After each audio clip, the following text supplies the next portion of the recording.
All right. Okay, this is mission 18.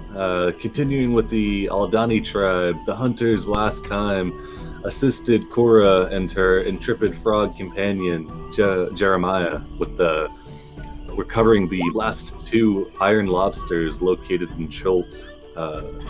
They got him back, fought off Kutu, who once again came back with his gang, trying to keep the Aldani status quo in place. He was defeated soundly, but not before he was able to summon a Rathalos, which the hunters were able to deal with, officially becoming Dragon Slayers, or Wyvern Slayers at the very least.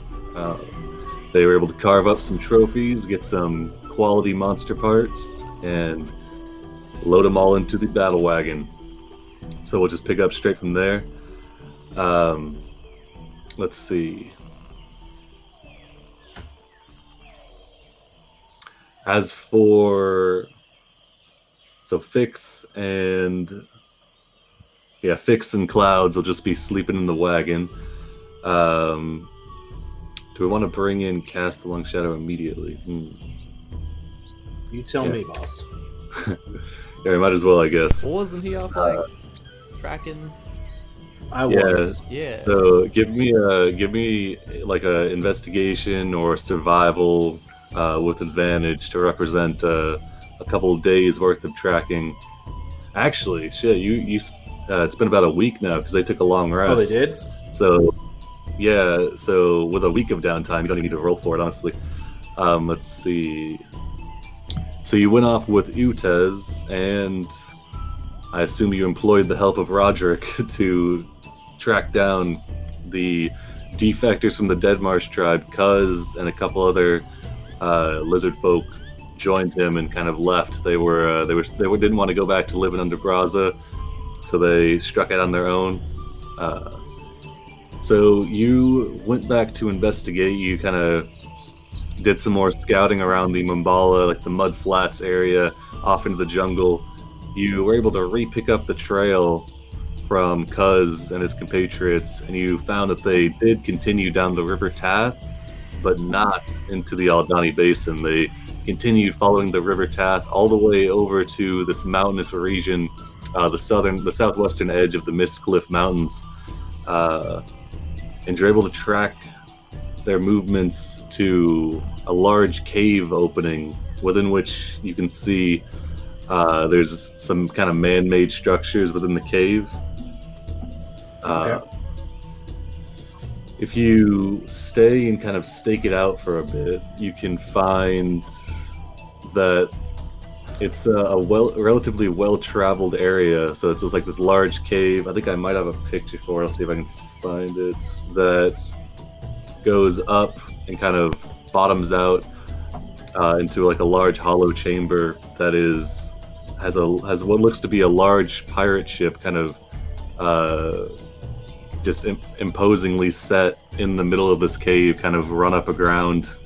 Although Goonies style. Yeah. The cave, you can see straight through to the other side where it opens up to like open air and open sea, and then you'll see several unsavory individuals that Roderick, at the very least, if not Cast Along Shadow, would be familiar with the seedier types. You can see several people kind of roaming about, day drinking and smoking large cigars, and you're fairly sure that this is a haven for pirates.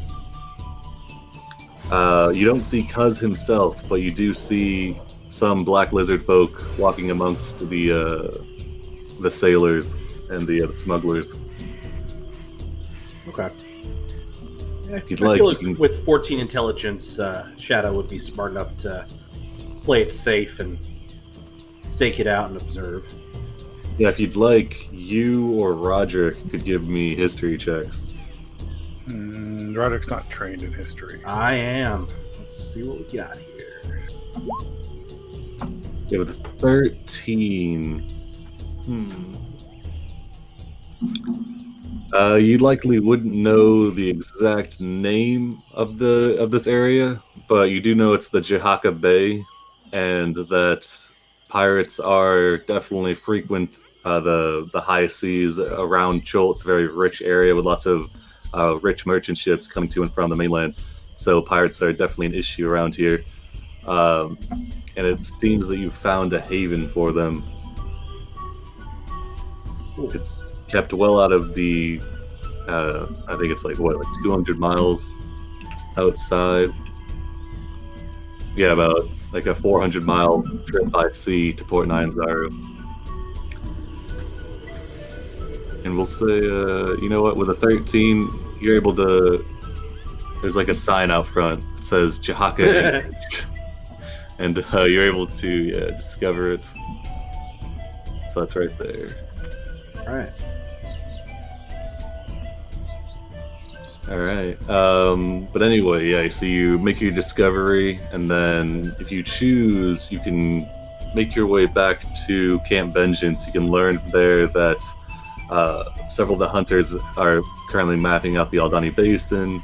You can spend a little while tracking them down, and through some crazy mashup of plot and expediency, you can locate them.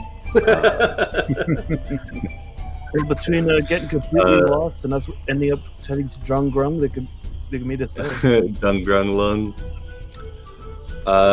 Yeah, somehow, you get from Camp Vengeance 200 miles away to under the heart of Ubtao. So the heart of Ubtao is a large moat. Let's see.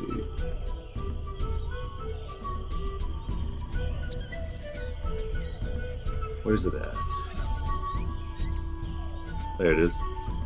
So the heart of Ubtao is a large, kind of like rock formation floating a couple hundred feet above the Aldani Basin. And it seems to have water that drips down. It's been stained red with iron deposits, and it pools below the earth moat in this large cave area, which is where you find your fellow hunter compatriots. They've just finished carving up a Rathalos, and you can see they have an interesting cast of companions with them. There is a large lobster folk-looking creature. Utez will look to you, cast a long shadow, and he nods to you and kind of mutters, "Hard-shelled one." Says, "See, was truthful." You can see sitting atop the large red creature is an even larger frog, which has a big backpack strapped around it.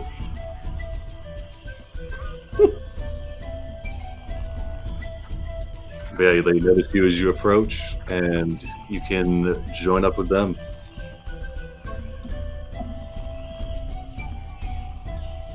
All right. Oh yeah, Cordan is also sleeping in the wagon.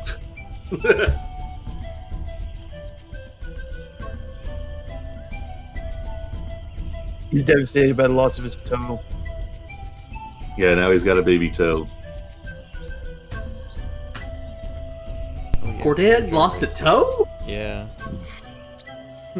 Got snipped right off. Lobster folk really wanted it. Snipped right off, man. Oh boy.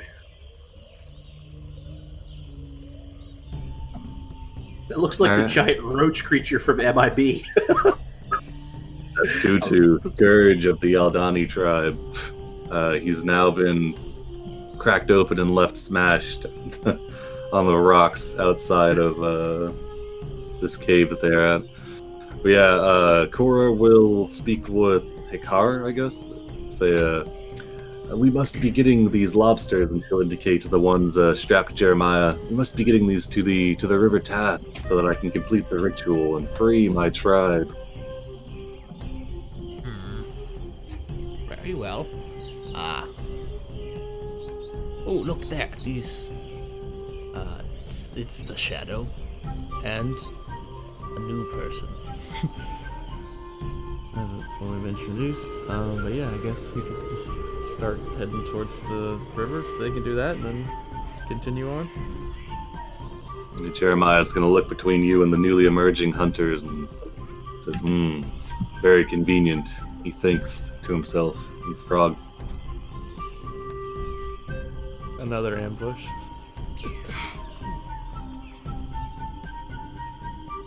Yeah, as you approach Castle Long Shadow, you get welcoming from your fellow hunters and suspicion from a small green frog. He points at you. You can see he's got a club that he has tucked into his armpit. Oh, a little too convenient. Roderick will approach this small green frog and give him a bow. Greetings. It is wonderful to meet a new companion.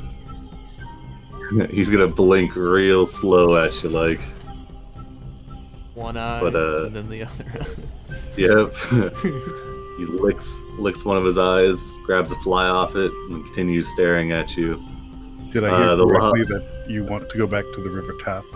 Shadow and I just came from there. Yeah, the lobster folk.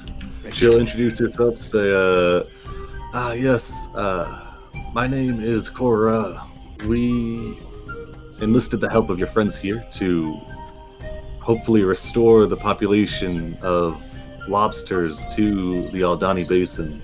And then she'll go into a long-winded explanation that the other people have already gotten, that the Aldani people hundreds of years ago overfished the area, killing all of the lobsters, and they were cursed by Ubtao to look like lobsters, or so the legend goes. This one had visions. She's the tribe shaman. She had visions of a place where more lobsters could be acquired to replenish the stock. Right the and hopefully, wrongs. yeah, right the wrongs. Hopefully, appease the gods enough to remove the curse. And yeah, she'll say that if you're willing to help, she's already given her tribe's prized possession to the hunters. It was a necklace with a pearl of power on it. So you guys have that.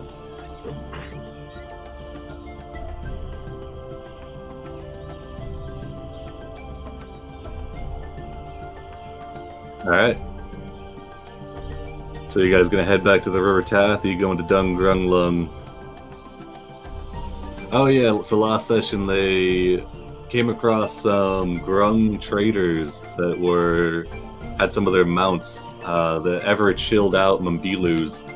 They were stuck in some of the quicksand. They were able to help free them, and yeah, nothing else of note happened. But yeah, they freed the mounts and were able to send them on their way to the grung capital.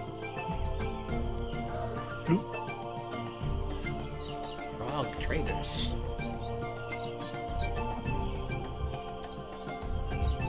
All right. So, what's the play here?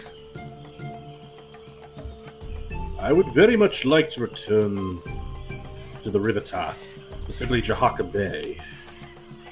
Roderick and I uncovered an anchorage where pirates gather, and I believe that is where Cuz and his lackeys have retreated to. But it is not a place that will be easily taken by so few. It would require a large force. And as you are in the middle of arranging at the moment, it would be rude to impose as such, but after we return to Camp Vengeance, I would very much appreciate those who would be willing to aid me in avenging my brother's untimely demise.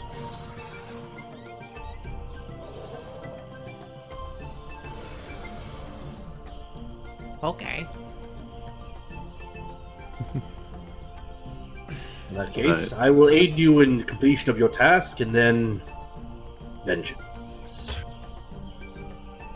These hunters are properly down for anything, as long as it involves coin and killing. There will be all plenty right. of both.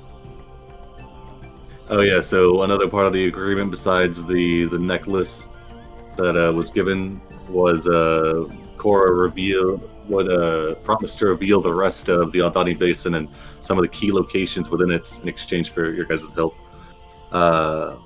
So as you guys make your way back through, just a 2-day trip, you guys have a large, like 9 people now. You've got the battle wagon. You just killed Rathalos. I'd say you guys can make it without any issue.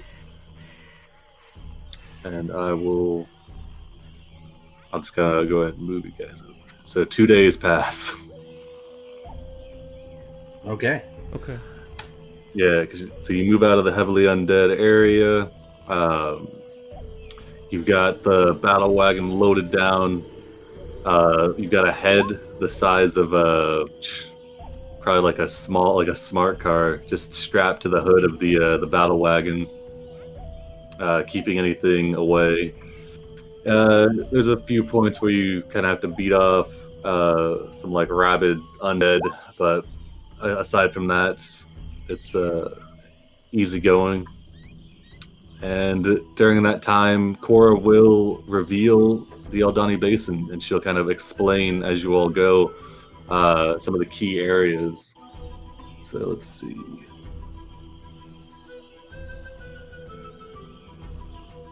Stanley vigorously writing it all down. Oh yeah, true.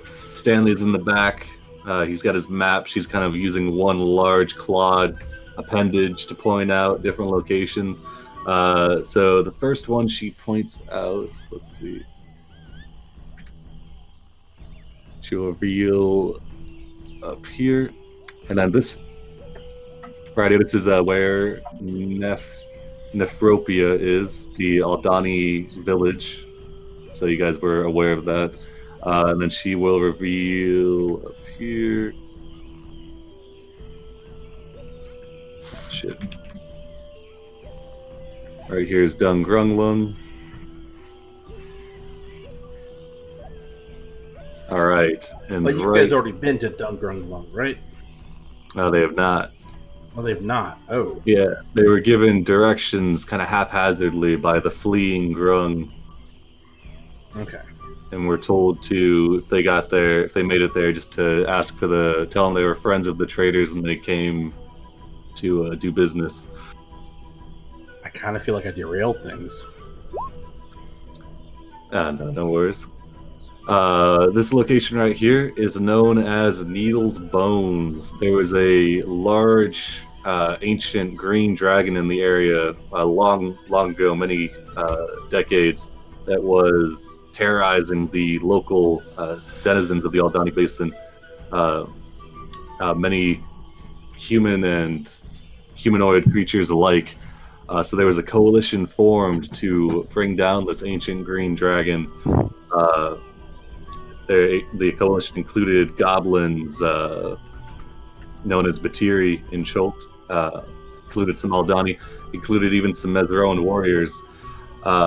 Whenever the creature was finally felled, it was kind of trapped in this hollowed out basin type area and was just peppered with ranged weapons and nets to keep it in place.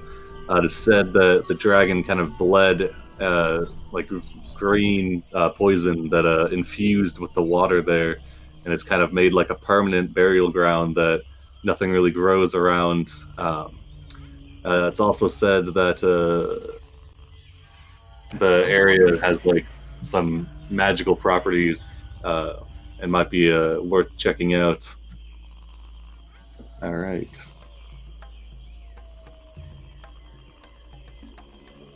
Let's see. Further up here.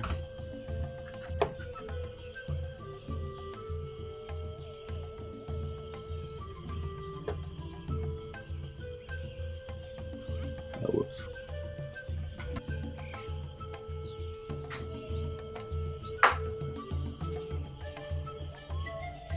All right, right here.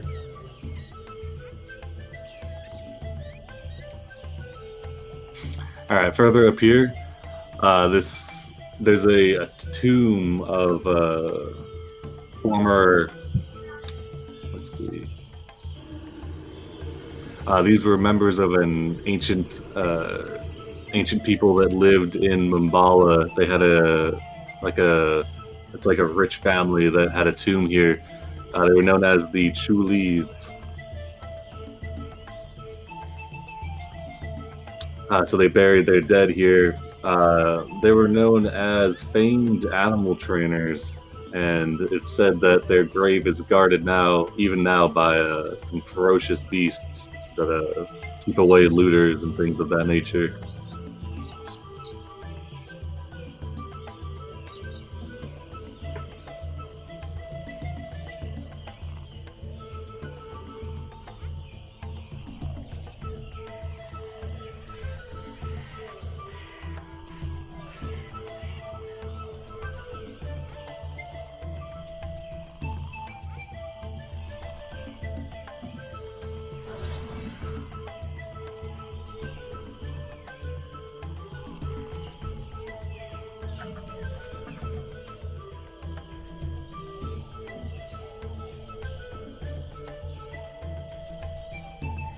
All right. Towards the bottom of the Aldani Basin, there is a location known as Nangalore, which is it's like a massive garden, kind of, what's it called? Like terrarium, that's got all kinds of different plants. Some of the plants that the Aldani cultivate were taken from this area. It's got some guardians that roam it, and there's said to be a Medusa that still lives within that, if you humor her, will answer questions for you, though she's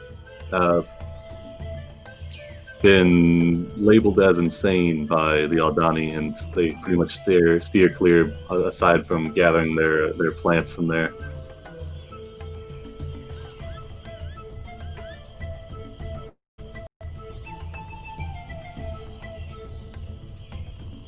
All right.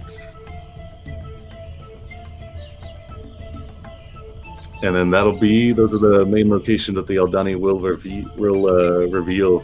There might be more, but that's what they were able to surmise from their time living here. That's still pretty good.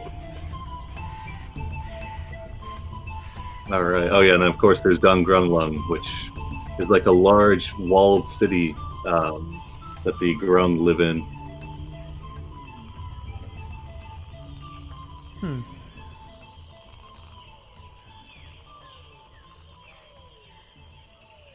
Let's see.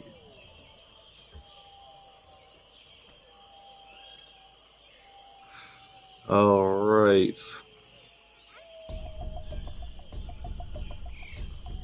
Let's see. I'm gonna drag you guys over to this other map.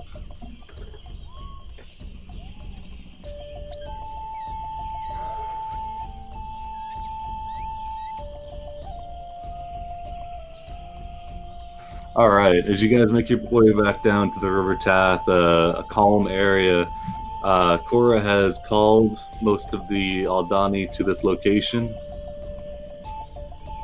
Let's see.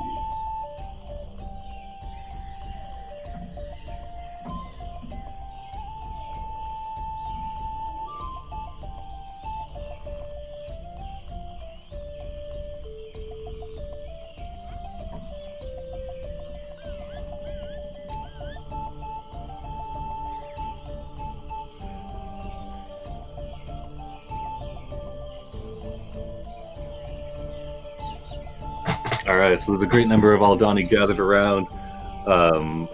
You can see this area of the jungle is fairly calm. It's the closest that you can get to a river without walking in the mud. There's still some hard-packed soil that you can stand on. The river here is calm, just kind of lightly flowing down to the southeast. So Cora will take the two lobsters, which at this point you can tell they exhibit some. It's like they're naturally armored from their time spent within the pool. It seems that the healing properties of the water were able to keep them alive well into old age. Though it seems the water didn't support more than two. So as she takes them out, she will lay them down on a rock, and then she begins to chant and starts speaking in a different language.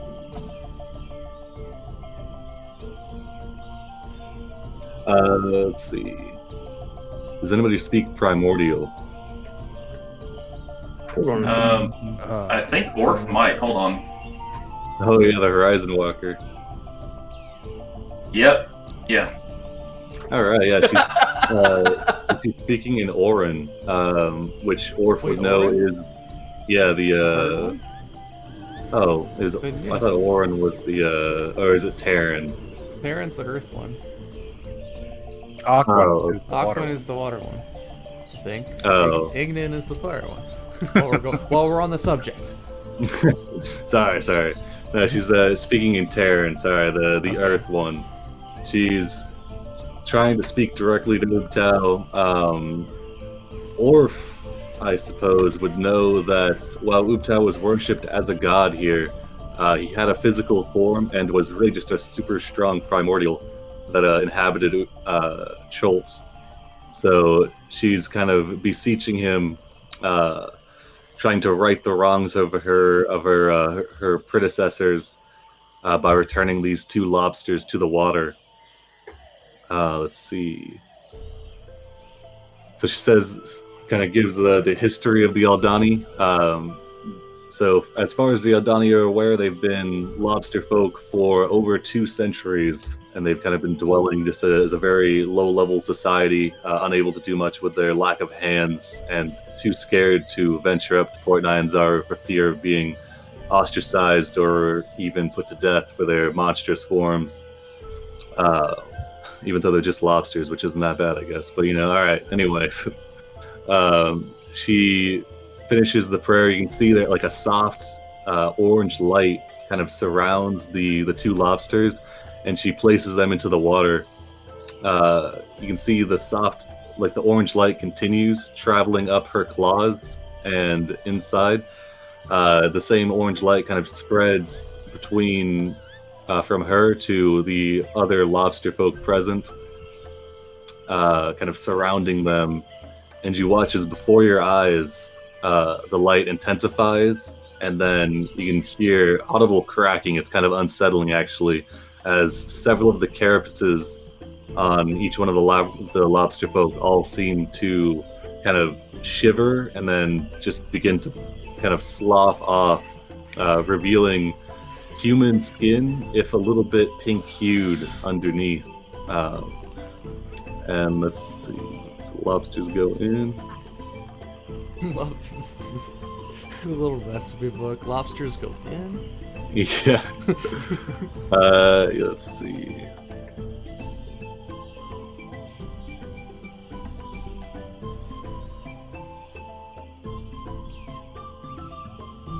Bam. Whoa, look at that. It worked. So Jeremiah kind of, the same orange light surrounds him, and you can see it kind of brightens up, but then it moves on, and you realize he's just a frog. He's not turning into anything. And it continues on. And then amongst the lobsters, the orange light, after doing its work with the Aldani, then travels into the river, which also takes on the same orange hue, and several other lobsters kind of emerge from the magic and begin to kind of, I don't know what lobster, they start to dance, I guess. They all begin Anything to can dance. around, Crabs could dance. Lobsters could dance. Yeah, they begin a lobster rave. But beyond that, Cora stands up, magically clothed somehow from the light, turns to you all, and for the first time kind of clears her throat. You can see kind of flexing fingers that she's never had before.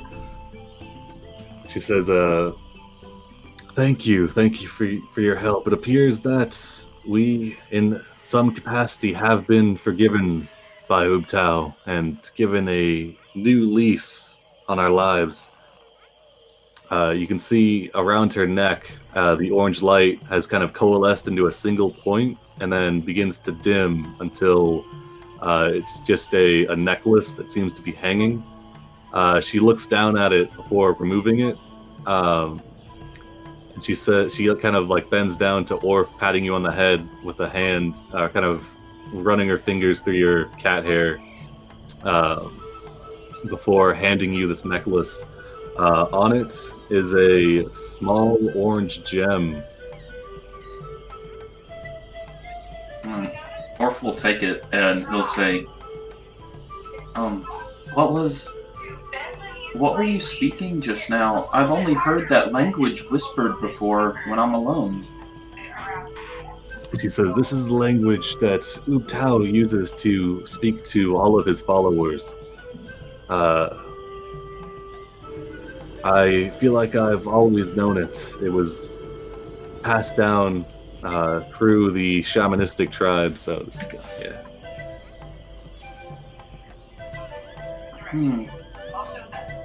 Do you think Tao's been talking to me?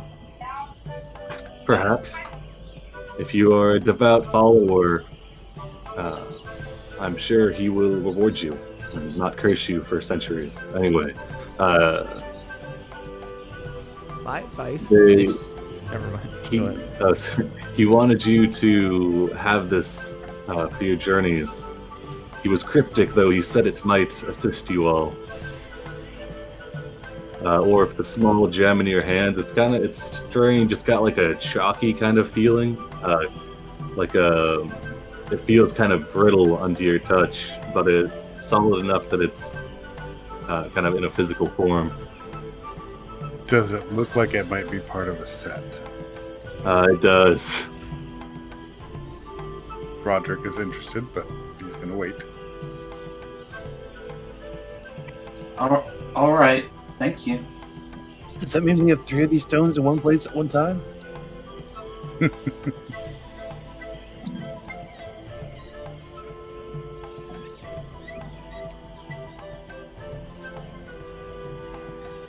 All right, yeah, so... You snap your fingers. Just be careful what you wish for. All right, she hands off the gem. She'll stand up. You can see all of the Aldani around the area are kind of flexing their newfound hands. One of them immediately starts kind of like running it through their own hair. And you can see that they are extremely grateful. Let's see. She says, yes, I believe we will remain in Nephropria for a time. You are always welcome, and I'm glad that we will no longer have to live our lives in monstrous forms. Eventually we will try to rejoin society, but for now, we will remain in the basin. We've told you what we know, and we hope that these treasures will assist you with your continued exploration. And with that, the Aldani will kind of gather themselves up. They'll watch as the lobsters kind of make their way on either ways down the river. And yeah.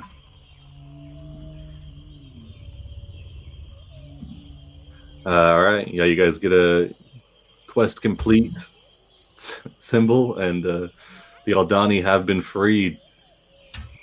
So they're no longer cursed.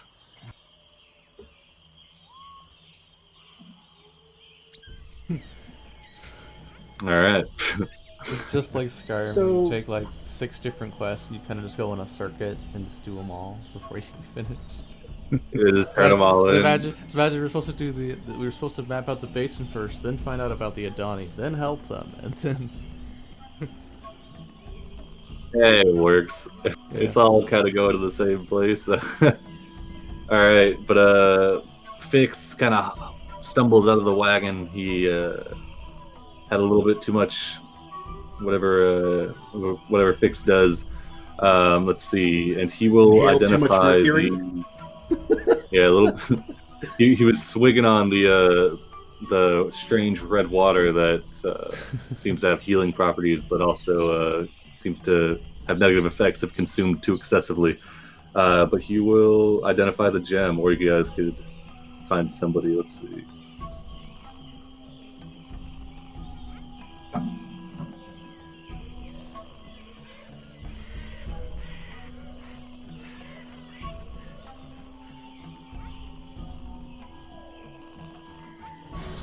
You guys can see that, right? Yeah. Nice. All right, I'll give you a second to read that over, and I'll be right back.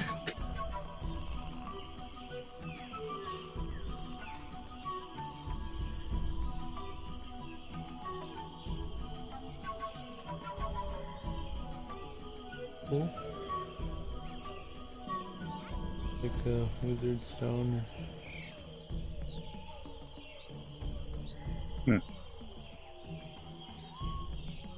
That's pretty neat, actually. They're all pretty neat. Yeah, because This is the only one I've seen so far. Oh, Roderick is holding the Necromancer's Soul, which is also in the handouts, and I think Dressir has the Enchanter's Envy. Yep, big pink gem around my neck. The Oracle's Eye is back at the guild, and then there's one more that is possessed by a guild member, but the player hasn't been playing for a month and a half, 2 months now. So we might need to go. Who's that guild member? That's actually it's old news now. It's that gem was recycled. Oh, okay. All right, then never mind. We've only got Yeah, access to it's 4. no longer stuck in a dead character, Oh, all right.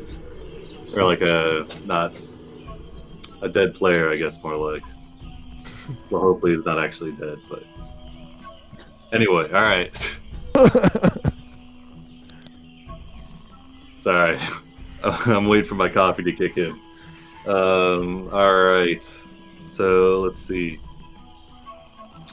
The Aldani gather themselves up and they bid you farewell, and then they move off into the jungle back in the direction of their village, leaving you with the Pearl of Power, which functions as described, except instead of per dawn, it works per long rest, so it's like a week thing.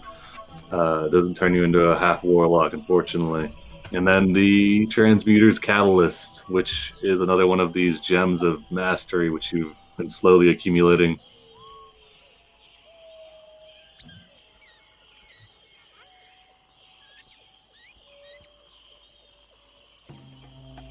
All right.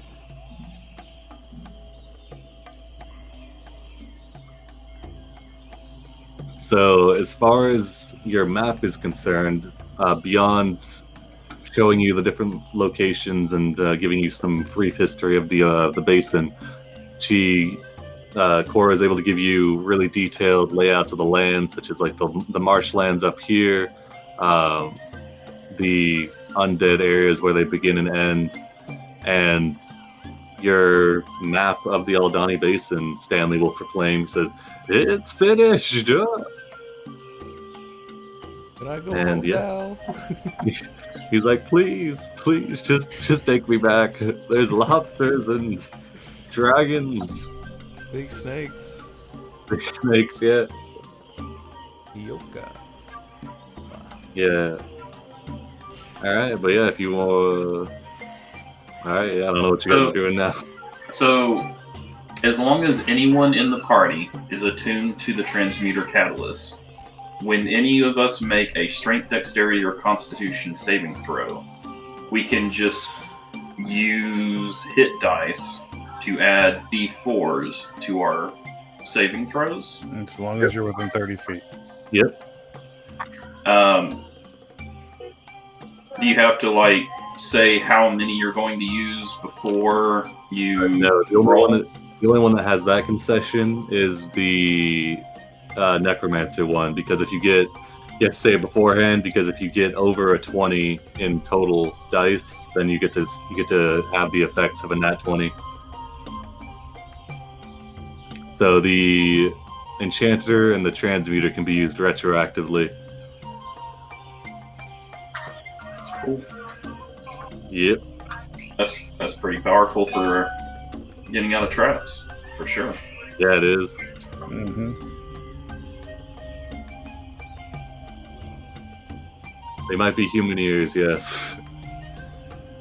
That hurt where I was like, what? Wait a second there. That's from the.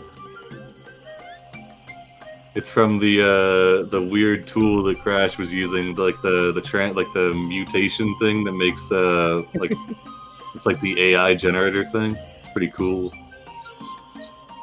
But sometimes you get earrings.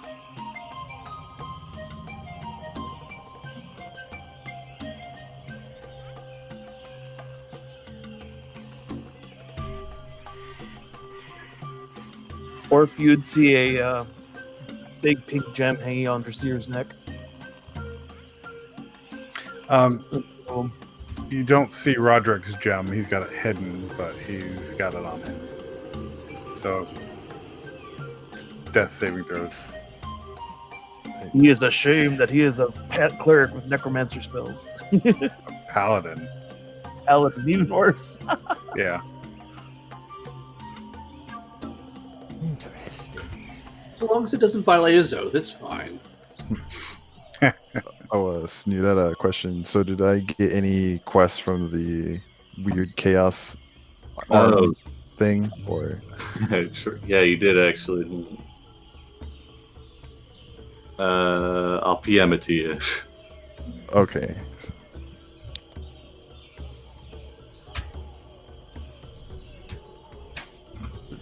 Carl looked to the group. So go back? Go back? Now? Or revenge? Oh, we should probably travel back. Poor Stanley's traumatized enough. But then we'll definitely help you. Excellent. It's not my revenge. Points over to Shadow. I do not wish to put anyone in harm's way that need not. Stanley seems to have, as you put it, suffered enough. Let's return him home, and then we will settle scores. And I apologize, friend. I was paying attention to something else. Who were we getting revenge for? My brother, dreamer of the impossible, who was brought low by that duplicitous lizardfolk cuz. Have his head. I've wanted to punch Cuz in the face for a good while now. He's a bad dude. All right, give me a survival check. Now that you've got the entire place mapped out, you can pretty more easily avoid the dangers of the basin. Orc will assist whoever's rolling. I have a 7. Is that the highest? Probably. I'm rolling it. Here we go. Hey. All right, 21. Hey, Wow. Look at that. double 21. Yes, go ahead and move yourself up 3 spaces, and I'll check here. Let's kind of hug the edge here.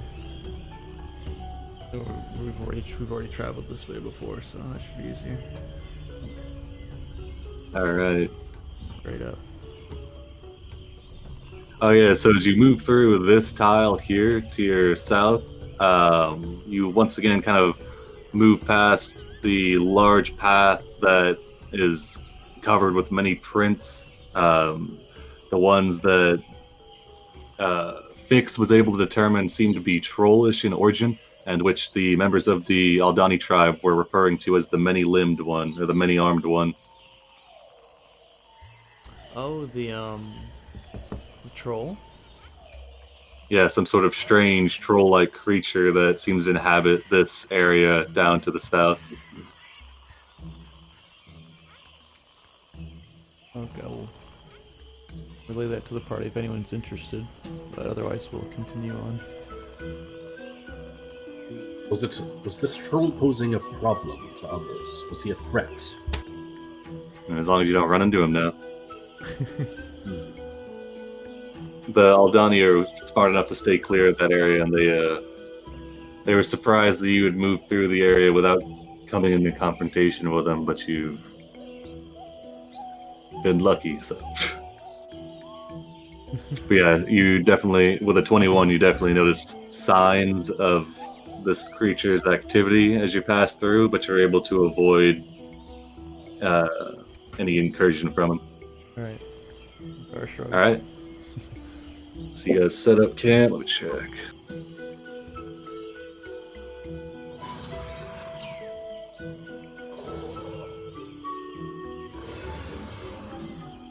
He starts carving up some of the loose bones from the Rathalos to add to his staff.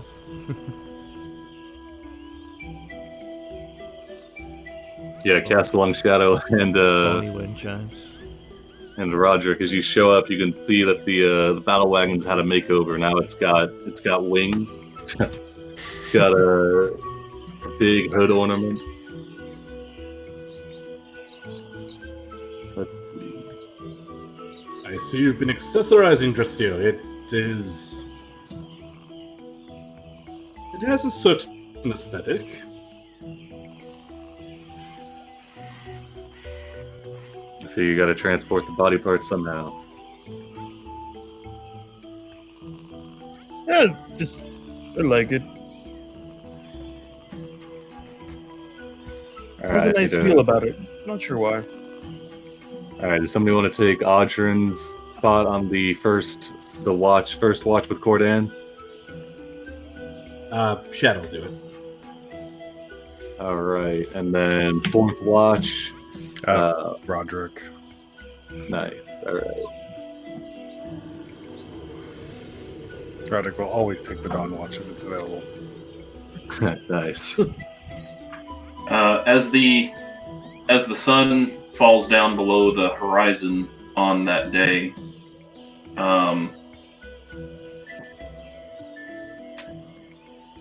Orf's interplanar abilities will sort of kick in, and let's see. Detect Portal will activate automatically, and he'll start asking the whispers that he hears out loud if they are Uktal.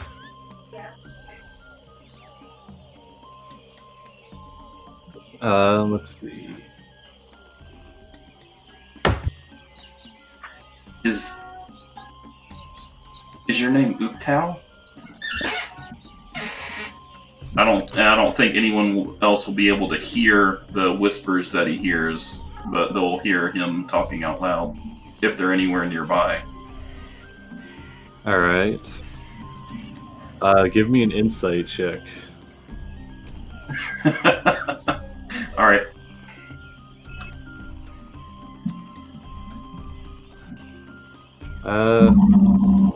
The whisper kind of replies back. It's like, actually, go to secret chat. All right.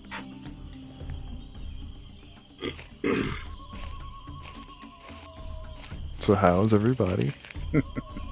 Good. Last 2 weeks have been ultraly stressful. Hurricane, and then last week's work was Oh devastating. man. I'm just. I left a car dealership and I've never been more stressed in my life. That'll do that. So something will leave me alone. But so apparently I have to gather these shards. This thing I got on my wrist from being on the bad guy team at the temple thing.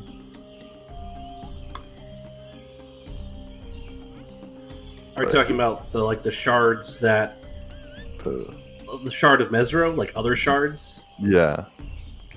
Hmm. Why do you gotta go? I don't think anyone's dangerous. keen going back there. That can be really They dangerous. Didn't you guys stirred go to up some Metro? shit. When did that happen?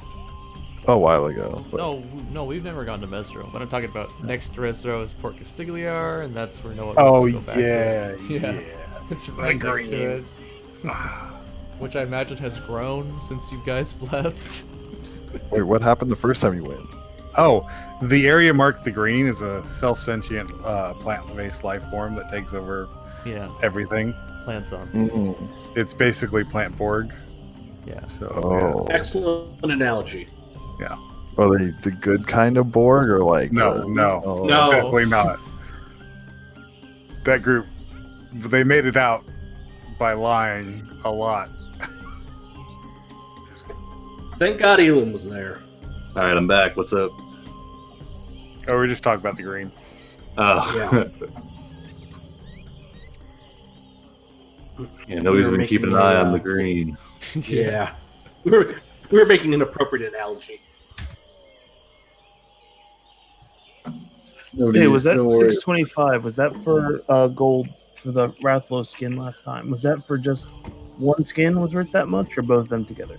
Just one skin is worth 625, so both would be 1250. Gotcha. Yeah, I'm just working out the spreadsheet while we're gaming today. Yeah. All right. Yes, I roll. Okay, yeah. So you're able to speak with your imaginary friend, and then Yes.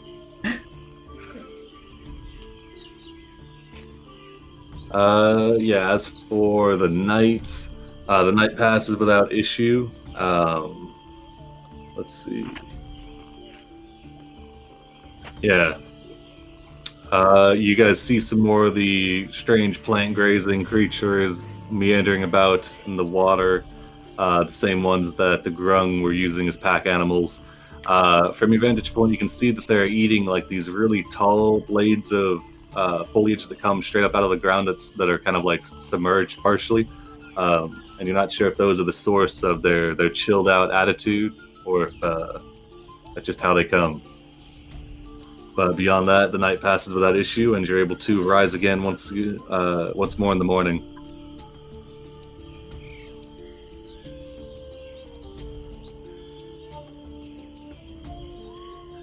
All right, and then if you'd like, you can set out again. Do not fall behind. Uh-oh. This is bad. All right.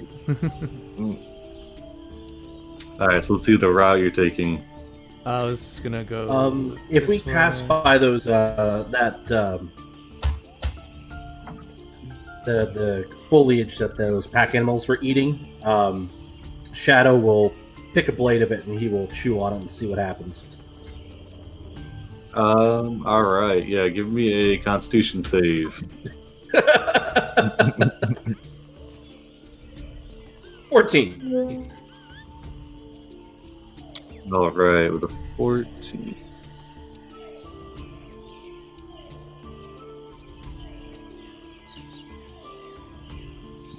Let's see.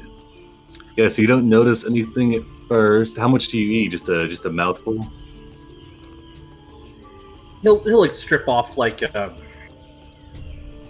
mouthful. Just sort of see what it does. Tastes All right. good, bad, nothing. Cast Along Shadow is from the mainland, correct? Yes. All right. So as you're walking, you just feel like it's fine. I mean, you kind of, on one hand, you want to avenge your brother. On the other hand, it's like, does it really matter, man? You just kind of chilled out. You really could go for like something from Port Nine Zara, like something on a stick, something like deep fried, maybe. And that's kind of like your number one priority right now. Those of you around Shadow can notice his eyes are a little bit puffy, and those of you with survival training can notice that he has likely ingested the Chultan variety of the of halfling weed that grows on the mainland. He is communing. Do not interrupt.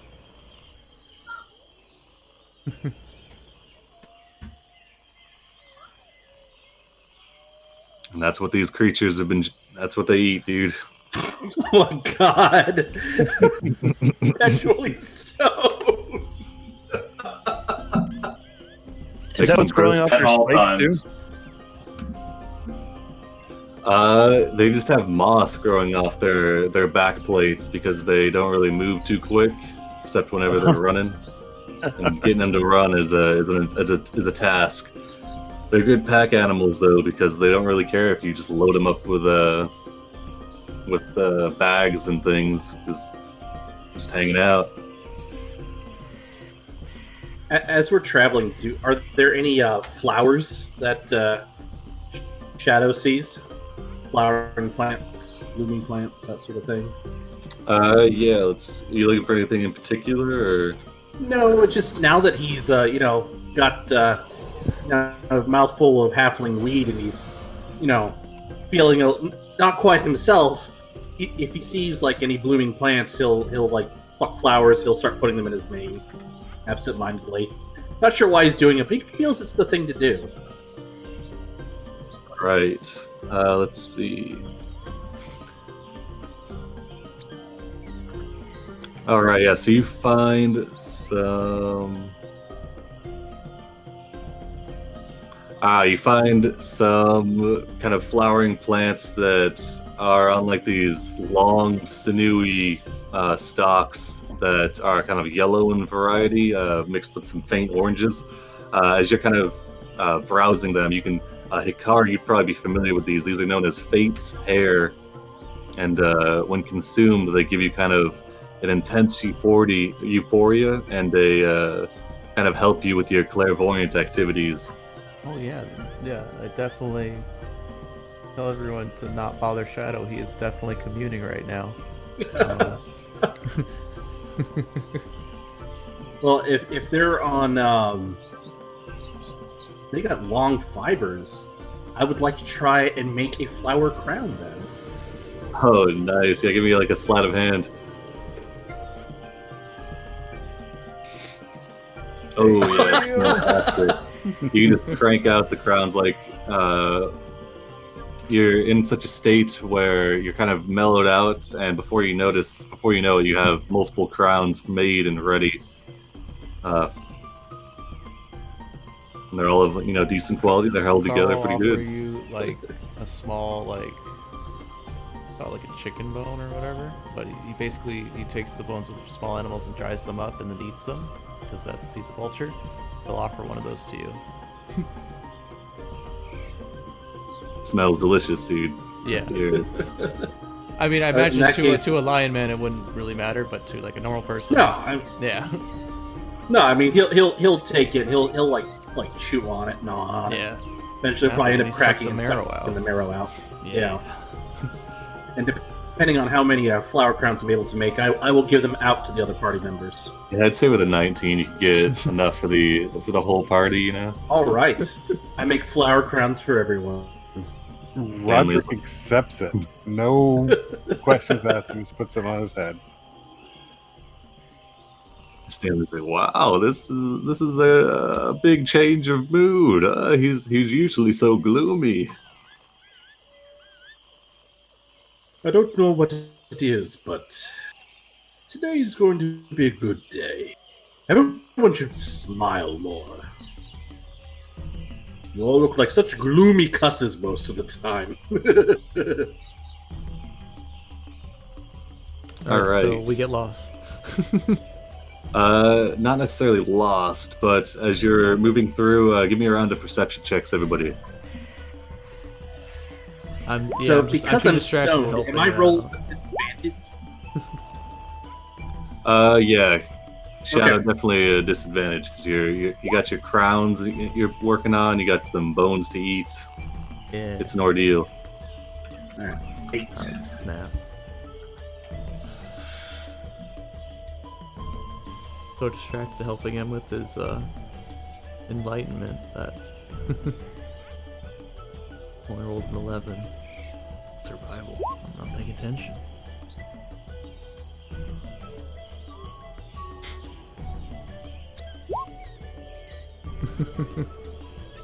Trips. Apparently, offering the crowd to Orf really put him off his game. I like to keep a low profile, yeah, but the crown, it kind of droops over your eyes a little bit. Low profile, nose to the ground, eyes to the ground too. Apparently. He's Oh, so short right. anyway.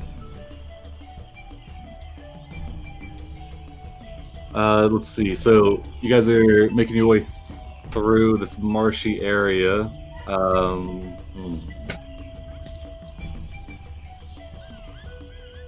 Wow. We have 13, 15, 14, 8, 17, 6. What else do you have in your cart? I guess we won't use the other guys because that's how we're doing it now. But I guess Stanley will throw out a perception check just to see, I guess. I mean, if he's playing the role of Rado or Riley, he would have heard whatever it was coming. To be fair. It's not really a sound to hear, though. Let's see. Because you guys are in the marshland. Jeez, okay. Okay, well, so this is what happens. You guys are trekking through. Shadow is just cranking out these flower crowns. Or is also kind of enthralled with them. He's also thinking about the implications of learning about what these whisperings are telling him. Clouds is preoccupied with his newfound love of dark things. Let's see. Roderick's actually one of the. Him and Drasir are the only ones that are actually like keeping an eye out, and they are the ones that see the mud and the ground around you begin to shift, and the battle wagon kind of sinks in to one side, with half of the wheels just kind of sinking immediately, 1.5 feet up to the axle into the mud, and you see several creatures begin to stir and move around to the cart, and they are actually going to surprise you guys. Let me move us over to a map here. That's...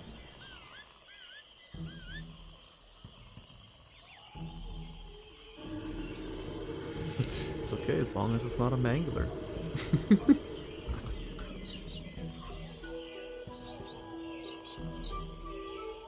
Love that. Love the mangler. The mangler. No. Yeah. It's not a mangler, unfortunately. I think it's so ridiculously strong for CR4.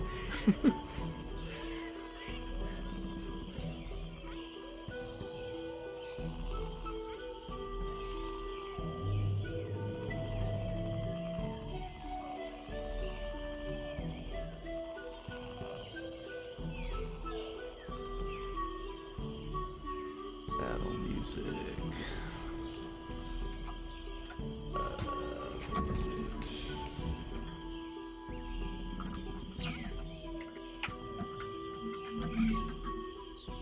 Alright, let me drag you guys over to this map.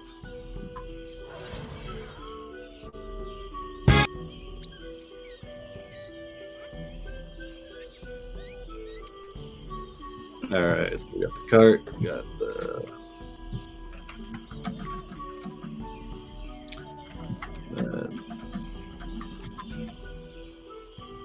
And you guys can go ahead and arrange yourselves how you'd be traveling. So to your right lies the River Tath. The cart immediately is immobilized as it gets stuck in some mud, and creatures start appearing around you.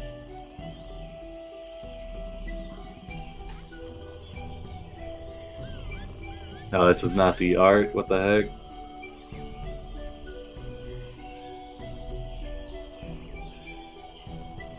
Somehow my art asset got messed up on this. Oh well, okay.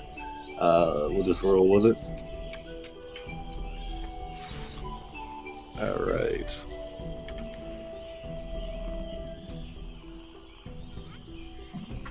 Orf would definitely be on top of the cart.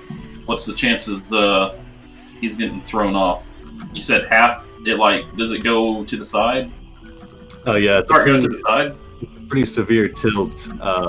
It's like the wheels on the right side just sunk in, like you rolled over some sort of small pitfall trap made to trap things coming this direction.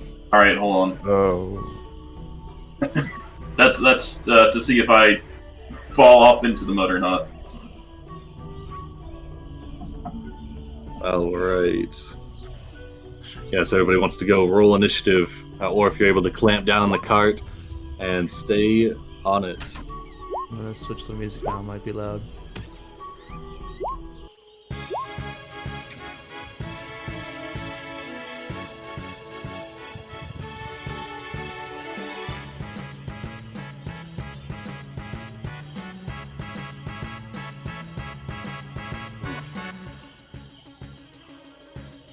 Oh yeah, real quick, is everyone cool with me using the pearl for now?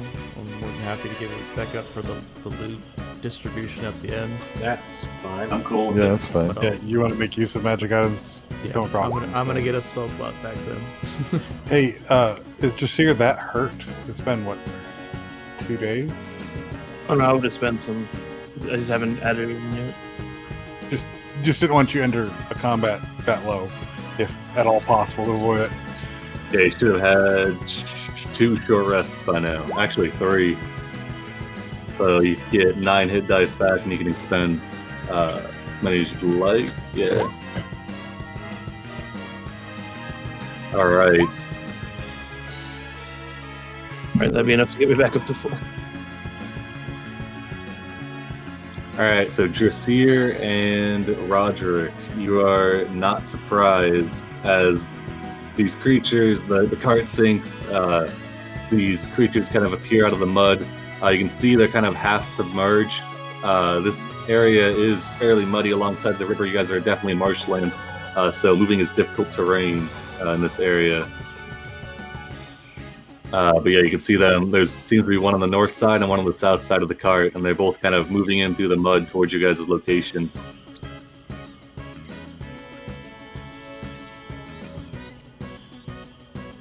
Alright. Well, I would have been driving the cart, so I would have been here. So I guess they get to act first, or am I not surprised if I get to go? You were not surprised. You and Roger. Okay. I'm going to grab my hammer and shield, which are beside me when I'm driving, and leap off and move towards this big guy. All right. He's submerged in the mud. As he sees you approach, he looks up at you and croaks ferociously. Is it rough terrain here? Or what? Oh yeah, it's difficult terrain as soon as you hop down off the cart. Alright, well, I would have used athletics to kind of leap off the cart instead of. Oh yeah, jumping, you can get a running start, and then you can clear up to your strength modifier after you run. So you could get 15 feet, and then the last 10 feet probably reasonable. So no will attack. Yeah, as you get up close to it, it kind of swings a clawed hand up to you, which you can dodge out of the way of.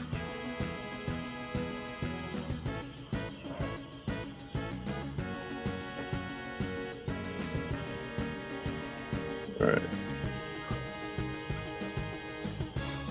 So 13 damage. Yeah, it definitely hits.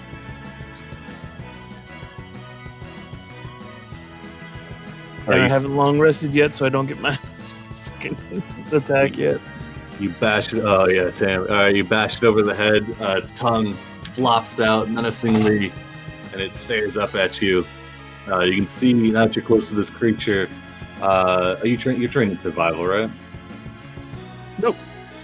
All right then. Yeah, you see this strange-looking creature. It's not its tongue actually; it's an arm, but we'll say its tongue lolls out at you menacingly. Or if you are surprised, but you're able to manage to hold on to the cart, and you keep your flower crown on your head. Cloud surprise, Dinosaur Jesus. All right. Dinosaur Jesus gets to act on as Roderick, right?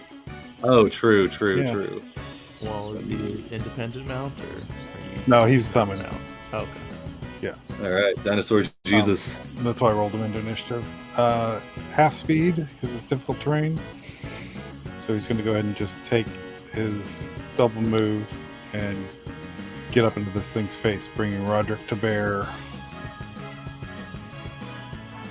Well, it's more like bringing Roderick to dinosaur, but yeah. Yeah. Or a giant frog thing.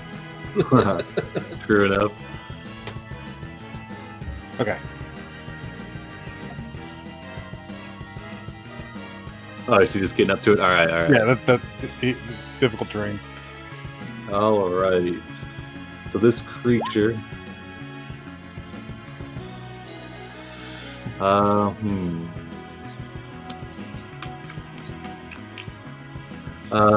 It's gonna reach up and it's gonna like grab onto one of the brightly colored clumps of feathers on Dinosaur Jesus, and it's gonna try and like rip off a clump. Make me an opposed athletics check. Okay. Beat a 14. Athletics is going to be strength, right? Yeah. All right, yeah. It tries to grab perches, but Dinosaur Jesus leans into it and bucks off the creature, and it is not able to grab. It looks up at you angrily and kind of gurgles at you. Roderick, your turn. Okay. Roderick's going to lean forward and lance this thing like a bad boil. All right. Oh, Oof. Damn. Uh, What happens? Right. afraid of gold again. Oh god. Oh. Let's see. Lance, the open defenses. The next attack made against you has advantage. Okay. Not too bad. He's gonna stab again with his second attack. All right. All right. You stab down the first time. You kind of open yourself up, but you're able to recover the second time. A 10 does not hit, unfortunately. Okay. Oh man, that's some good damage. Yeah, I know. All right. This creature. Let's see. So Jasir, you're in full. You're wearing like the Baroth armor, right? Jasir doesn't wear armor. Okay. So this The only creature. armor he's got is his helmet. All right. The creature's gonna reach up and it tries to like grasp one of the tendrils from your mane, I guess, your hair. Question mark. It'll so make me an opposed athletics check as it tries to grab you. I beat a 13. Okay, it's not able to grab you. It's gonna maneuver around you to here, and then that'll be its turn. Cast a long shadow. You are surprised. You are surprised. Can you All right, turn me around real normal quick? initiative now. Just here. Can Oh, you what's flip up? my mini- Can you flip my mini around horizontally? Yeah. Oh, we're under attack! And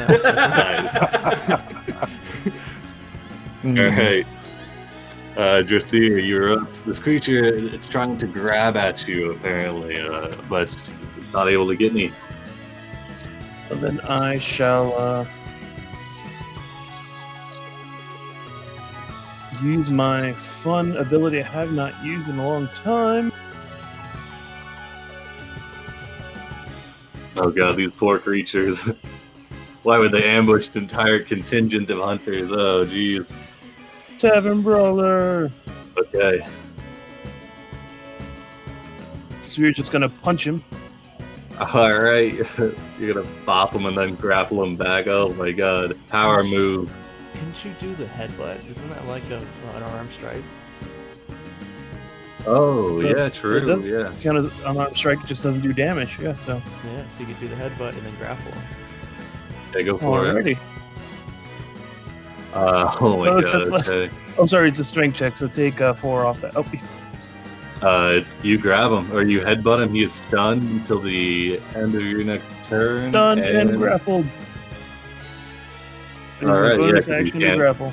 Yeah, he can't resist the grapple. So you, he reaches up to try and grab you, slap his hand away, give him a stink eye, and then you headbutt him, and then you just grapple him, pinning his arms behind his back, getting down into the mud.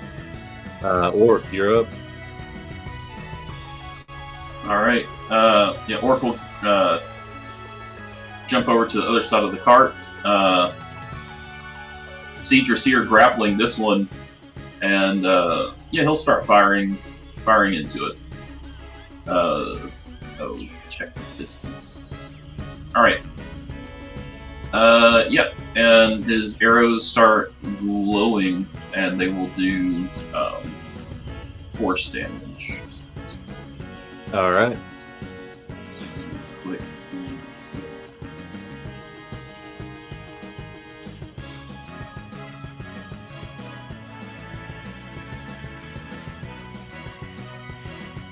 All right, so you're shooting this one up here with advantage. 27 and 20 definitely hits, plunging into the creature for 16 and 6, 22. All right, 2 arrows sink home. The creature, if it wasn't stunned, let out a cry.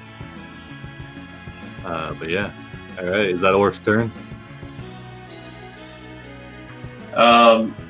He's actually scared of this thing sinking down into the mud further, so he'll probably run up a tree. All right, can leap So- off the cart, grab a tree, and climb into it. Yeah. Clouds in the morning. What are you doing? Clouds will go up to the top of the cart, see if he can get out the mud, and he's going to, I guess since Drasir's right there, he'll throw the 2 blades since he has sneak attack. Alright, both will hit for 11 and 16 for 27.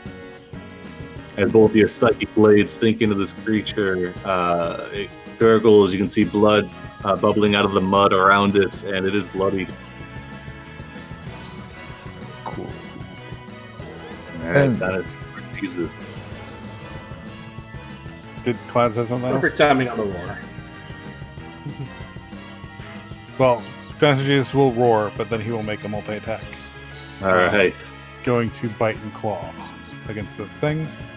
14 barely. Oh my god. Yeah, 214 just barely miss. Scraping along, leaving gashes, but not deep enough to wound. Alright. Banderhobb. Let's see. Can't really see its compatriot up there. You can probably hear the cries of pain though. It's gonna try one last time to rip off a clump of feathers. Beat an 18 or a 15. As it tries to rip some feathers off of Dinosaur Jesus. Oh, okay, it does. It grabs in and it just rips off like a handful of feathers. It crams it into the mouth of the creature, and then it will leap. It'll take a kind of a running start, provoking opportunity attacks, and it will jump to the water. Both's going to make an opportunity attack. Dinosaur Jesus will try and bite. And Roderick's going to try and lance it again. Alright. It will... okay, yeah, the 10 will miss with the bite, but you're able to stab it in the back as it goes. It kind of stumbles a little bit, kind of plopping into the water, sliding through it. Quick question, is this thing undead? Because Roderick's going to smite now that he's hit. It is not undead, but you can definitely smite. Okay, spending level 1 spell slot. Yeah, as you stab and you can draw, you see the blood being drawn. 2 1s. Oh, that's the thing. Yeah, ignore the other 2. Sorry. Okay. Yeah, so as it kind of starts sinking below the water and out of view, give me like a free perception check, Roderick, and I guess Dinosaur Jesus.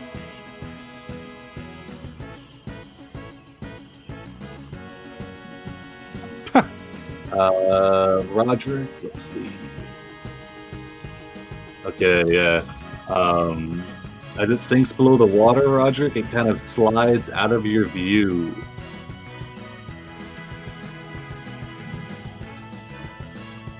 Roderick, you're up. Going to look around, but I can't control Dinosaur Jesus on my turn. So, yeah, I'm going to try and make an active perception to see if I can spot where it went. Alright, yeah, give me another perception. Nope. Yeah, unfortunately, no. The creature seems to have slipped away, though it's probably still in the area. They're quite large and don't look too fast. Does my does the advantage on the next attack against me go away after a turn, or does it remain? Yeah. Attack? Yeah, it remains for... No, we're not going to do that. That'd be crazy. Just making sure. Yeah. All right. Good looking out. This one is properly fucked. It's stunned, grappled, bloodied, cast a long shadow. What are you doing? Let's see here. I can see the battle wagons in the mud. How tall is this tree? All the trees in this area are around 30 feet high. So I'd be able to get like 15 feet up here. Well, the wagon itself is already 15 feet up, I think, right? Or 12?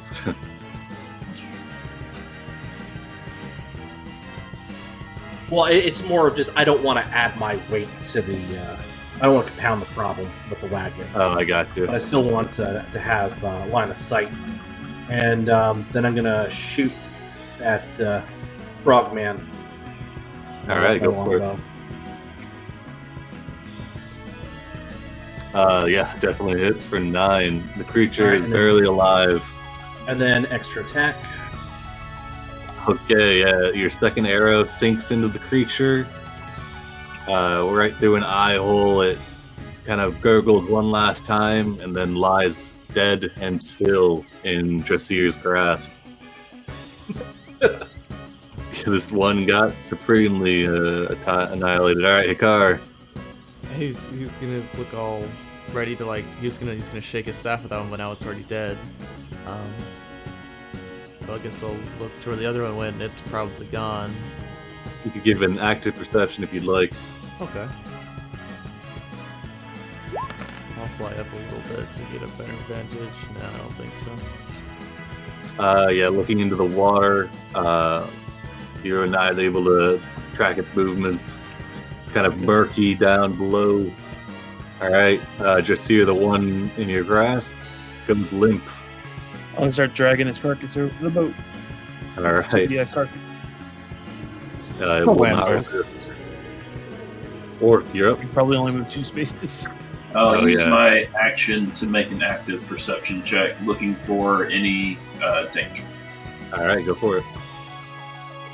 Okay, yeah. So as you look around, you can see that the cart is stuck in like kind of a trench that was dug a little bit, like a part of a larger pit that's, I guess, like 3 feet deep. It's not designed to like trap people in. It's just designed to throw them off their game long enough for these creatures to move in. It doesn't seem to be sinking any further. This one's definitely dead, and besides this one that appears to be fleeing below the water, it's about 10 feet down, you're able to see it. You don't see any other creatures coming in. Okay. Yeah. Orc will just say, I don't see anything else. Is that frog moving in a certain direction? It looks like it's heading east. All right. Yeah, that's all I say. All right. Clouds in the morning. All right. I guess I can come down to this tree. Like I'll climb up into a tree, maybe like this one, and just like keep a lookout. All right, yeah. If you're looking, give me an active perception. All right, yeah. You're able to see the creature as well. You see all the same stuff Orc does, as well as the creature kind of moving 10 feet below the water. All right. I guess as a bonus action, I'll pull it. See if I can like. Pull it. All right, so that'd be a opposed strength, right? The DC 14 strength save. Oh my god. All right, gets pulled to what, 10 feet? Mm-hmm. All right, it gets pulled to the surface of the water and pulled out of its cover and is able to be seen. It looks back confused. It's like, who allowed this UA? Yeah, that'll.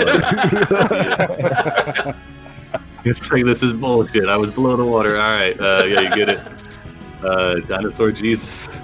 Well, now that's visible again. We're going to turn and help get the cart out of the water, but I guess not. He can get there with one move, and then I guess water's also going to be difficult terrain, so he's just going to run up to it and roar at it. All right. That'll be his turn? Yep. All right. The creature will again provoke some opportunity attacks as it attempts to dive down below the water. Okay, try number 2. Nope.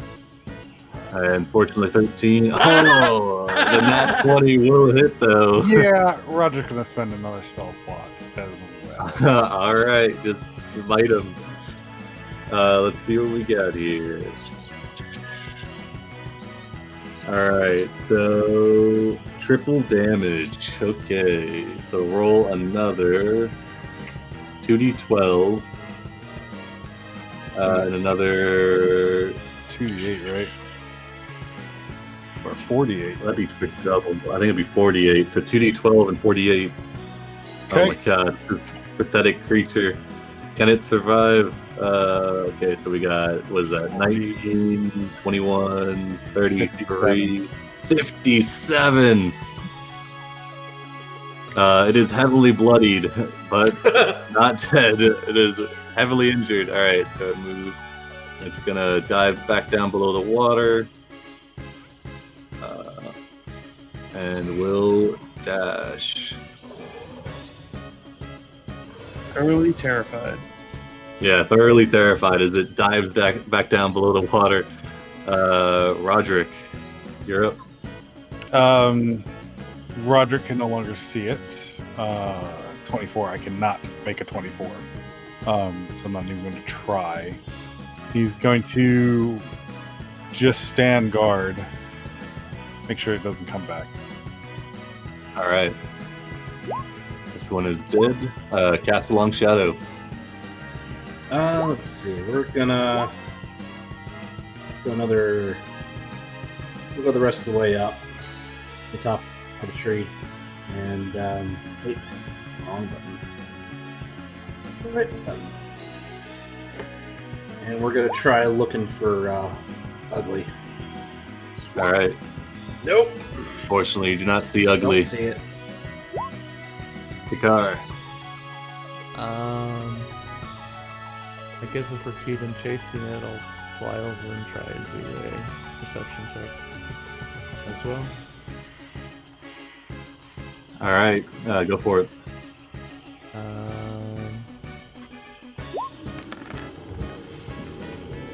Alright, how you're able to see it? I don't have guidance. Oh, I okay, always yeah, turn it off damn. because it's annoying, so I can't quite see it. No worries. Yeah, you see like the ripples in the water, but you can't pin down its location. Alright, then I'll just kind of fly back around. I don't know what the point of giving chases. Alright, oh sorry, you're gonna... I'm done. Alright, Dressier, you have a large frog in your grasp. I'll send a dragon back to the cart, see if we can find anything interesting on him. Alright. You drag him over. He's like Jeremiah's bigger, sweatier, alcoholic uncle as you pull him out of the mud. Got like a bulbous stomach and spindly arms. You can see there's wicked claws on each one of the hands, along with the webbed fingers. Yeah. Alright. Orf, you're up.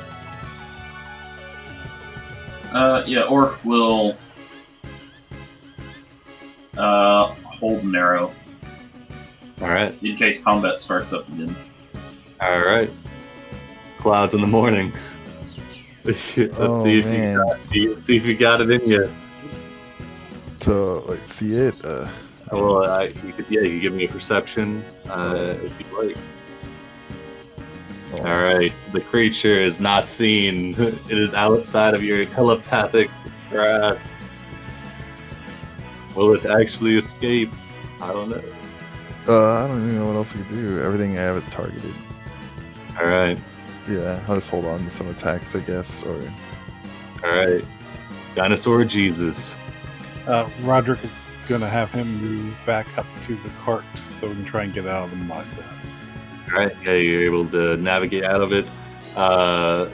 It seems like the river here is kind of like, it's a branching part of the Tath, one of the many kind of smaller waterways that crisscross the marshlands in the Aldani Basin, and seems to be relatively deep, roughly 10 feet. Alright. As you move away, this creature is going to spend its turn moving.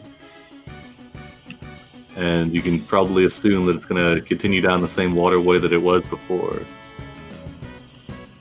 Alright. You could give chase to the creature, or you could let it go. I don't think any of the creatures even managed to land a hit. Yeah. We have no idea that he's taking those feathers back to his master to do evil, necrotic mind control on our dinosaur Jesus. Yeah, you are trained in survival. I assume that's why he wants feathers. I don't know. Yeah. Orf, give me a survival check. All right. Oh, yeah, that 20, the 25. Okay. Yeah, I guess you would know it. So we'll say because we have to wait for your turn to come around, so it takes a little bit. But with a nat 20, it just pops in your mind. You know that this creature, Banderhobbs, they're ambush predators. They're monstrosities. It's strange. You thought it was weird that you were attacked during the daytime, though. You're fairly sure this was a scout team because Banderhobbs have this ability.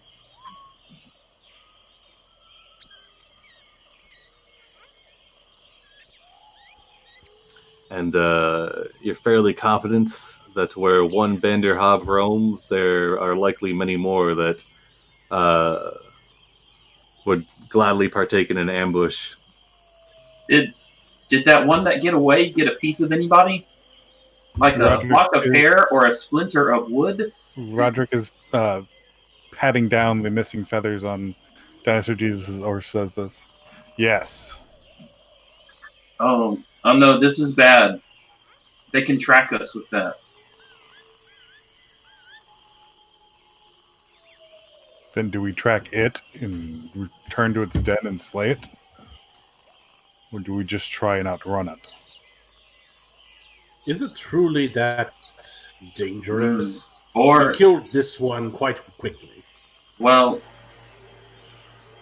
I would think that maybe if we go towards it, that would be dangerous too. And running away would be dangerous because we don't know when it would attack. We could stop somewhere and set up a trap. Yeah, these creatures are most definitely ambush predators, and that they're much more competent during the night. They actually have a couple abilities that you would probably know about from year 25 that I'll post. So you can know that while in dim light or darkness, they can hide as a bonus action, and then as a Horizon Walker, you'll appreciate this. They do have the ability to make small teleporting leaps when it's dark. In your opinion, Small Orf, is this more danger than we need to face? I would say if there's enough of them, they could kill us.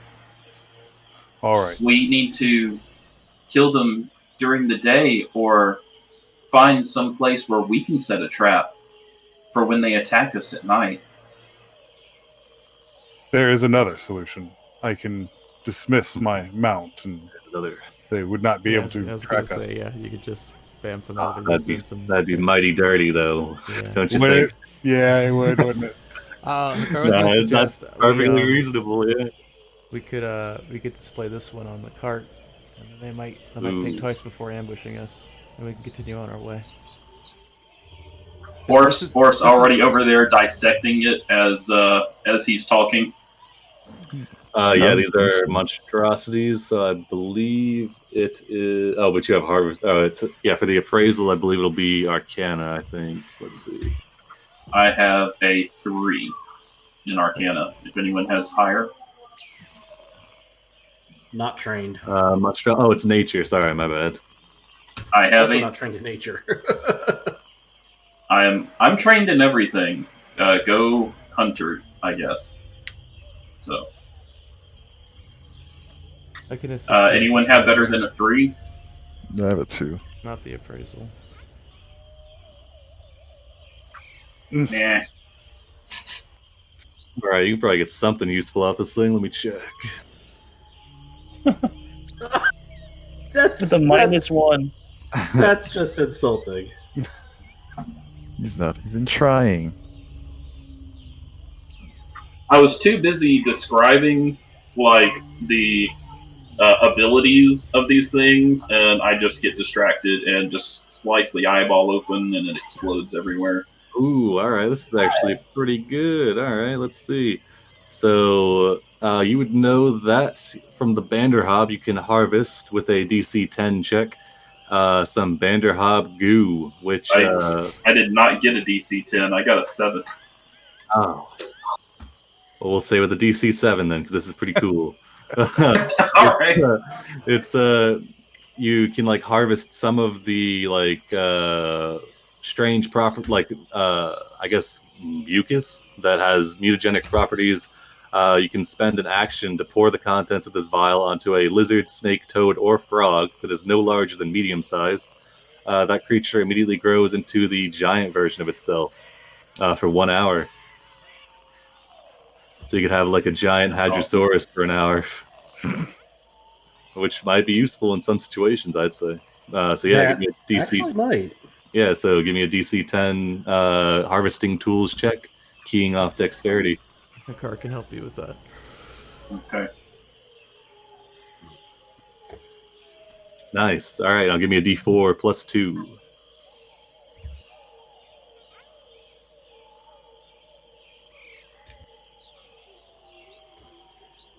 All right, so you got 5 vials of Banderhobb goo. Each vial is worth 25 gold. I'll put that into treasure.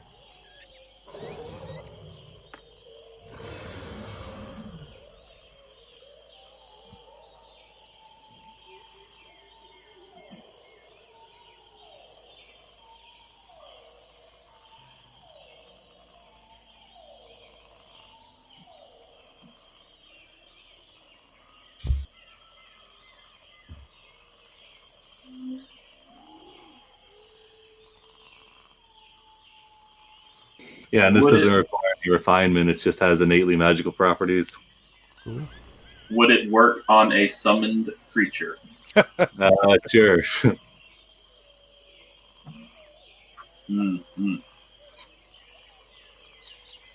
All right, yeah, so you got 5 vials of the goo. All right. Oh, the base creature has to be no larger than medium-sized. Yeah, unfortunately, you can't... Oh, wait, so it has to be a small thing? Oh, that kind of sucks. All right, we'll say with double the amount. With 2 vials, you can make it work on a large creature. So you can make them. Baby. Oh yeah. Oh, and while under the effects of this item, the creature becomes violent and attempts to attack the nearest creature it can see, whenever possible. I didn't read that part, A little but bit nice. of downside there. Yeah, but I mean, just time it well. That's still pretty cool. Need to run away? That See a last part should have a medium-sized spoiler snake? tag. Yeah. Well, yeah, I honestly didn't read that, but yeah, I mean, it's still got its applications, all right, and it doesn't require any refinement, so you might as well keep some goo. Oh yeah. Yeah, so. All right, but we seriously are going to get ambushed, and we got to figure out what we're going to do about it. Yeah. With a nat 20 on the survival, you're fairly sure that an ambush during the night most likely is probably coming, unless you track down this guy and get your feathers back.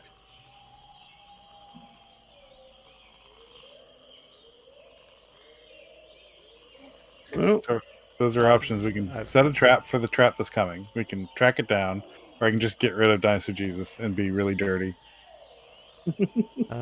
That's I'm dirty right there. Preparation. The car wants to suggest that we can keep going, and he wants to make a kind of rack for this guy's corpse, and kind of put it on top of the cart. As we're traveling, maybe they'll think twice about coming and get us. Other than that, yeah, we could set up a trap. I don't particularly care either way. All right. Also, the whole tracking business, it's got to be within a mile. Yeah, exactly. We go like 30 miles a day. So if we got more ground to cover, then we're fine. Well, we don't. Honestly. This will be the end of that, I think, depending on when we go. Then we have a problem. Because I had rolled the 11, and then I moved 3 spaces already. I don't know if we got ambushed before then, or I was ambushed at the end of that. With an 11, I think we just now got ambushed at the end of the day. So that makes sense. With an 11, it'd be the most inopportune times. Yeah. We could push on through the night. I'm sure that's going to have no terrible consequences. I mean, what's a couple Banderhobbs, right? You guys roundhouse kicked that one into oblivion without issue, so exactly. Let's just make sure we're somewhere where there's not difficult terrain. Yeah, Orf's gonna start freaking out by how nonchalant everybody is. Guys took down a Rathalos, so what's a little Banderhobb? Guys, they can just teleport and swallow you, completely forgetting that everyone else is bigger than him. All right. So the goal is to not track down the thing, just let them come to you. Yeah. All right. So what do your preparations look like for setting up during the night then? Lighting big fires, I guess.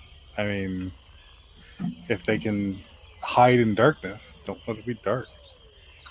Orc Yeah. will try and set up traps as best he can.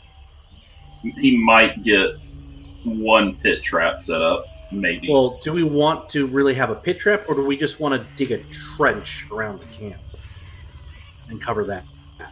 We don't need to. We don't need the trap to hobble them. We need the trap to alert us more than anything else. Because if we focus fire, boom, it's dead. Because that's why we were able to put this other one down so fast. Might I recommend good old fashioned spike?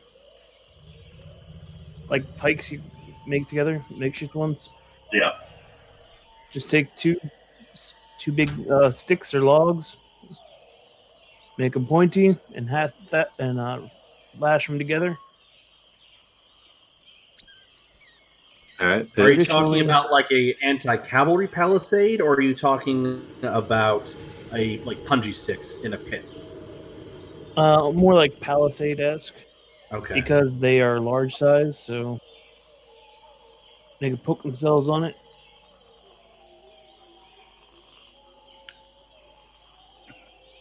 It's good for funneling people into specific places where we want them. Aside from the whole teleporting thing, of course. But if we use plenty Yeah, of so- torches around the wagon, Basically, we you can make sure there's bright light. Yeah, we can find a clearing so there's no like kind of trees around us. We can set up a couple bonfires to block out the light. I mean, defeat the shadows, and then they can't use it to teleport. Oh. Mm-hmm. All right. We all, For we the can all ward just off, hide in the middle. you guys are making a big, bright beacon in the jungle. That's gonna All right. that may attract other things.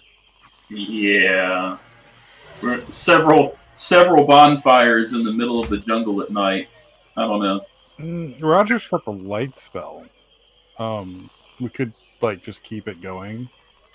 Have it cast on a couple rocks and then just scatter those about whenever they finally do show up.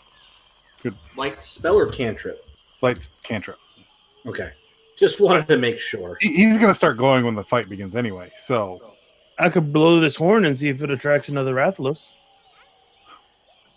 True enough. Then you could We rub blow goo on the it. horn, and we put the horn in their hands, and we run away. Ooh, yeah, there you go.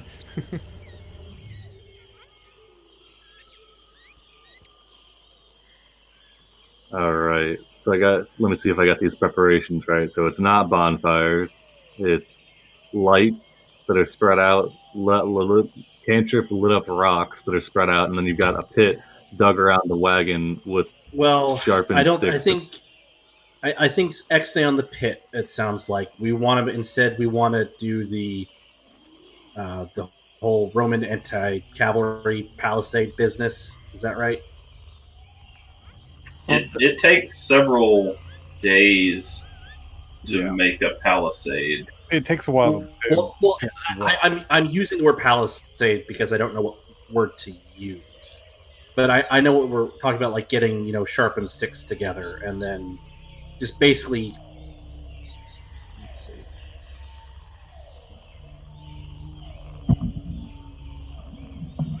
Because I know creating a palisade, a proper wall, would take too long.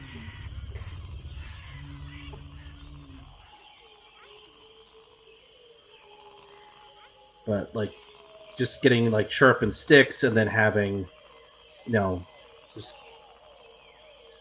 having basically a makeshift fence to funnel the Banderhobbs. Is that basically what was being suggested? Yeah, I got an idea. I think I'll take you guys. You're fairly confident that an ambush is coming, and it's a good thing to be confident about because these creatures are ambush predators. They grab a chunk of you, run off so you think you're safe, and then come back at night when you're resting. Hopefully, usually they don't have one get stunned and murdered right in the ambush phase, but that's how it goes when you're a toad. So, all right. That's what I'm talking about. Again, I don't know how to do the image thing, but All right. Hey, can you guys see your area? Whatever that link was, it's not working. Yeah, it's not Lincoln. I can see it, but I have dark vision, so Don't we have some Ditto. lights going around? Pretty feeding the air, Riley. Time. Orf can see. Do we have like a fire journal entry to drag out? Yeah, it should be one of them. Let me see. I see some torches. We can just make a big pile of torches somewhere to represent. Could use a pile of these to represent like a bonfire or something. I got them under the object thing. There we go. Response. Campfire. With the light turned off. Nice.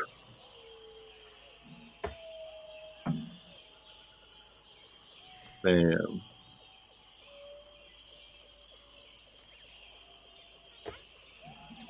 there we go.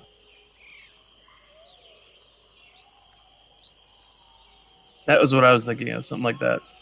Oh, Okay. yeah, just grab some of those in the Yeah, ground. those actually take a while to put together. Oh, okay. Yeah. It's a couple hours of work. Well, we'd have a couple hours of work, wouldn't we? Yeah, but I mean, it would probably take the entire team all the way till dark to make like a 10-foot line of it. All right, then that's pointless. So our best defense, by the sounds of it, just from time constraints, Just is having probably lights. I mean, yeah, is having lights. Yeah. it's probably fine, guys. I mean, we've fought the Rathalos. Like, All right. Well, Shadow's going to take post up in a tree. Right. Yeah, I'm not sure. Orf would either be way deep inside of the wagon or way up in a tree. Oh, I gotta think about this for a second. All right, and we'll have Aladdin hanging out by Pogo. Okay, so here's the plan in Roderick's head. We have a bunch of lights around the camp. Each person's got it covered with like a cloth or something, or they're holding it or whatever. Every half an hour, Roderick walks around and renews the cantrip on all of them. Whenever we get attacked, everybody unveils them. Everybody's got light. These things can't really do their darkness stuff, and then we fight. Does that sound right to everybody? Yep. Sound like it'll work? Sounds good to me. Sounds about right. All right. Sounds good to me. Let's see. So you can cast light on multiple objects, right? Yeah, it's an hour duration, which is why I said half an hour. It's got no other requirement other than material component, but it's got the holy symbol. It requires touch. It's an action. So yeah, if I keep it rolling every half hour, we should have enough for a fight. So All right.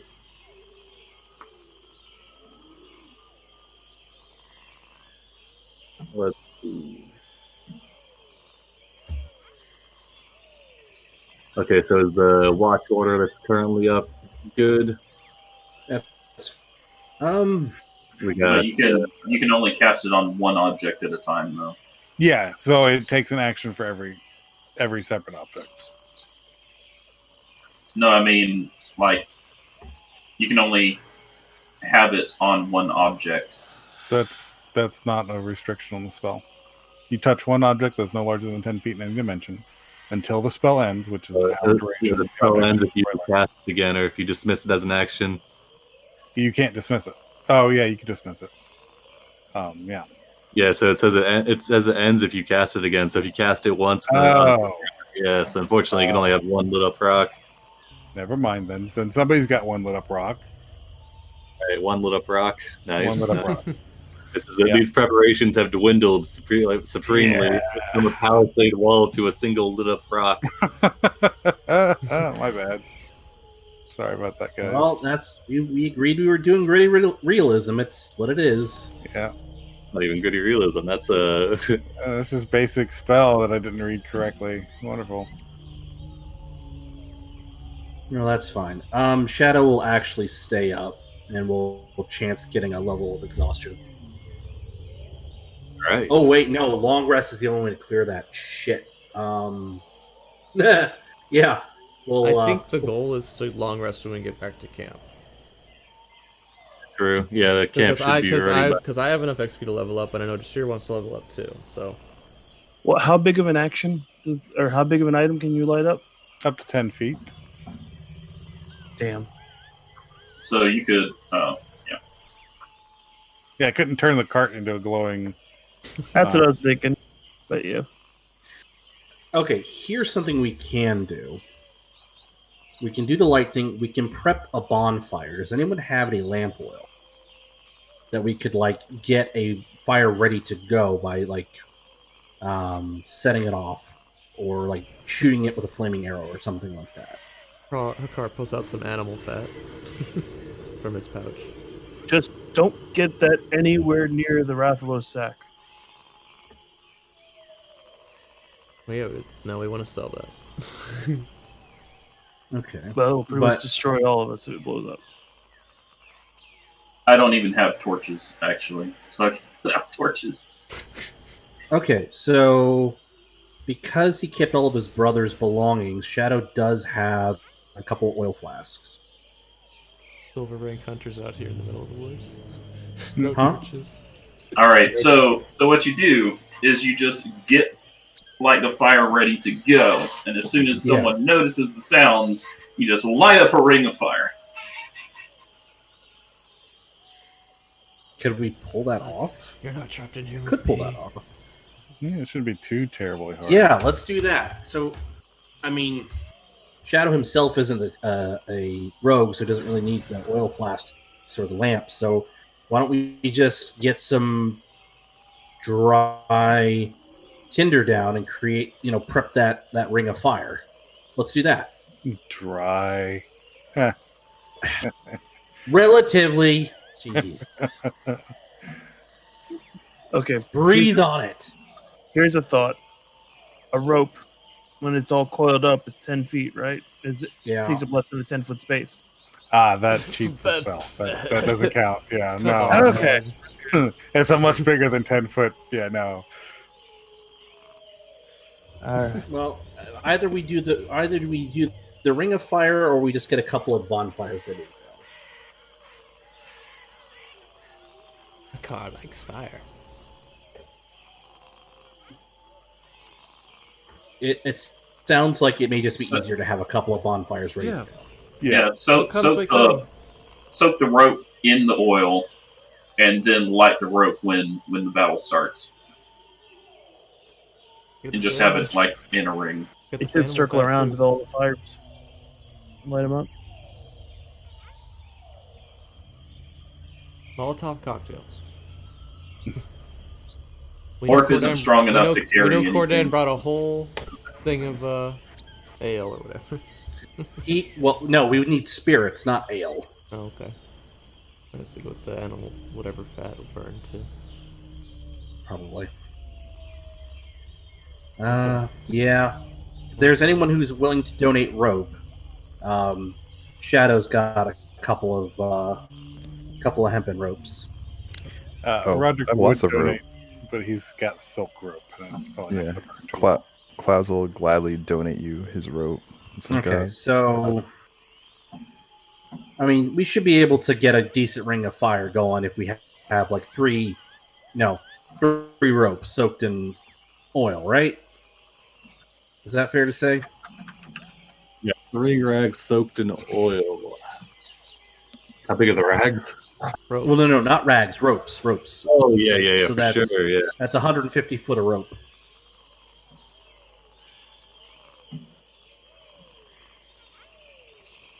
What's this? Gotta figure out the circumference here. Yeah. I'm like, I don't remember the formula.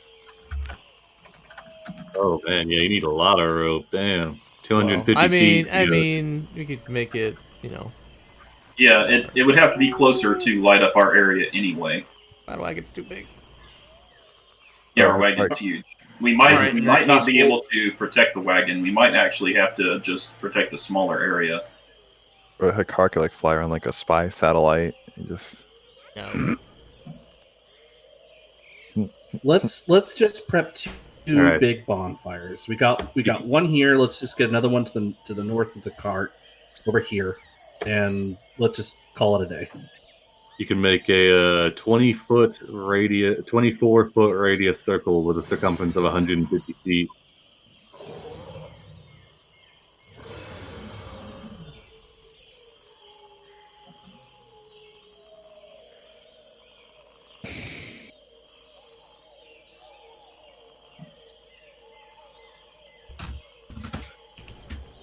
So it'll be about like that. 150 feet of rope right there. Wait, what? Feel safe. Hmm.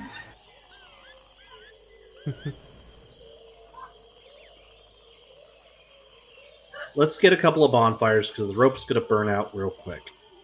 67. What the hell? I used a calculator. Yeah, that did. I'm not sure what equation you used. I think there was something wrong there. Wait, how much rope do we have? 150 feet. The circumference should be 2 That- pi r. So radius 2 times pi times the radius. Gonna- I did my math right. I must have just made the circle wrong. Because he had 23.8 feet radius. Oh, I did the freaking diameter. Crap. So it'd be in 48, like a 48-foot diameter circle. So roughly 10. We'll say 10 squares.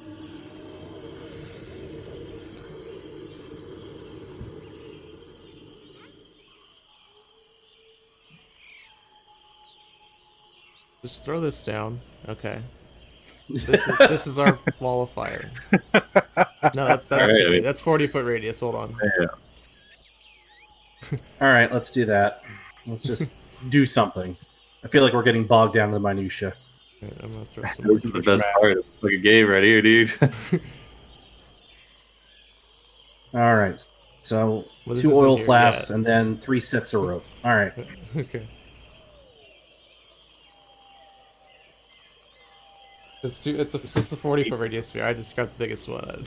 Okay, I got you. It's not the right one. It's probably the 20-foot radius sphere we want. Yeah. I mean, 'cause this is important, you know. You got a whole bunch of Banderhobbs coming at you. If it's But- like 2, we're going to be so just over prepared. I'm saying friggin' DC 20 for that survival check for the knowledge about the tracking, but damn it, fucking nat 20. It would have been a great surprise. All right. Bam. There we go. All right. Beautiful.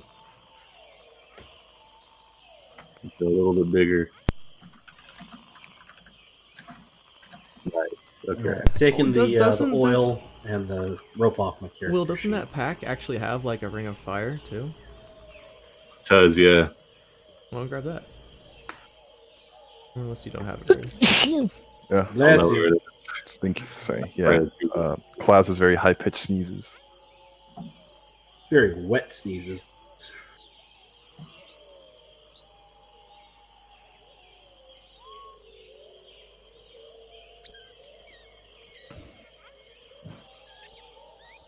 We got- Yes, it's beautiful. It is. Exactly Yeah. what I want. That's nice.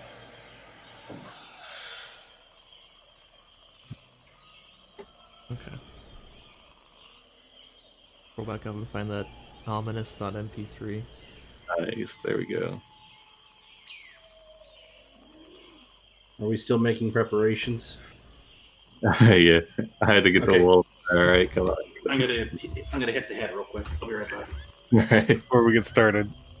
all right. I got you. You spent a lot of time building this 10-foot palisade. There you go. I don't know what you want. Okay, there you go. We got the. All right, the Ring of Fire is too perfect. That's amazing. There's a big rope. All right. Let's see. This is D&D at its best.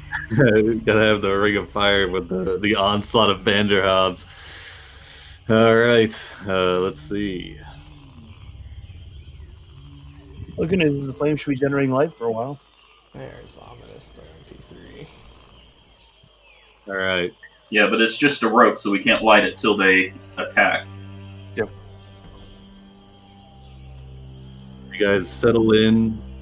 Stanley is he's clutched. He's back in the cupboard with his maps clutched to his chest, and he's got a dagger poised, ready to strike any enterprising toads that come in.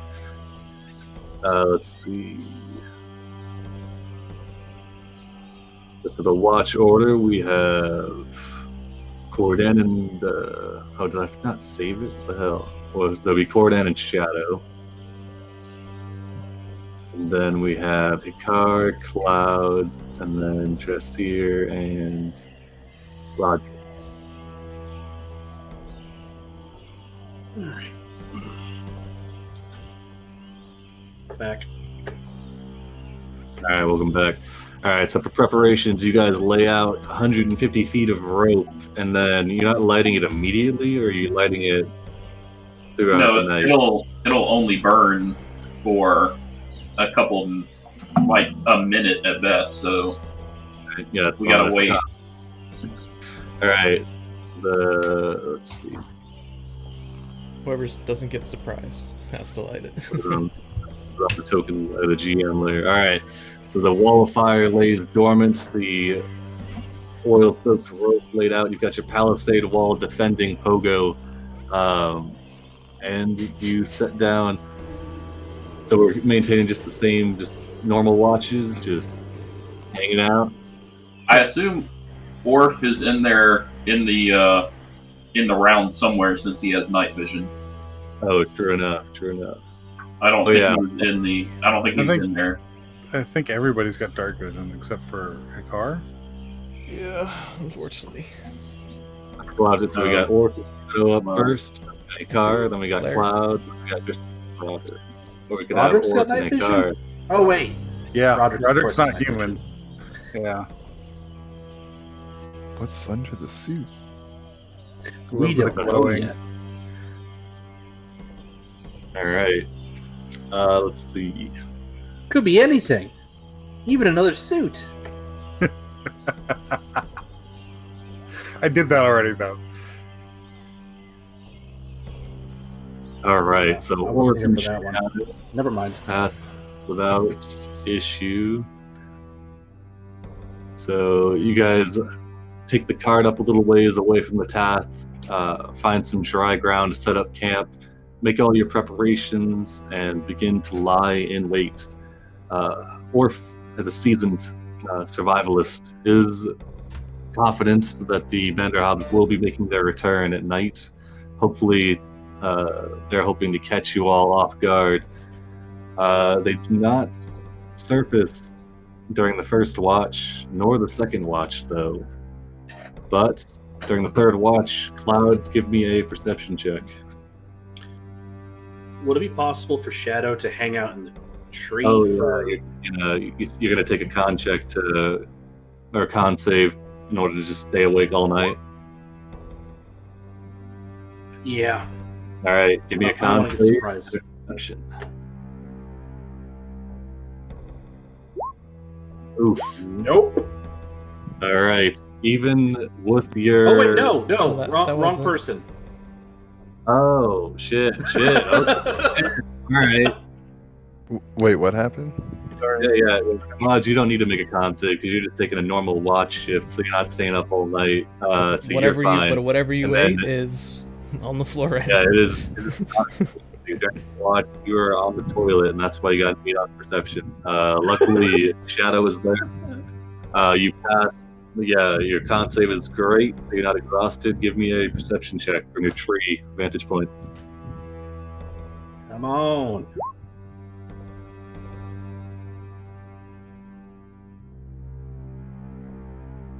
Do I have advantage? You It's are okay. Just tell me no. Well, let me just check some stuff real quick. I gotta check if it matters. Well, you know, the more Banderhobbs you attack us with, the more stealth checks they have to make. I know. So that's the trade-off. Well, the I'm advantage in giving Shadows, them a group. that would bonus their passive. And their I give them regular I stealth give them is like, 5. yeah. But you're expecting them coming, so I was canceling out their advantage. You're fully expecting an ambush. Okay. So I have to check something else. Alright, let's see. Alright.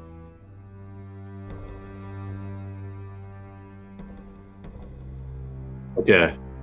So the third watch comes. Wall Clouds is on the can. Shadow, you are looking around. The wind kind of softly rustling through, carrying the scent of the river Tath up to your vantage point. You've chosen a nice spot to field an ambush. You've got some ridge cover on the north side and some walls on the southeastern side.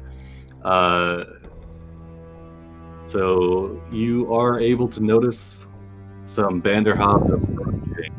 You see that there are 3 approaching from the north, 2 approaching from the south, but it appears as if they're kind of slinking along the ground, and you can see that they're kind of sniffing the air and they're moving very cautiously,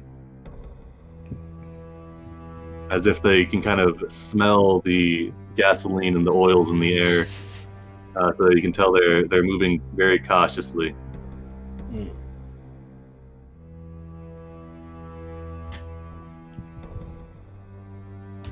And the corpse of one of their own right on top of the cart. Yeah, that's also contributing. Yeah, for that sure. car strung up.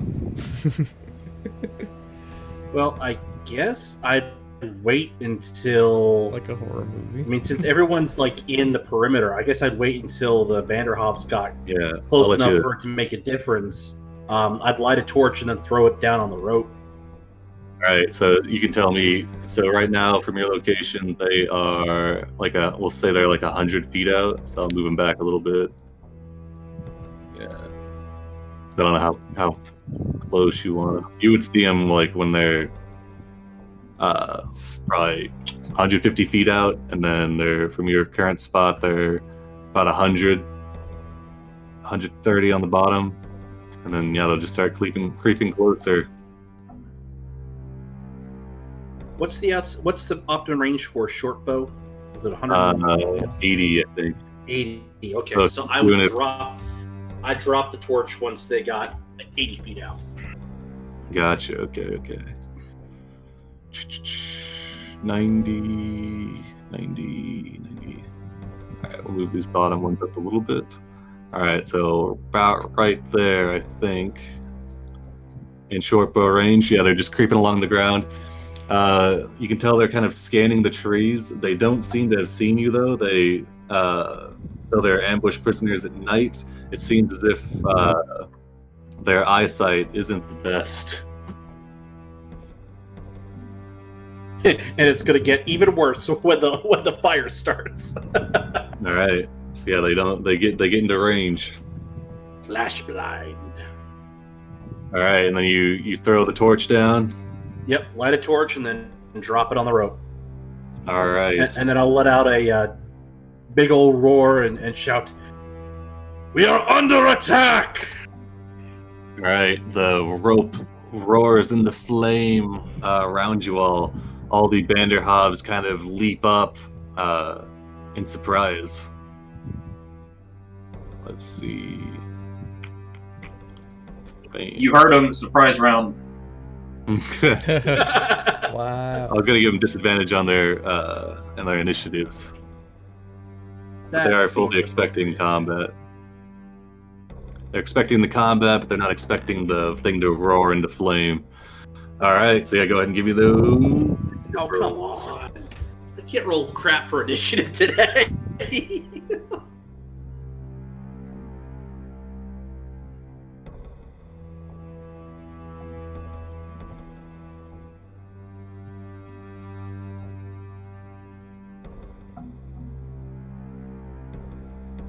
All right, how should I do this? That'd be great initiative. It's higher than the other guy. You guys can handle it.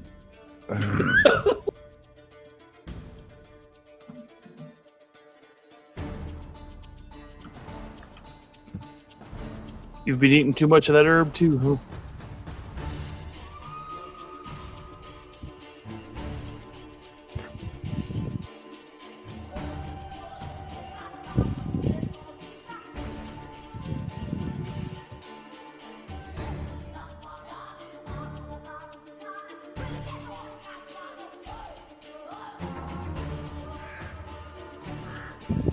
All right, reshuffle.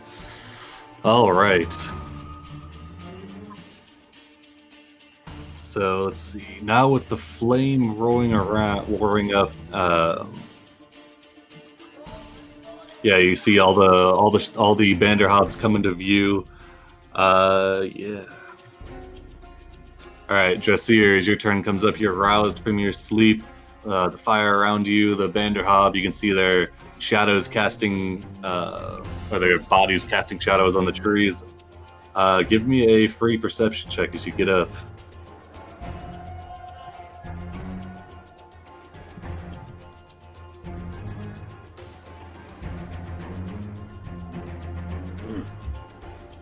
All right, yeah, you can see, you can quickly take stock of the situation. You can see that there are indeed 5 Banderhobbs around you. So my character has dark vision, but I can't see much of. I guess Yeah, light would make it would be nice to have actual light. We'll just throw some torches down. Here you go. Yeah, I couldn't find them. Those torches. Ring of fire.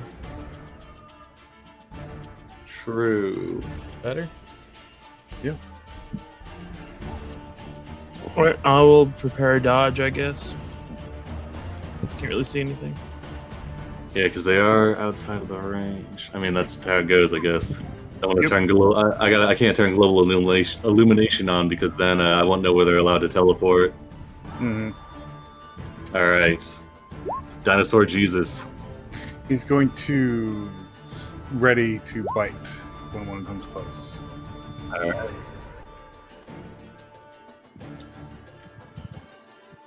Hikar.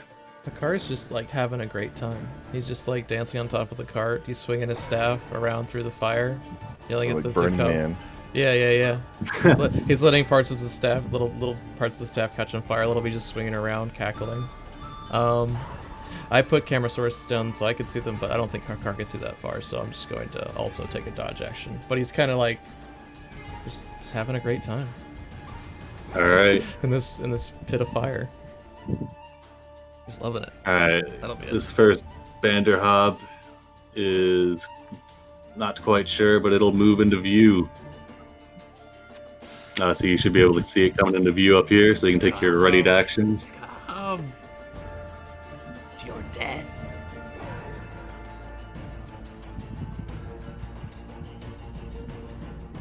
Anybody got ready to text? I thought some people have already done. Melee range. Okay, I got you.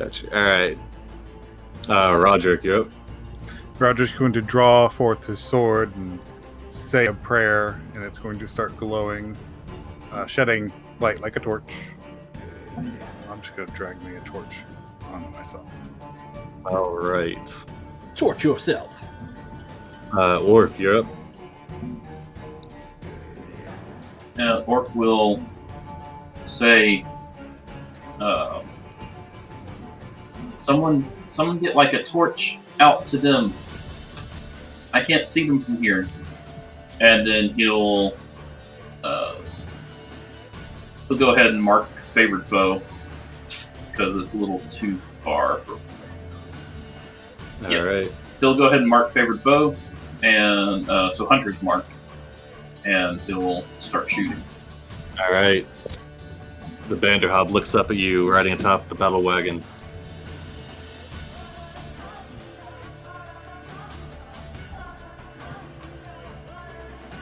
All right. First shot misses. Second shot sinks home, dealing 10 damage. And then he'll sort of duck down. All right. It lets out a grunt. Continues moving towards you. Shadow. Alright, so seeing that Banderhobb pop up, I'm gonna draw an arrow and focus fire on him. So, once. Whoop! Oh. Ooh, all right. What we got here? Your weapon's range is reduced by half for 1d4 rounds. For 3 rounds. Weapon range is reduced by half. That's an inopportune time for that to happen. It's okay. I mean, this guy's, 25 feet out, yeah. Yeah, and I'm 30 feet up, so even with, we're good. We're fine. Alright, so that misses, and then we'll do our extra attack. Come on. There we go. 21 for 6. Yeah, that'll definitely hit. Arrow sinks in. Alright. Banderhobb from the top moves into the edge of the light. Alright, so let's see. Hikar, Orf, and Shadow, you guys are the only ones up high, right? Well, yeah, I think so. Okay, yeah, give me like a free perception checks, the people that are up high. Because this one's moving in from like the elevated area. Alright, yeah, so as you see this one approaching into the torchlight, you can see it gets to the edge of the cliff face and it's sizing you all up, and it seems hesitant. It seems like it's kind of hanging back. It seems like it might be waiting for something. But yeah, it just holds off at that location, just right at the edge of the firelight. You there, yes, come. Step right up. Alright, that's one from the bottom. Moves into the light as well. Clouds, you're up.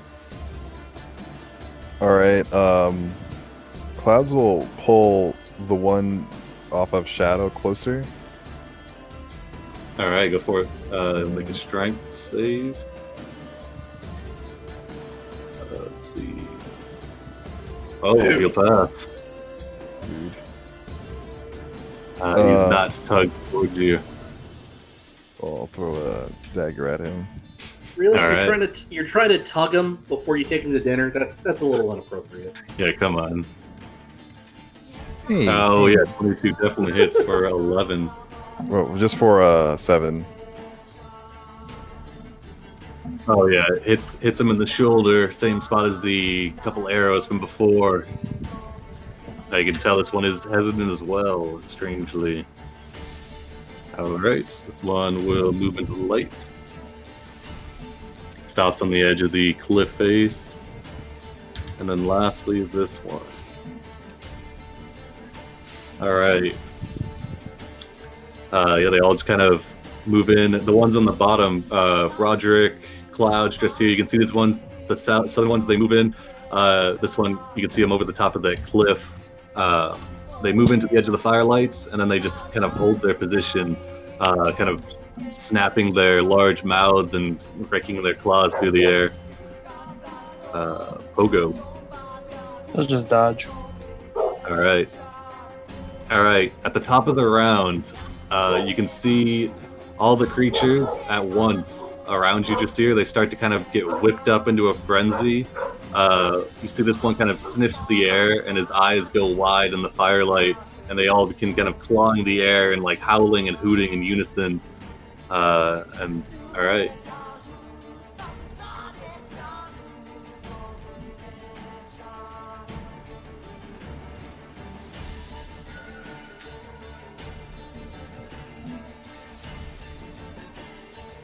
You've got a crossbow, don't you? I do. Hey, you go out and meet him. He dragged away into the darkness.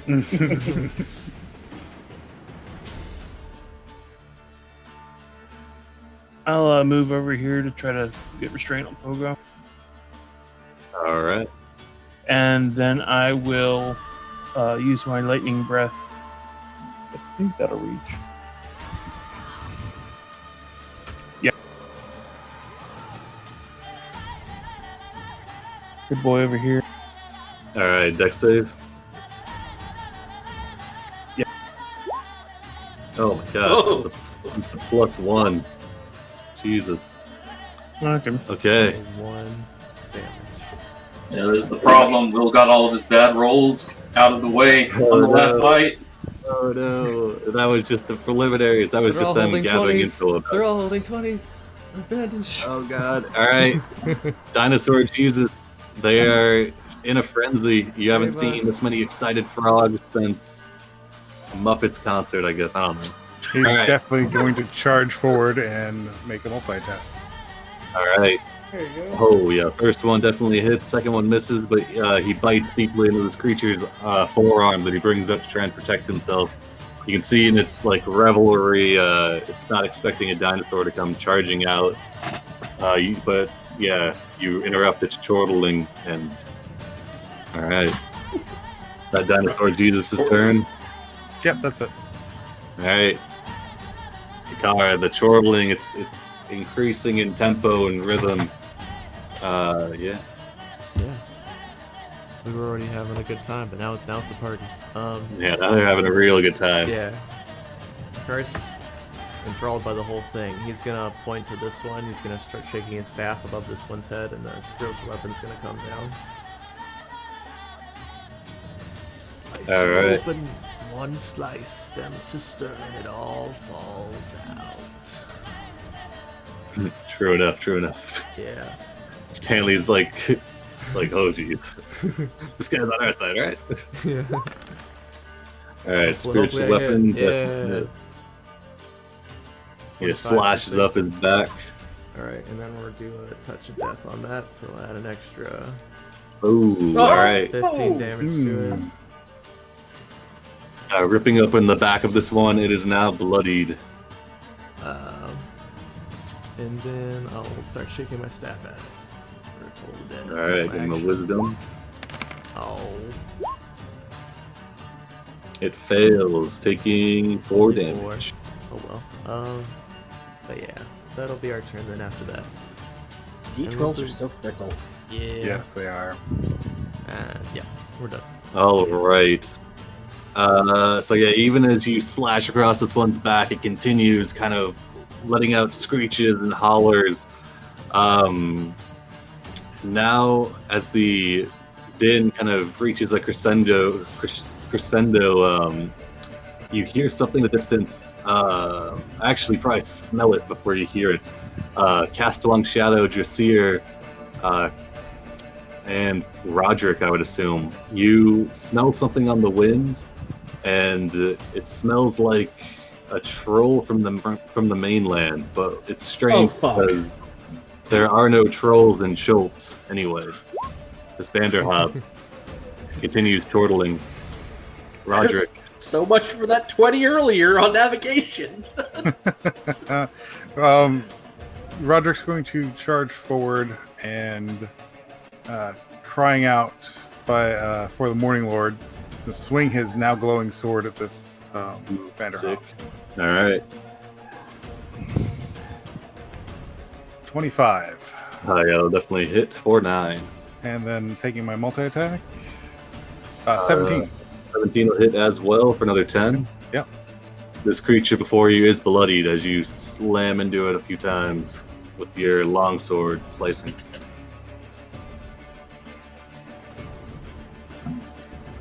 All right, is that your turn? Yep, I'm done. All right, Orf, you're up. Orf can. Orf's got a better view of this one, I think, so that's the one he'll go after. This one in the top right, and he'll keep firing at it. All right. He's already got it hunter's marked anyway, so yeah, that makes sense. It is bloodied. Put it down.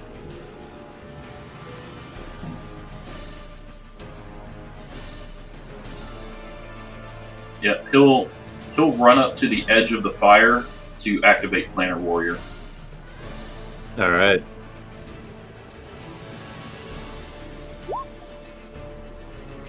Oof. Is that just a straight up 13? Yeah, it's a straight up 13. All right. 13's not going to hit. Unfortunately, it kind of goes off the creature's slick skin. 25 definitely will hit though. For 16 damage, this creature is looking pretty badly wounded as it's peppered with arrows. Its chanting has died down in volume, though it's still present. All right, and then he'll run under the cart. Aw. Alrighty. He's only a little thing. Shadow. Alright, so we're gonna make another attack. Same target as before. 26 for 10. Alright, yeah. That'll hit. It's on Death's Door. Alright, extra attack. Oh, 16 for 10. alright. Alright, 2 quick shots right between the eyes. This creature falls over dead. Its cries now silenced.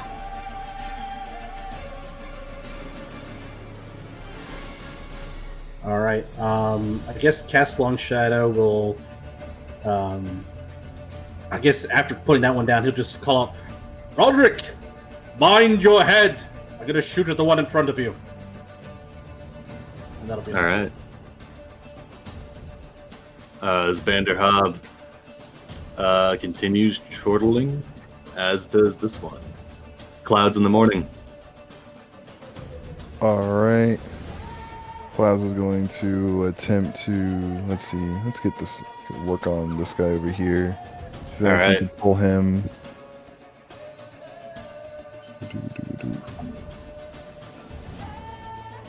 Alright, strength save. Alright, barely passes. Okay. And then he'll still fire off a psychic blade at this guy. Alright. 25 will hit for 12 or 6. Alright, throw a blade into him, sinks deep. Mm-hmm. Alright. These two realize, like, what are we doing? We should be taking dodge actions. And they take dodge action. This one that's up next to Roderick will, Alright, there's Dinosaur Jesus. You can see this one kind of burps up a puff of feathers as it squares you up, Roger. And it's going to try and bite you. Ouch. Oh, That hits. 25. Alright. Even worse. Yeah, could have been that 28. Why is it not rolling damage? Oh, is it just not set to auto roll? This must be an old character that I've running. Oh my god, what the hell? Okay, no, it's only 20 because it's not a crit. Damn, that's a lot. What the hell? And that's not even as bad as it could be. I think I might be using the wrong one. Let me check real quick. Hold up. Okay. I think I might have modified this one to be a 5? boss monster in another campaign. Hold on a second. Let me check the texts. No, I just like it rolled a 1, a 2, a 3, or 4, and 5. Yeah, I think this is one of the. This one might have messed up art because I modified it for another campaign.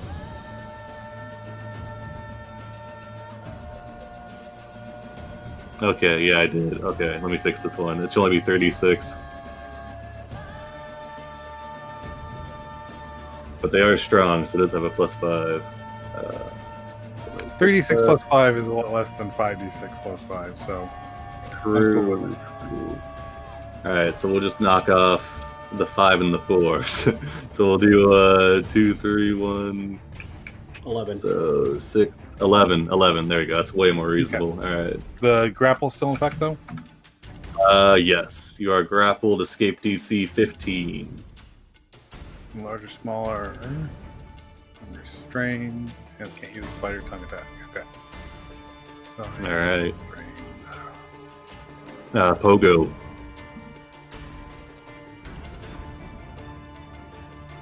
I'll probably continue to dodge. All right. Dressier, you're up.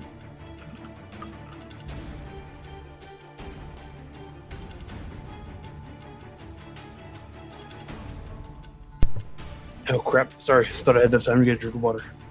Oh, no worries.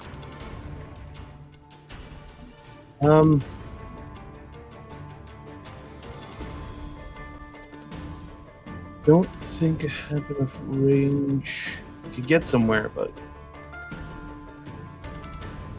we will get our light crossbow out. I thought you had a heavy crossbow. I gave it to the silent snake, the silent lizard folk. It's a gift. You know he's cherishing that. All right. So you're moving into position. Oh, is that your turn? Yeah, I guess I'm gonna hold off. I can't find it right now, and I don't want to hold up anybody's turn. So. All right, Dinosaur Jesus. He's going to move around to where Roderick was, and then try and bite this thing. Bite and claw, multi-attack. All right. Do we do a flank? I'm just going to That'll hit. so For 17 7 splash. This creature is... Oh, it's already bloodied. It was on the precipice, but now it is definitely bloodied. As he claws across its back. Alright, is that his turn? Yeah, let me I got it. Hikara, you're up. Alright, I'll beckon my spiritual weapon closer to me. And then we'll come over here and we'll tow this guy. One by one. One All right. by one. Wisdom save. That's better. Oh, so of course he passes that one. I'll go move over here and that'll be done. Alright. This creature's looking pretty injured as you toll the dead, and it takes the necrotic damage. Let's see. Alright. So the smell intensifies. It's a new smell to both clouds and Tikar, and I guess Orc if it's not from the mainland. And then, let's see. You remember an old adage from the... You might have just now be remembering like a rumor that floated around in the Hunters Guild that it's less accurate to say that there are no trolls in Chult. There is one troll in Chult as a creature steps forward into the light, and you can see its gnarled and matted form. You can see there's 3 heads sit atop the creature's shoulders. You can see more faces engraved in the creature's bodies, twisting gnarl of arms surround it with like sinuous flesh connecting everything. You can see, those of you from the mainland, that this appears to be some sort of troll that has evolved such immense regenerative power properties that it's kind of destroyed itself and made itself stronger. As it steps into the firelight, it looks around at all the Banderhobbs and roars. All the Banderhobbs kind of shirk back a little bit from its gaze, moving out of the way of this creature as it moves in to pursue some prey. You also hear the bloop bloop bloop of legendary actions. As it takes to the field, it surveys, and then it charges straight over the flaming rope past the paladin engaged in combat, and The palisade. No. oh, only we it moved moves it. over to it moves over to the not to the palisade blocks Pogo, and it goes straight towards Dressier. Let's see. We're fools. All right. You can see that the troll has 3 claws coming out of its body. Let's see. So, Dressir lunges out to try and bite you. Oh my god! Right off the bat, dude. Okay. Oh my god. Here we go again. Don't worry, we got this. It's all right. It's all right. All right. Let's see. Is Dressir within 30 feet? Let's see. Yes, she is. Momentary confusion. So you don't add your proficiency bonus to your next attack roll. That's not too bad. So you take 22 plus 10. Plus 10. Alright, so 32 damage. And you don't add your proficiency bonus to your next attack roll. The creature then, it's towering over you all. It's 15 feet tall. It sends down 1 clawed arm towards Dressir and then 2 towards Hikar. I'm going to use parry to reduce the amount of damage I get. Alright, and it lashes out with a claw down towards you. 22 for 18, and then 2 towards Hikar. Ah! Okay. Gee, what is it? What is it with you and Damn and birds? I mean, seriously. I should have used my channel divinity.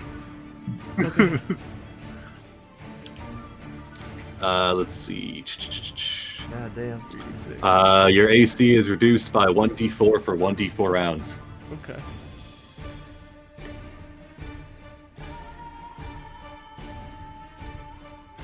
Eight damage. Ouch. Your AC is reduced by 1 for 1 round. Okay. And then, you know what? It'll sling out a claw towards... you guys want Pogo or Hikar? I think it'll try just to lay down a lot of damage, I guess. But, 30? I guess they'll... Yeah, so that'll be 30 on that claw. Alright. Okay. Claw towards Pogo, I guess. Oh, God, okay. Alright, so he rakes his claws across Pogo. No! Pogo goes dodging! Oh, it's dodging. Oh, okay, so it's in that one. Okay, alright, we're getting full spectrum. Let's see what we got here. Let's see.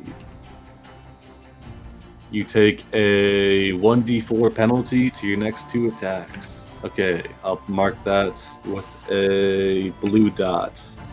But yeah, that'll be his turn as he enters the field, taking a massive bite out of Dressir, a massive claw of Hikar and of Pogo. And then that'll be his turn. Just a Banderhobbs. This one's dead. Yeah. Alright, Roger.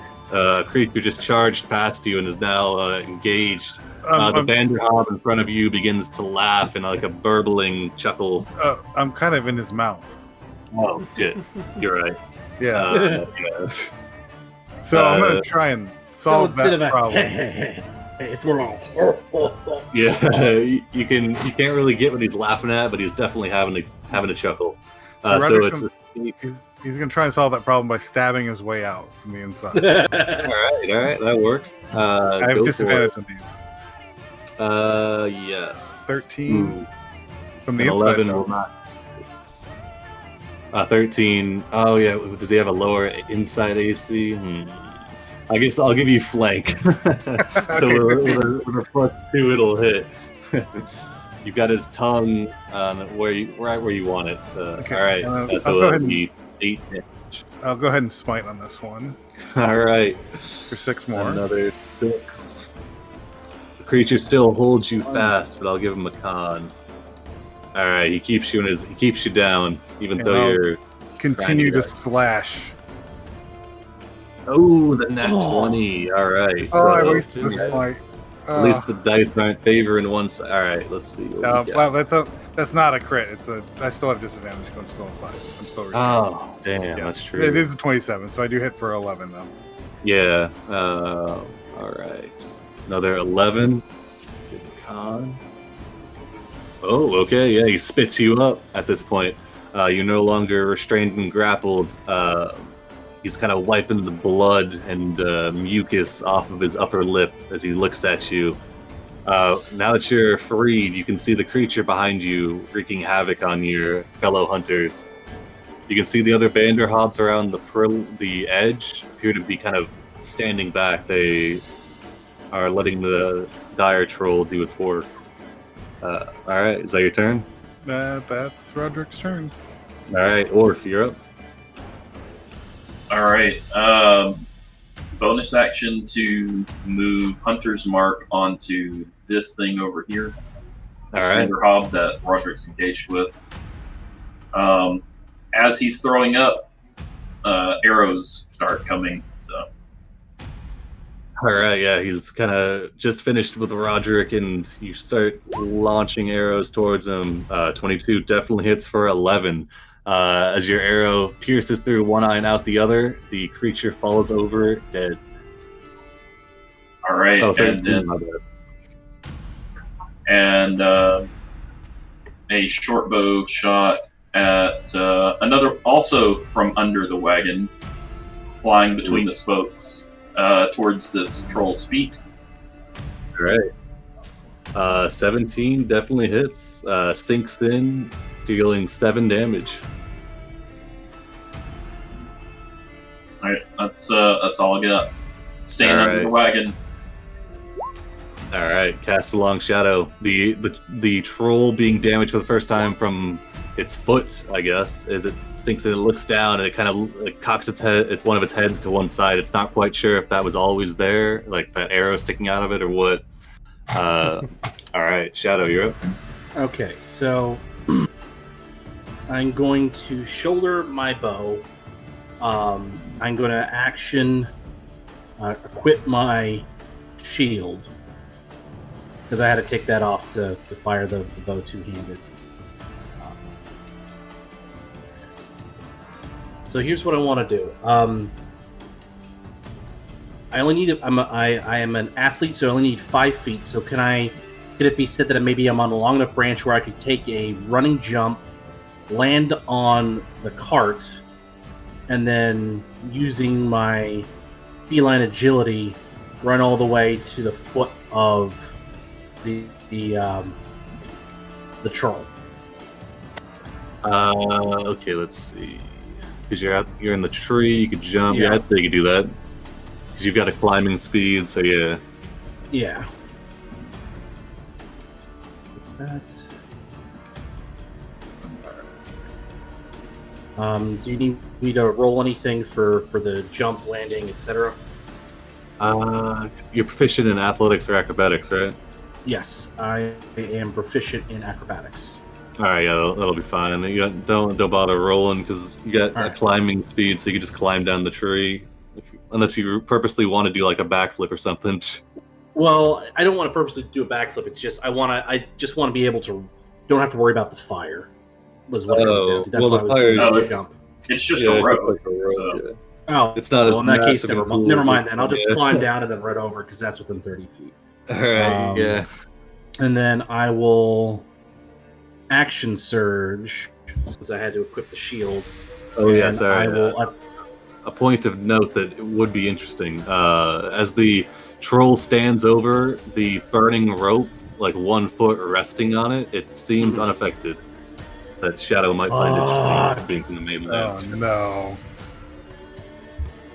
Alright, well, I'm still going to do this. I'm going to draw my rapier and I'm going to attack with the green flame blade on the troll.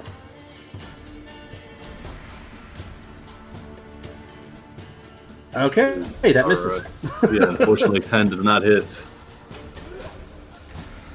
All right, that's my turn. All right, at the end of your turn, the creature lashed down towards you with a claw. Only a 14, though. Nope, that misses. All right. Banderhobbs are chilling, taking dodge actions. They don't want to mess with Big Daddy Troll and his dinner. Clouds in the morning, you're up. All right. Clouds is gonna climb up on the wagon, and he's gonna throw a couple blades at it. It's like, try it at multiple different faces. Oh! Okay. Wow. What do we got? Critical fail. What does that mean? We're just treating it as a weapon, yeah. All enemies that attack you before your next turn add a d6 to their attack roll. Ooh, you're off balance. I'll give you the resistance down. Alright. Alright, and then the 24 does hit for 18.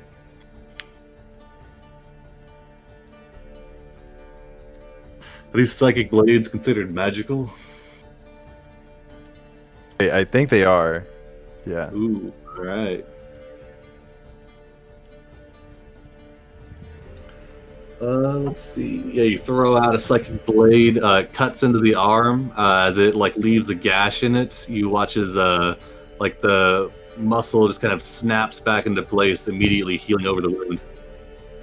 Well, not immediately, but quite quickly. All right, these two Banderhobbs are chilling. Oh, this one's dead actually. So he's chilling the hardest. All right, Pogo, you're up. Pogo is going to keep dodging. All right. And yep, stay here. All right. At the end of Pogo's turn, the troll will. It's like, I'm huge. I can move into spaces. So it moves into your space. Kind of climbs up. Uh-oh. It begins to move. It just kind of towers over you, as well as like towers over the cart. Actually, it's probably about waist level with the cart, chest level. But in any regard, it can see clouds, and then that'll be its turn. Josir. Alright. We are going to try to headbutt him in the crotch. All right, go for it. Call shot to the nuts! Oh. A valiant Too effort, powerful. but you watch as before your very eyes his crown jewels move out of the way. He flexes and just sucks him in. You can see he's got 3 or 4 sets down there too. His regeneration is out. So It's he's out got of a control. very deep voice, is what you're saying. Yeah. It roars down at you in giant. Stay away from my jewels, my berries. All right. Well, then we are going to use we have to use our action surge. Make another attack. All Make right. actual attack this time. All right. Ooh, a 19 hits for 9 damage. Yeah, I don't know why. I Magic did it twice there. Warhammer. You just smash it into the side of the troll's knee. It's like hitting. It's like smashing like a tree or like a brick wall. The troll is standing tall. At the end of your turn, though, it will deign you with an attack and lash down with a claw towards you with its last legendary action. And a little club. Fumble. All right, what do we got here? It's a natural weapon, so if this attack was made with a limb, roll a DC 14 Dex save. On a failed save, you fall prone. All right, DC 14. Yeah. Okay. He falls prone. He like goes to lash out. You dodge out of the way. He follows through too much, slips, and just falls down. All right. Since he attacked and missed, I'm going to use my Vengeful Assault. All right. Oh, sorry, not Vengeful Assault. Riposte. Sorry. All right. Once if I take damage, one is if I don't. Yeah. So you dodge out of the way, coming back in with the Warhammer. Go for it. You get advantage too. Yeah, because he's falling prone in front of you. Would you allow me to? No, I'm gonna keep it. Do it. Do it. Ooh, 18 will hit for 13. Damn. All right. And 2 more damage. Because Oh, his nice, superiority dice for it. So. All right. So 15. All right. You cleave in, smashing the same spot with the hammer. The troll looks at you angrily, but he's out of legendary action. So, all right, Dinosaur Jesus. Dinosaur Jesus sees his chance. He pounces. Like, literally. He pounces. So I'm going to multi-attack. Advantage with bite. Ooh, that'll 12. miss. Advantage with claw. 18. That'll hit. As a bonus action, because the creature's already prone, I get another claw attack because of pounce. I missed. Oh, damn. Yeah, so Dinosaur Jesus comes in with a fury, just shredding and biting. The troll, its regeneration, I'd say, like, anytime you guys miss above, like, a 5, that's probably hitting, but the troll's regeneration is just it's just going so nuts that it's just stealing wounds instantly. Yeah, and it's rolling around, you're ripping stuff off, it's regrowing stuff. Alright, is that Dinosaur Jesus' turn? That is his turn. Alright, Hikar. I have a cool thing I wanted to do, but I think the smarter thing is to just get away from it, so I'll do that cool thing next turn. So I'm going to take an action, I'm going to disengage. I'm going to fly up some measure of out of its reach, hopefully. Don't forget your height token. Yeah. Yeah, it's 15 feet tall with big arms. You're probably going to be like 30 feet up. Okay, so I'll go 35 feet up. Alright, 35 feet up. Oh wait, it can jump that. Hold on. Wait, what's the jump fly out of calculator? here. If it makes a standing jump, no. And then bonus action, I'll have my spiritual relic and come around, spinning through the fire, and coming to try and hit him. Alright. Switch weapon. Here you go. Maybe.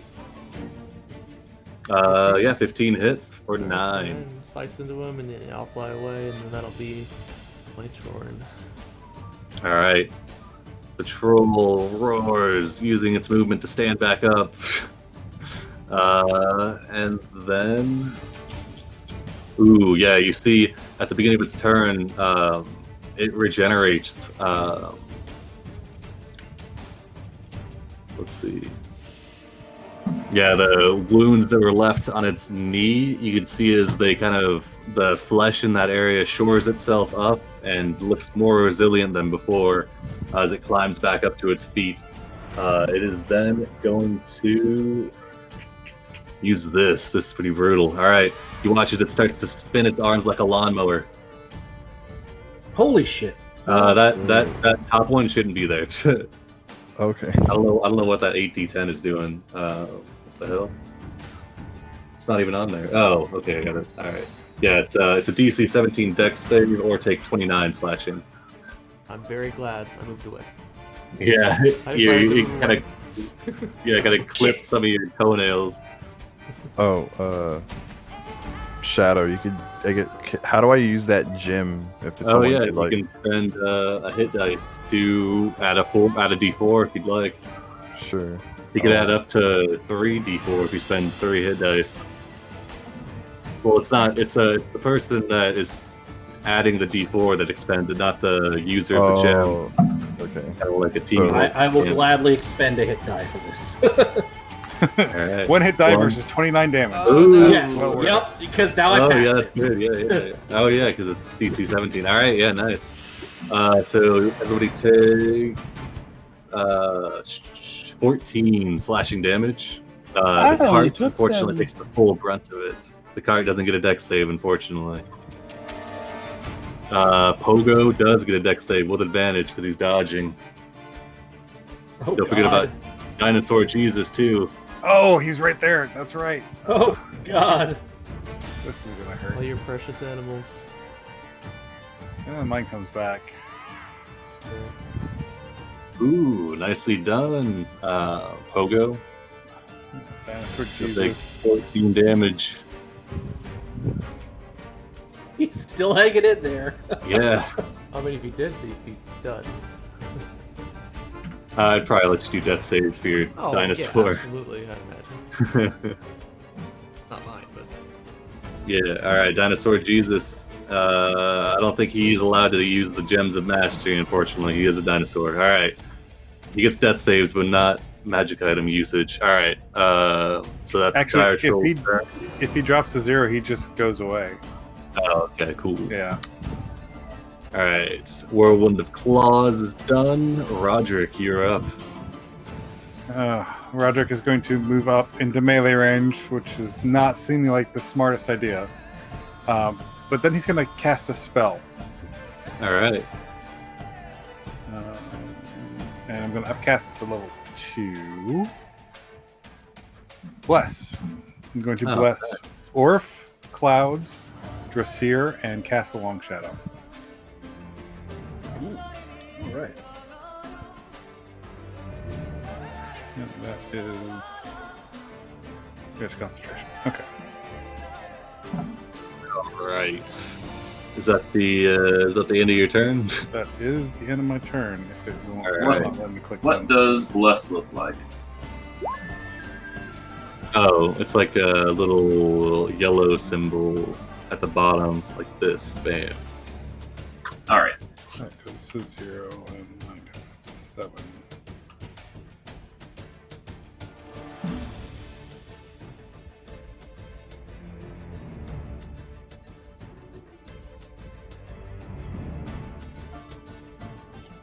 All right. Okay. So at the end of your turn, let's see who's the most injured. Move out of the way real quick. All right. Hikar. Well, yeah, the dinosaurs, but he's more interested in the humanoids at the moment. Let's see. He's gonna. Oh yeah, he's got a. Oh damn, you're out of range. All right, Yes. fine. That's it. Dinosaur Jesus or Pogo? Nah, he doesn't care about these dinosaurs. He knows you don't get this old as a troll by being a wuss. All right. I'll just roll it. So we got Shadow, Dressir, or Roderick. All right, Dressir. He lashes down with a claw using one legendary action. It's a miss. Miss. And that'll be his legendary action. Or if you're up. All right. Since apparently he can reach this far under the cart, I'm gonna move further away from him, and I guess provoke opportunity attack. Yeah, I mean, he's got long arms and he's Way under the cart. I hope he doesn't notice me. you got You're I'll not say you low got cover. like +5 cover. We'll say as he lashes out with a claw. Oh shit! Fuck. Ouch. All right, All yeah, right. he gets you anyway. Even with the cover, slashes you for 18 slashing. All right, what you got? You hear a loud roar under the cart for sure. Bonus action to move Hunter's Mark to the troll. All right, troll is Hunter's marked. And yeah. I will. This is a dire troll, man. Put some respect on his name. Let's see. Just finding Hunter's Mark. There it is. All right, and less. And you said it looks like when he doesn't take a lot of damage, it immediately regenerates. Yes, particularly from non-magical weapons. Okay. Since I'm blessed, I'll go ahead and aim real hard. I'm gonna aim real hard at like Achilles tendon or something that I can find from underneath this cart. All right. Nice. Ooh. Oh wait. Yeah. You're... Okay, sharpshooter. That's fine. All right. 19 on the first one will hit. What is that? The 8 on the second one will not. But okay, as the first sharpshooter shot hits, give me a d20.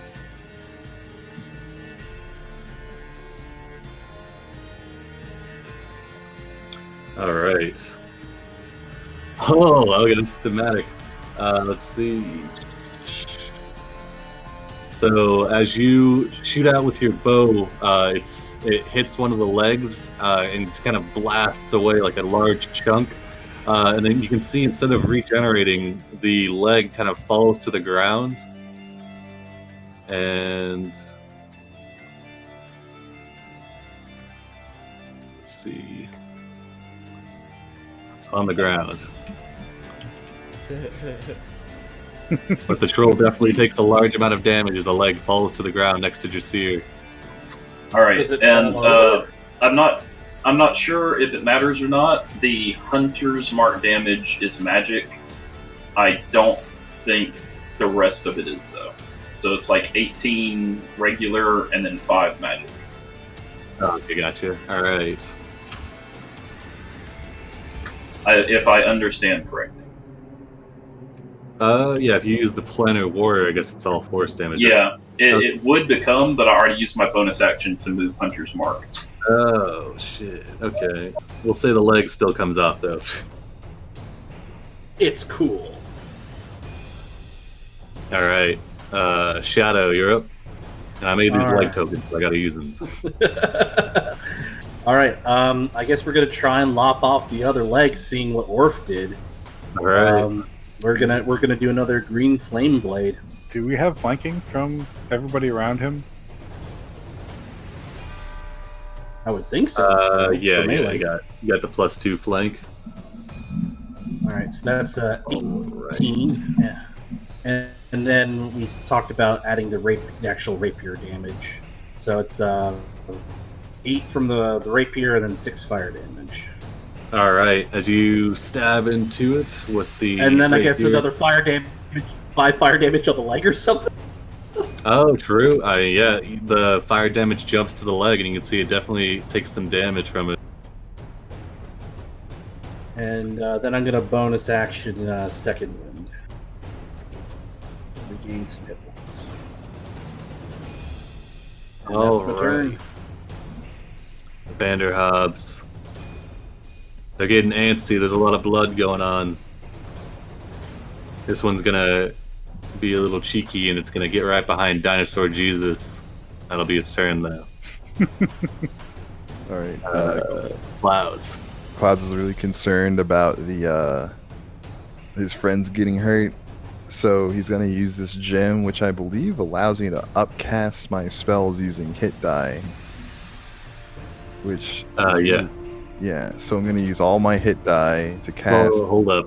It's the spells offered on the gem list, just so you know. Oh, You okay. can't use it to. Yeah, it's not just a general. You use hit dice for That would be spellcasting now. amazing. Yeah. They have some of Okay. that in gifty books. All right.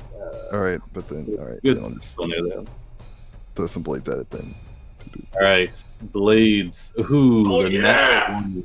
All right. What do we got? Oh, don't forget about your blasts.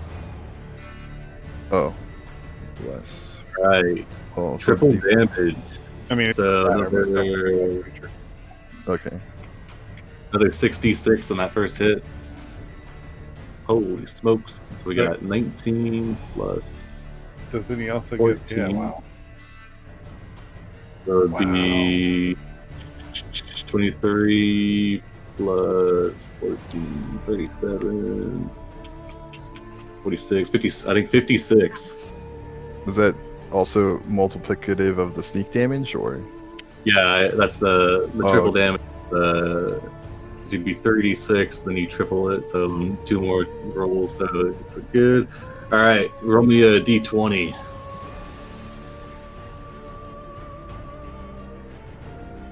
All right. 4. Okay, nothing happens with the 4, but the blade goes in, sinking into the chest, leaves a massive bloodied wound. The creature is bloodied for a moment, and then you watch as the mass that it kind of explodes, green blood and flesh going everywhere, like covering Shadow, Broderick, and Jasir. And then you see as the troll's the wounds immediately start going into overdrive, knitting itself together. 2 more arms sprout from the creature, and an extra leg replaces the one that it lost. Oh. All right. Good luck, guys. It's been great. And Clouds will hang out on the top of the wagon. Oh, All right, I'll make sure I keep track of how many limbs it's got going here. All right, currently has 5 limbs. All right. All right. End of Cloud's turn. Banderhobb. Yeah, this one. It's gonna kind of like slide down the thing here, and it's gonna kind of like sneak up. It's gonna like look at Aldine. What's Aldine doing as this creature like sneaks up to it? Sorry, I was muted. Aladdin is gonna honk and peer in surprise. The Banderhobb comes over and it's kind of puts its finger to its mouth. And it's like you can see it. It's like patting the sides, like trying to take trying to undo the clasp holding the creature on. It's gonna make a sleight of hand. Oh. All right. Aladine's straps are kind of removed by the Banderhobb. Banderhobb begins to lead him away. So right. when you say his straps are undone, like all the stuff that was on Aladdin, or ones? Oh! I assumed Aladdin was pulling the cart. No, I just had him up there, so like he wasn't hooked up to the cart necessarily. Well, Okay. he might have been. All right. I assume Aladdin doesn't want to be moved though. So either way, the No. Banderhobb is going to try to force movement. So give me an opposed athletics check, I guess, to try and not get grappled. Shoot, how? It'd be strength or dex to oppose it. I didn't drag out the sheet. That's what. You can just shift click on Aladdin and it'll pull up the Hadjusaur. It'd be a D20 plus 2 though, either way. Okay, I'll just roll a d20. That'll be faster. Ooh, all right, Aladdin is grappled. Begins being walked away by this beast. That's not good. All right, Pogo. You can see Aladdin being led away. Possibly to be eaten. Most likely to be eaten. Pogo will run up and I guess try to headbutt this thing. Is Pogo hooked up to the cart though? No. Okay. All right. Yeah, make me attack then. All right. As you run up and try to slap him away with your tail, the 10 does not hit. All right. Top of the round. Dressier, you're up. All right. We will second win.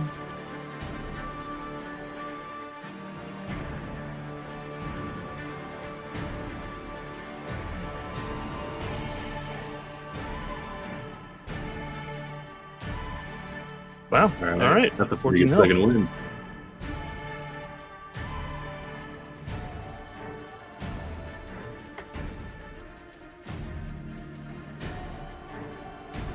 The troll growls down at you as you use some of your own regenerative powers. Hey, it's my thing. And then we'll take a good swing at its legs. All right. Newly minted leg growing out of the stump.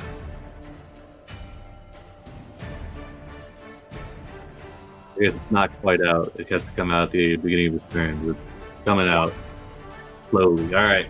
22 for 11.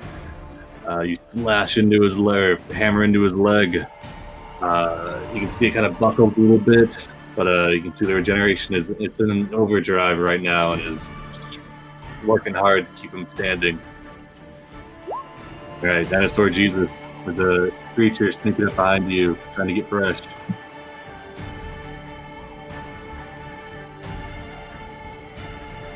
Kind of moving up tentatively behind you, making a dodge as it does.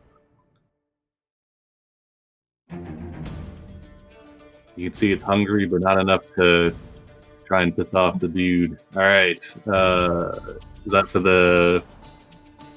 Either way, the 7's gonna miss claw. Are you speaking? Because I can't hear you. Somebody got a call. He may be. It's Oh, not muted. okay.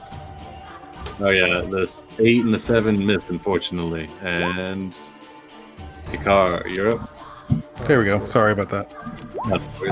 Alright, so we're flapping up desperately. There's bloody feathers going everywhere. He's gonna spit down on the troll.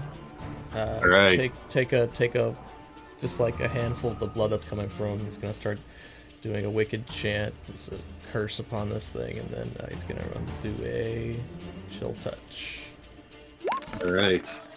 Ooh, that's the thing that has the can't Yes, do it does. regeneration.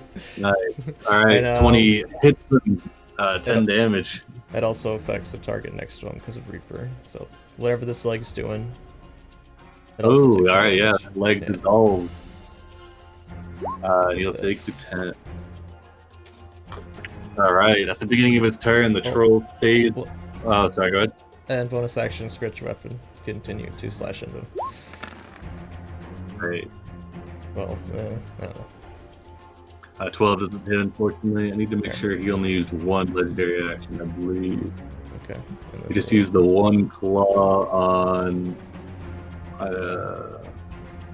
Yeah, he just missed with the one claw. Alright. In that case, then, he's going to use a recharge. Alright. So he doesn't get any health back. I guess the regeneration stops his arms from coming back, too. I'll post it up real quick.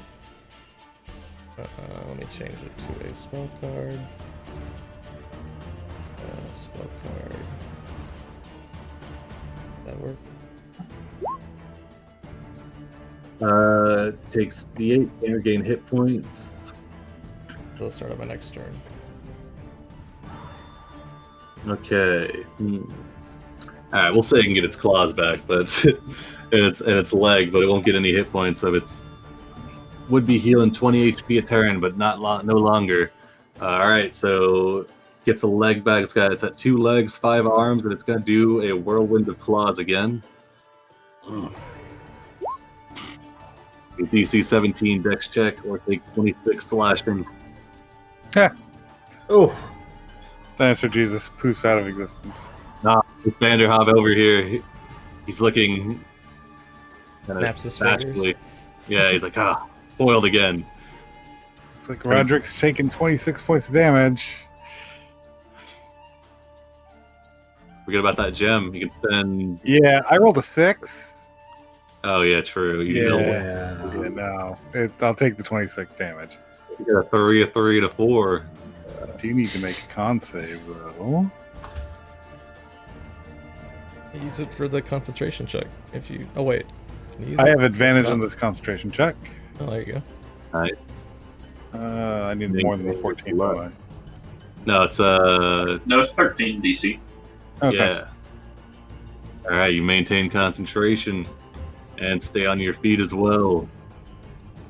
All right, it's at 26. All right, Dire Troll's turn. Roderick. Roderick really should probably use his lay on hands, but instead he's going to try and cut this thing down. He's angry and Right. upset. So, longsword attack with flanking. 16. All right, you dodge under the arm, swinging around rapidly, swinging up with your sword, and deal 10 damage to the creature. This counts as magical damage, and I'm also Nice. going to smite him. All right, another more? 8. I'm out of level 1 spell slots now. Wonderful. And then I'm going to take my second swing. 26. Yeah, that'll hit. So first swing opens him up. Second one drives in further. And because we're in such dire straits, Roderick's going to spend his last spell slot and smite. Oh, dang. All right. 12. Oh, Be 12. yeah, it would be 12. Yeah. Yeah. Alrighty, another 12. Creature is looking hurt, but its regeneration is keeping pace. No. Well, it's like it's natural resistance. I just described as the regeneration. Yeah. Does it give you health back? I know it's not getting me health back. Good. All right. At the end of your turn, Roderick, Who's injured over here? Oh yeah, Roderick. Then this will be for you then. Oh God! You'll sleep. Oh, only a 15. Catches it on the shield. Nice. All right, Orf, you're up. All right. Orf will step out from under the cart just so that he can aim up the troll's head instead of aiming at his feet again. Activate Planner Warrior. All right. And he's going to take careful aim at the largest head. All right. And I assume that misses. I don't know. 17 minus 3. You have your bless added to that? Yeah, it's in there. Okay. Yeah, 14 just barely misses. All right, and one more. Yeah. That'll definitely hit. Oh, fucking All right. 19. Yeah. It is all That's force all. damage. 30 damage. Holy smokes. All right, yeah, it's definitely a massive chunk. Give me a d20.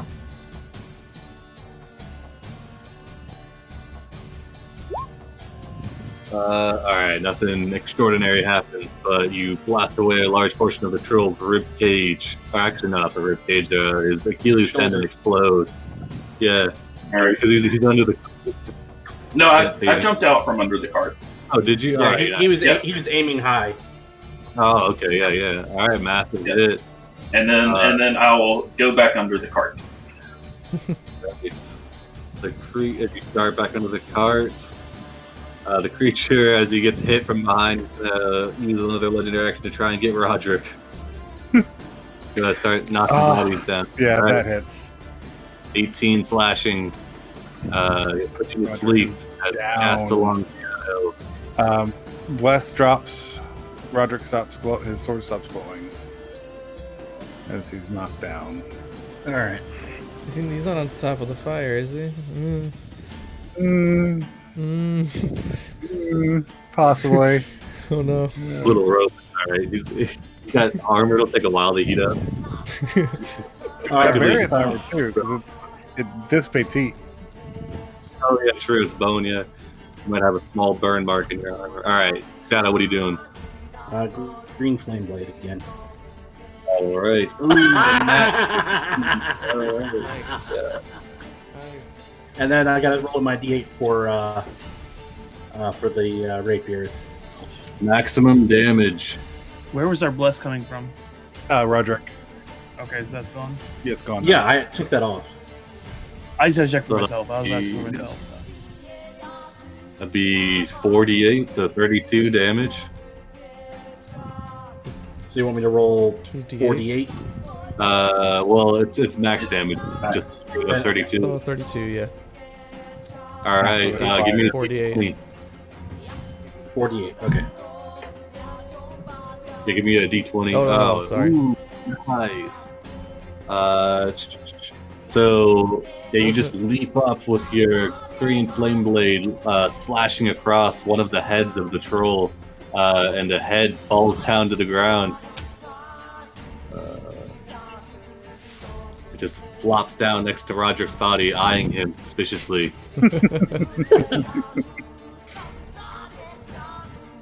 All right, is that your turn? That's my turn. That'll be a simultaneous thing. I was going to say, well, technically, since that's a new target, does that extra fire damage go to the head?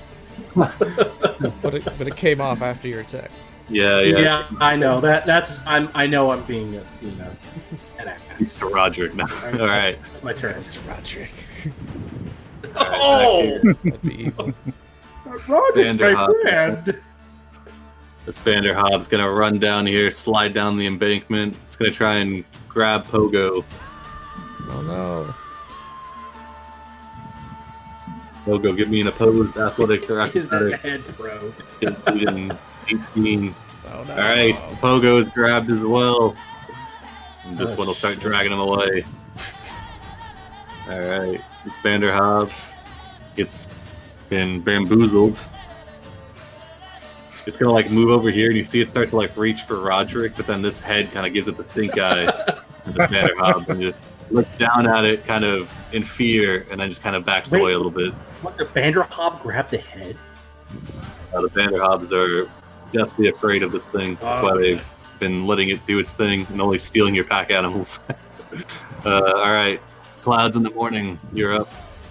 All right. I think I'm having a problem connecting to Roll20 because I just click on my sheet and it's blank, and I refreshed a couple times. So, I don't know if you could roll for me, but just the simple, just 2 psychic blades at it. It'll All right, keep getting down, kind of lackadaisical about the whole fight. All right, 2 psychic blades for the patrol. Let's see.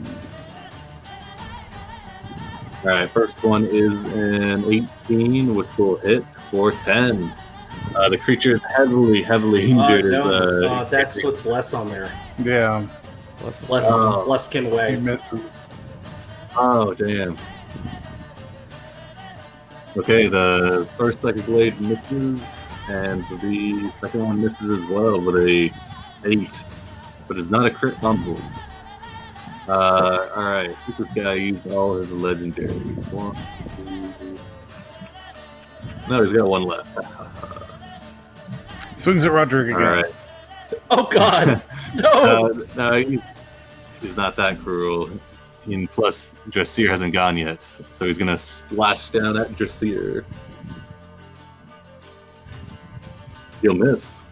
Dressir Riposte. catches it on his. Oh yeah, go for the riposte.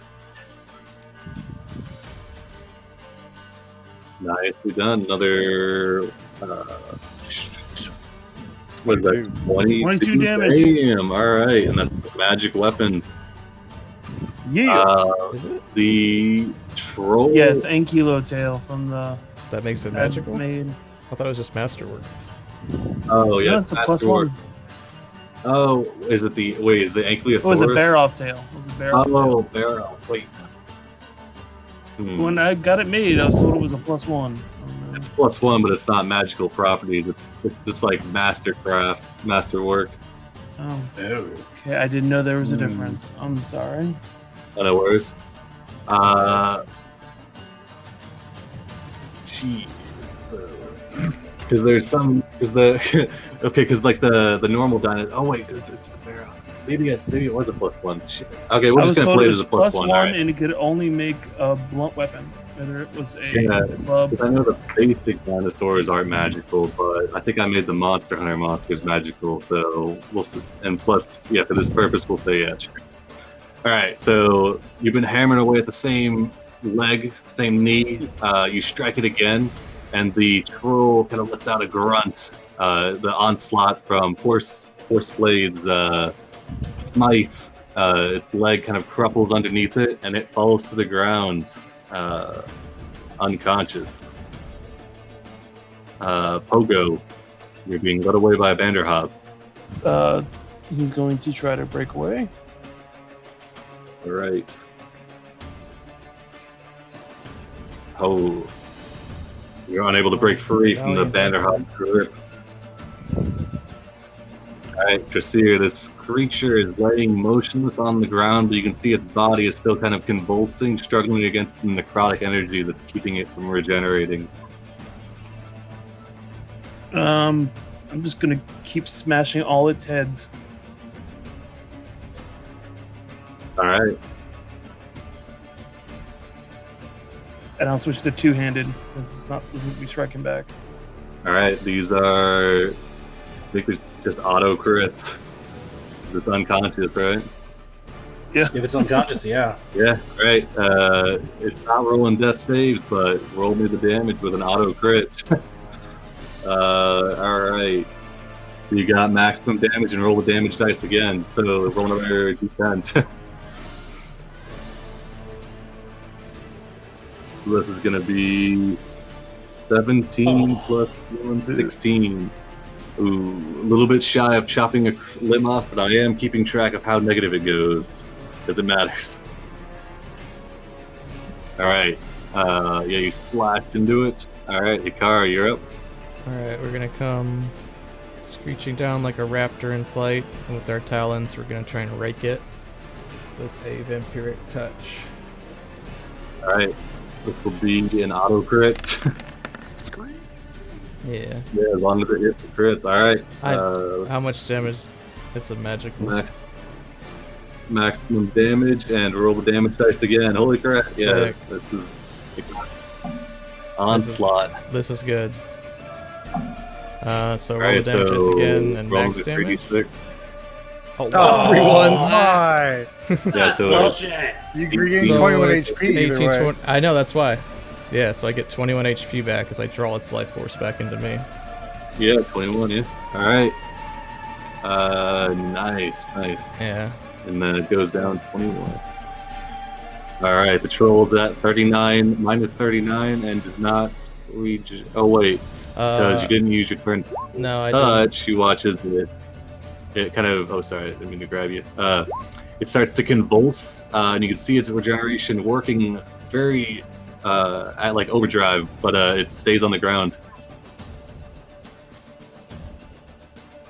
Yeah, I just wanted HP back though, that's why. Yeah. All right. The dire troll remains motionless. Roderick, death saving throw. Roderick's gonna spend 3 hit dice because he feels the importance of getting back up. He's willing himself back to life. Oh my god! Oh no! Well, at least you did it. All right. Yeah, I so got 4. Yeah. yeah, 11. So it's a pass. Wait, It's a good item. oh gosh, yeah. That's good. All right. 1 and 216. Damn. All right. You do not get back to your feet, but you do not That take a beats a fail. 2 double failed. fail. Yeah, you take a pass actually. Because it's an 11. All right. Orf. This creature is motionless on the ground, but oh shit! You're right. Yeah, I guess a 1 is an auto fail, even if you, because it's if you auto fail a death save, even if you add to it. I'll Because take it's 2 only a failures 20 if you give me a success. 2 failures and 1 success. All right, yeah, that sure. That sounds All right. good, especially because of the way the gem is. All right, yeah, that works. So it'll give you the 2 failed, but then you can still modify it afterwards. It sounds like a good compromise. All right. So Orf, this creature is on the ground, but you can see its flesh knitting itself back together at a rapid pace, roughly 20 HP every 6 seconds. It's actually laying on the rope, and you can see the fire is kind of burning it. It does not seem to be doing anything to the regenerative ability. If you'd like, you can give me a survival check to try and piece together what's going on here. It's regenerating. Okay. I'll. Is it? I'm trying to click this thing. It keeps hopping around the screen.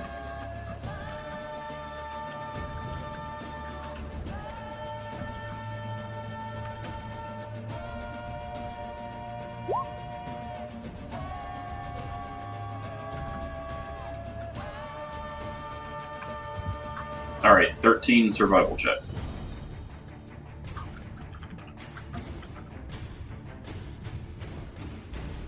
Okay, with a 13. Okay, you know that fire. You've read about trolls in the mainland being affected by fire. You know that they are also affected by acid, which is more effective because it actually kind of destroys the tissue rather than just cauterizing it.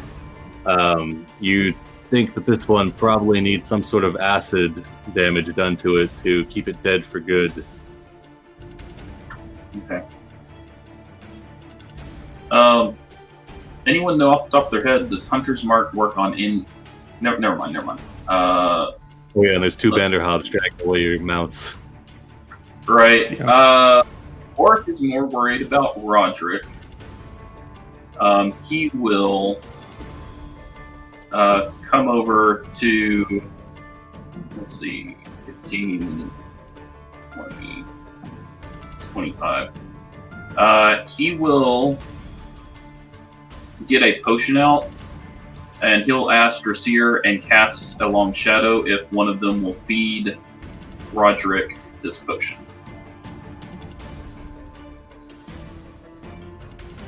Right. We need to kill the troll first. Yeah, that's why he's asking y'all to feed Roger the potion. All right.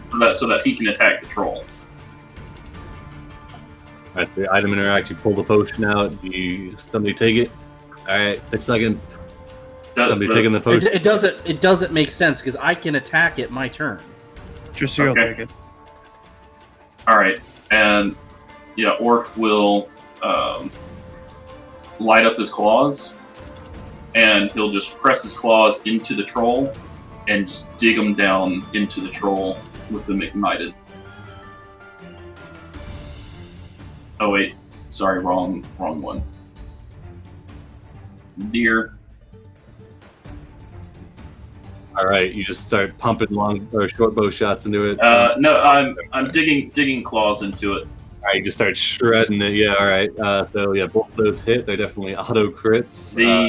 The top one is all force damage, and the bottom one is slashing with Magic Hunter's Mark. All right. So I'm just so Orf's just trying to do as much magic damage to it as possible.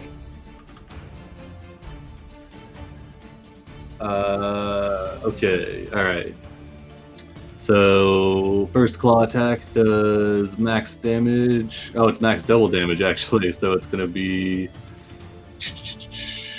So do we need to be rolling the critical damage as well? Yeah, what I'm saying is I didn't roll because I just hit the attack button. It didn't crit, obviously, on the card. But you said I got a crit. I didn't roll the extra 3d6 for that. And it would have been maxed, yeah. You're right, right. Now I see. Yeah. So it'd be... Yeah. You're right. So it should be 66 max plus the 3. Yeah, so it'd be... 39? 36 plus 3, 39. I got you. Let me add another... 18. And then that would happen for Orf, too, when he hits. Yeah, but his is just maximum double damage. Yeah, but he still gets his crit damage, so, yeah. Oh my god, okay, this is fucked. Okay. Yeah, they're tearing him to pieces. Does... Oh my god, I don't even know how to calculate this. You have so many... You have a D8, a D6, and a D4 in this freaking thing. Well, plain or only roll happens once. Yeah, the short bow was a misclick. Oh. That'd be 2d8. That'd be fucking 32 plus 24, so 56 plus 16, 72, 70, 74. 74 damage, I think. Somebody else can add it up if they want, but I don't care. Alright, second attack is gonna... It'll auto crit, so it'll be 2d6. Okay, this is a fucking pain in the ass to keep track of. All right. Come up with this mechanic. It's your monster. Yeah, I know. Double damage, calf slash. So this one, you'd roll another 2d6 on top, or another d6, another d4. So it'd be 12 plus. Oh, I'll just do it. Alright, another 16. Alright. So this creature is at negative 127 health. Holy crap. Alright. Okay, I'm sure as soon as we hit massive damage threshold, they'll probably die. We turn them into a paste. And we sort of spread them out real far. He's got that... Yeah, I mean, you can Iron Giant him out. Alright, oh yeah, and then roll me like 2d20s, I guess, for that 70 damage. Did I roll one too? For 39 damage? Yeah, go for it. Alright, you chop a head off. Nothing happens with the 2. Look, and nothing happens. Alright, so we got a head chopped off there. The heads, as soon as you chop them off, they don't seem to be really doing much. Oh, I see. Okay, yeah, you've got a feeling that if you get all the heads lopped off, that it won't be able to regenerate either, as well as the acid damage. It's only got one more head left. It does have one head left. Shadow, you're up. All right. Seems to be working. Little green flame blade. Yeah. That'll hit because it's advantage. Auto crit. I'm only keeping track of this, not just ending combat, because there's Banderhobbs stealing stuff. All right, maximum damage. So 2d8 plus 2d8, so 48. 32. All right. Roll me a d20, looking for a 19 or 20. All right, you chop off a leg. That's all of his legs. All three of them. It is, yeah. He's surrounded in legs and heads. He's got one head and 3 arms and no legs. Doesn't he have 5 arms? Did he grow an extra 2 arms? Oh no, he didn't get to. Oh yeah, he did. Okay. Yeah, he Doesn't did. matter. He's got 5 arms. He wasn't healing. Yeah, true. All right, this Banderhobb, it's moving half his speed as he struggles to. He's gonna dash as he drags this guy along with him. This Banderhobb, it sees the troll lying motionless, and it's gonna kind of sneak over. It's gonna grab Roderick, 15. Gonna start dashing away with you, just dragging you along behind it. Oh no! And then clouds in the morning. You're up. All right. I don't know if it's worth it trying to do acid damage to this thing, and I'll just keep throwing my daggers at it if it's gaining a certain amount of HP per turn unless it gets acid damaged. You can't die unless it takes acid damage. All right. Or we chop off one of the heads. Or you chop off all of the heads with one head left. Don't- So you'd have to do over 20 damage and roll a 19 or a 20 on the d20. Don't Just throw your while dagger I either. got to reiterate the point, I'm only tracking this because there's Banderhobbs. You don't throw Okay, your I'll dagger just at it go for either, because it is on the ground. Oh, okay. Stab All it right, with your I'll- dagger, or go get the Banderhobbs. Alright, auto crit. Let's see what we got. Quadruple damage. Target must make a DC 16 con save. Well, it doesn't matter because it's laying there. So 8 these. Wow. Okay, so its base is 36. It would auto double with the crit, so it'd be 66.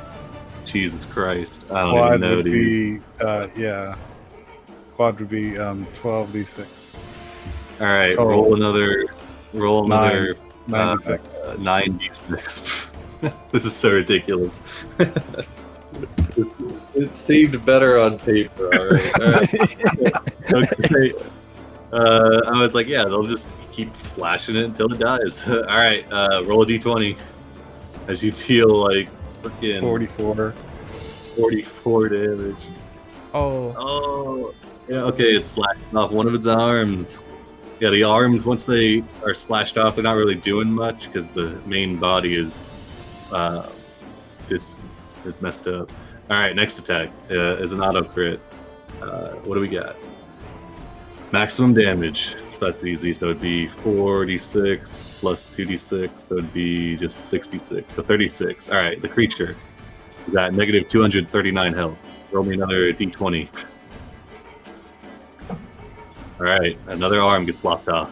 That's a leg actually, but whatever. All right, Banderhobb, number 7.12, gonna dash to get.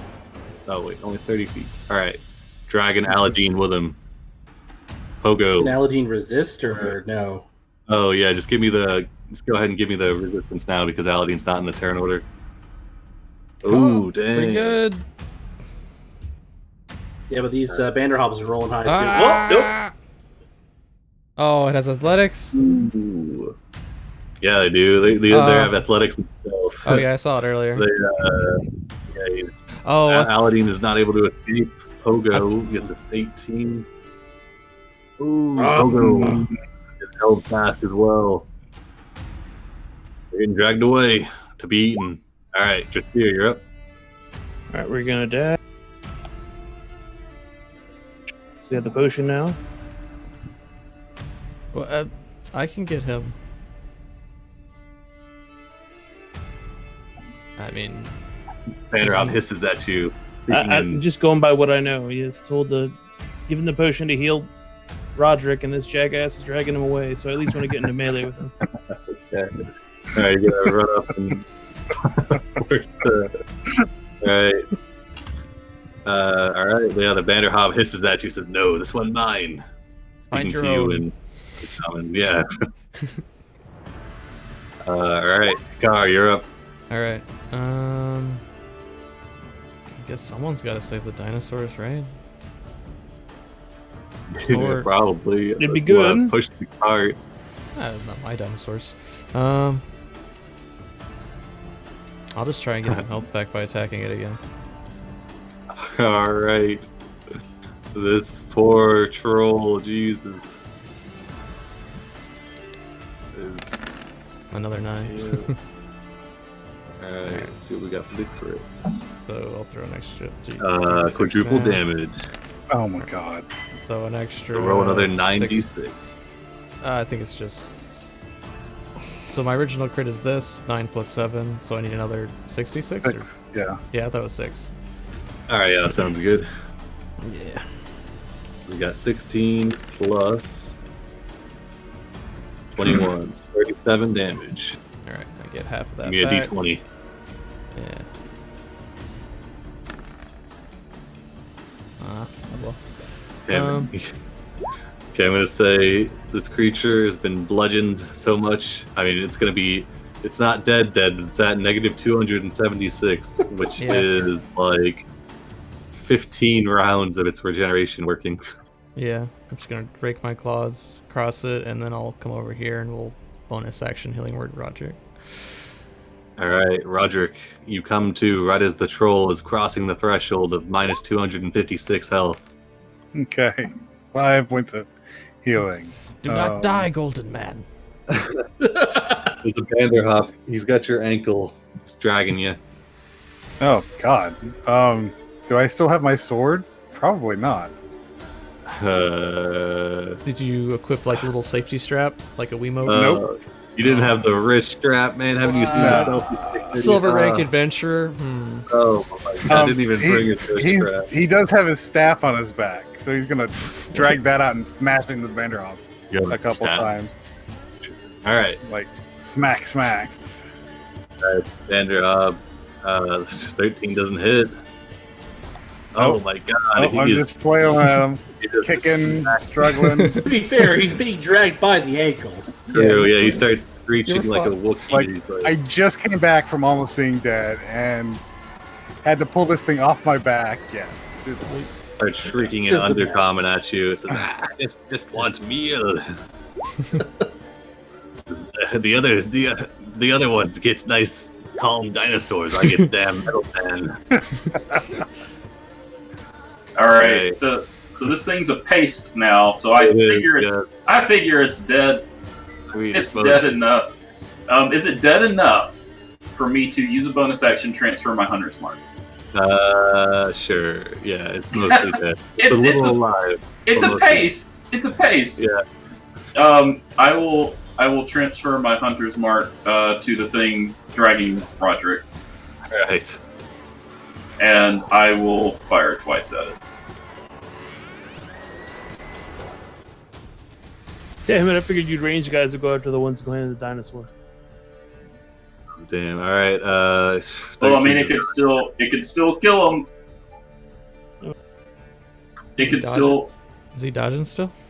Oh, he's not dodging still, but a 13 doesn't hit. Neither does a crit fail. What do we got here? It's this attack made with a thrown weapon. It's not made with a thrown weapon, so we'll disregard. All right. And then I'll be moved up to like right here. All right. Cast a long shadow. Standing in a pool of troll. I don't necessarily know that. Cast Long Shadow doesn't know that it's needs to have the last head removed, right? Orf knows that they didn't share. People are chopping heads off. I'd say each time the head gets chopped off, it probably pulses and the regeneration looks like it dies down a little bit. So you're probably fairly confident that you need to remove that last head. But I mean, it looks like it's its rib cage is all open. You can count all the like 6 stomachs in it, like 3 lungs. It's a mess. It's All right, in that case, he's going to shout out to Clouds and Hikar, keep hitting it, and he's going to. Let's see, what's the distance? Yeah, we're good. We're going to run over here using feline agility, so it allows me to double my speed, and we're going to attack this ugly fucker here. And we're just gonna attack twice with the rapier. all right. You rush up to him. Oh my god, yes, a crit that I don't have to do a whole bunch of dumb math. All right, let's see. Maximum damage and roll the damage dice again. Okay. That's gonna be 20 and then another d8. Well, he already kind of, if he does maximum damage, he already rolled the dice there. He can save some time. So 16 plus true, 8. True. Yeah. Alright, so you stab him. And Well, that was for the second attack was for my extra attack. Alright, yeah, you stab him again. And he is bloodied. You can see as soon as you start putting up a fight, he kind of like lets go of the Hadrosaurus, looks down, he looks at the dying troll, and you can see he's pretty intent on just running off. Alright. So he looks over at this guy and he's like, yeah, make sure you grab this one, and we gotta get at least something, come on. Alright, and this guy, yeah, he's like, yeah, you know, you're right, and he's gonna keep running, dragging him 30 feet. This guy lets go of Roderick, and he's just gonna full-on sprint 60. It's like, alright, you can both take opportunity attacks if you'd like. I'm prone, so I'll have disadvantage on mine. But I will definitely try and whack him with my quarterstaff. Alright. You can see, okay, yeah, the 21 definitely hits. You smack him over the back of the head for 11.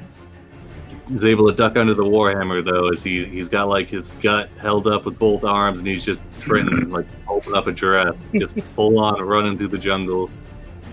You can see long, spindly legs carrying.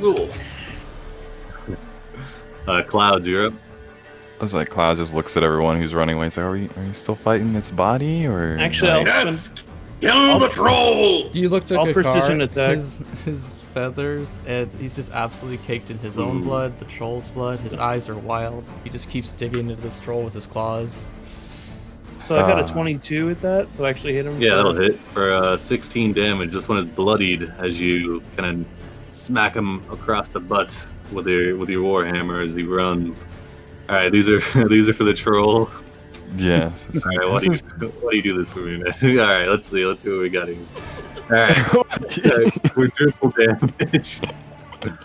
All right, You know, so Will, the first one. Eventually, when it is paced, the head's no longer attached.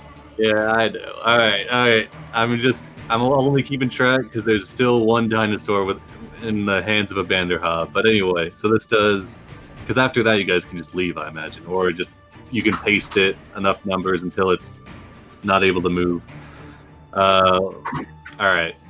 You can wait for it to regenerate enough to get monster parts off of it. Oh, that's true. Yeah, you're not gonna get much when it's at negative 300 health. All right. Negative, roll another 9d6. Oh boy. Nice, okay. And a d20! And a d20! See if the head D20. comes off! You know what? Yeah, just roll me another d20. Anytime you hit this creature, you just roll a d20, and then that'll determine if a head gets chopped off. Ah, god damn it, so close! Okay. Okay, this Banderhobb, he's like, oh fuck, he just drops Aldani, he's gonna climb up this bridge, and he's just gonna run. Oh, we're taking attack of opportunity. Alright. You stab him for 8, he's bloodied. Let's say stabbing him as he kind of scrambles up this edge, you just kind of slash him across the back of the thigh, scratch an S and do it. Alright. Pogo, you're being dragged away. The last of the people being dragged away. Break free! Don't resist. Oh. Man, damn it. Unfortunately. Nope. Alright, Dressier, you're up. He'll start running towards You can hear the his head and distressed sword. honks.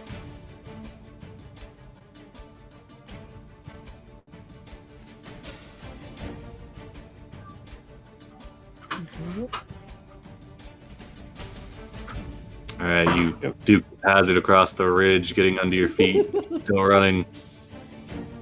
Alright, Hikar, the troll is at negative 317 HP. I twitches for a second. I raise my claws up one more time.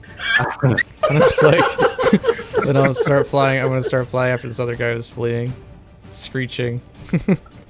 Picard, So take a, you're gonna leave me here? and I'm with the exactly thing? far enough away. I can fly 50, and the range of Toll the Dead is 60. So I'm gonna fly there and toll this guy as he's running. Alright.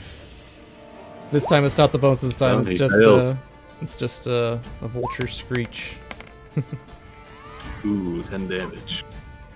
Alright, the creature kind of stumbles a little bit before catching himself. He's kind of limping through the jungle.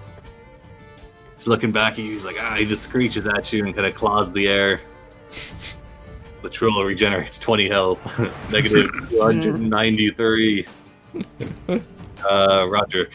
Roger's gonna use half his movement to stand up, and he's going to walk back towards everybody while he heals himself a little bit. Alrighty. He starts to glow. Roderick begins glowing. You step on a loose troll head as you approach the body. It's just a mass of limbs. It's like somebody spilled silly putty everywhere and just It's a good soccer kick yeah. off in the jungle. All right, yeah, it goes flying off. All right, Orf. All right. I'll head this way since I can't see any Banderhobbs down there anymore. I don't see anything. He's right on the edge of your vision, right here. All right. Feline agility to get further. Alrighty. Climb up with my climb speed. Gotta save the dinosaur. He sees the. Did the Vanderhoff? Never mind. I'll just use Planar Warrior instead. Alrighty. Short bow. Just summoning blades and dropping them on the troll. Nice. All right, yeah, that's gonna hit. As you sling a shot towards the troll, it hits him right between the shoulder blades. He lets out like a grunt of exasperation. He sees the other guy fleeing up here. He looks back. He sees all you guys kind of cresting the hill, hot on his trails, and he'll just drop Pogo where he stands as you shoot him again. All right, cast a long shadow. All right. We're gonna use a spell slot. We're gonna magic missile his ass. All right, Legit, literally, his ass. you start throwing them. Pop boils and sores everywhere. Nice. 11. With perfect accuracy. Perfect accuracy. Each one, you're like no, not dead, but bloodied. You're like Bloodied up a his claw. feline Accutane commercial. All right. He's still running though. He has let go of Pogo. Pogo can take an opportunity attack if he'd like. As the creature rushes 50 feet away. Ooh, yeah, he ducks under. He's been dragging that dinosaur for a while, like 3 turns now, so he's adept at dodging tail swipes. Alright, this guy gonna run off map. Clouds, you're just dropping blades into the troll. Roll me 2d20s. Alright. I mean, I We think just at need a this point 19. it's more know what? effective to just do acid damage to it, but I He doesn't have any ass. I could bonus action spiritual weapon. I forgot. Could I take a hit on him just to see if we could end this? Yeah, go for it. It's a little while ago. Sneaker's back at Camp Vengeance. And he's Alright. like, no, nobody bought my acid vials. All right, nothing. Alright. Dang, look at these acid vials. 25 gold each at Sneedner and Bifo's fabulous potions. Oh well. All right. His head stays intact, but at this point, the Banderhobbs fleeing. You've recovered your mounts. The creature's at like negative 400 health. Eventually, you can chop away the head, pulling it free of the last regenerative abilities of its body, and the troll will lay still and be dead, more or less. Yeah. All right. What clusterfuck? I was souping up this troll, and I didn't think it through. All right, but it was cool. All right. It was very cool. Oh my god. There's heads, limbs, claws, feet. Oh, and, collect it's them a up. mess. You don't even really need to carve the creature because you can just kind of pick up what you want.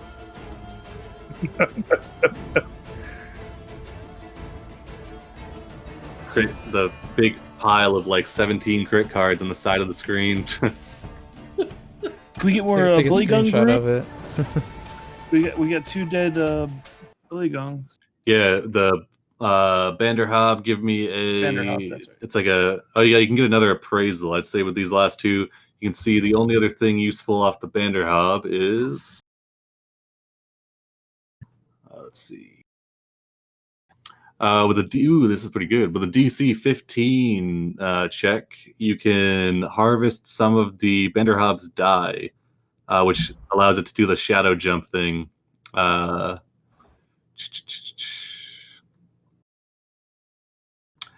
Yeah, it was pretty good.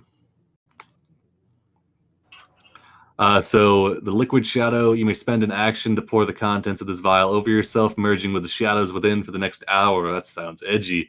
During this time, whenever you're in dim light or darkness, you may take the hide action as a bonus action, and you may spend an action to teleport, along with whatever you're wearing and carrying, up to 30 feet to an unoccupied space of dim light. Oh, that is awesome. That's amazing. Yeah, so that's DC 15. You can do the dex check with advantage, provided you have the tools. And Orf is going to carve these things up so good. I'll grant you advantage. All right. Someone Go cast for it. guidance. Nicely done. Nice. And then one more for the other Banderhobb. Someone cast guidance. All right. Ooh. Yeah. Oh, yeah. 15 is what you need. All right. So you're able to roll me, what is it? 2d4 plus 4 for the goo. All right. Another 6 vials of the goo. And then for the shadow stuff, let's see. Give me like a... Give me just 2d4.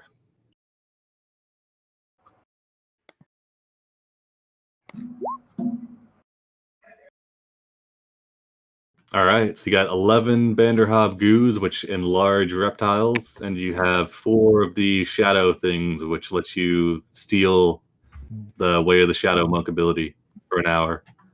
I'll put that into treasure. And then for the troll, the troll also requires a nature check for the appraisal.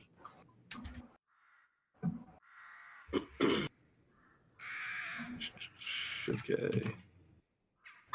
Does someone have better than a 3 for nature? Not in this group. I'm not trained in it.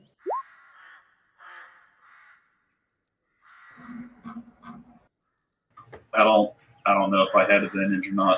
I don't know if anyone else is trained in it. I don't think we have any play PCs that are trained in it. But you could have a guidance. Don't worry, Stanley's trained in it. He'll come out and help you muddle. Oh, he will? Oh, nice. Oh, actually, Stanley trained in it? You can drag Stanley out. He's definitely trained in it, but you'll have to drag his ass out. Stanley, what is this? I give him an uneasy stare. He'll crawl out of the cupboard. All right. Long Shadow will come and put a reassuring hand on his shoulder.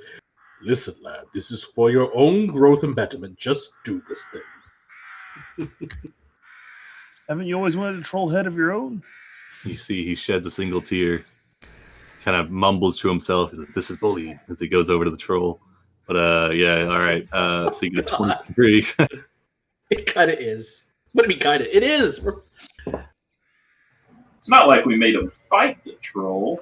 Yeah, I mean, he would have been dead anyway. So, all right. Let's see.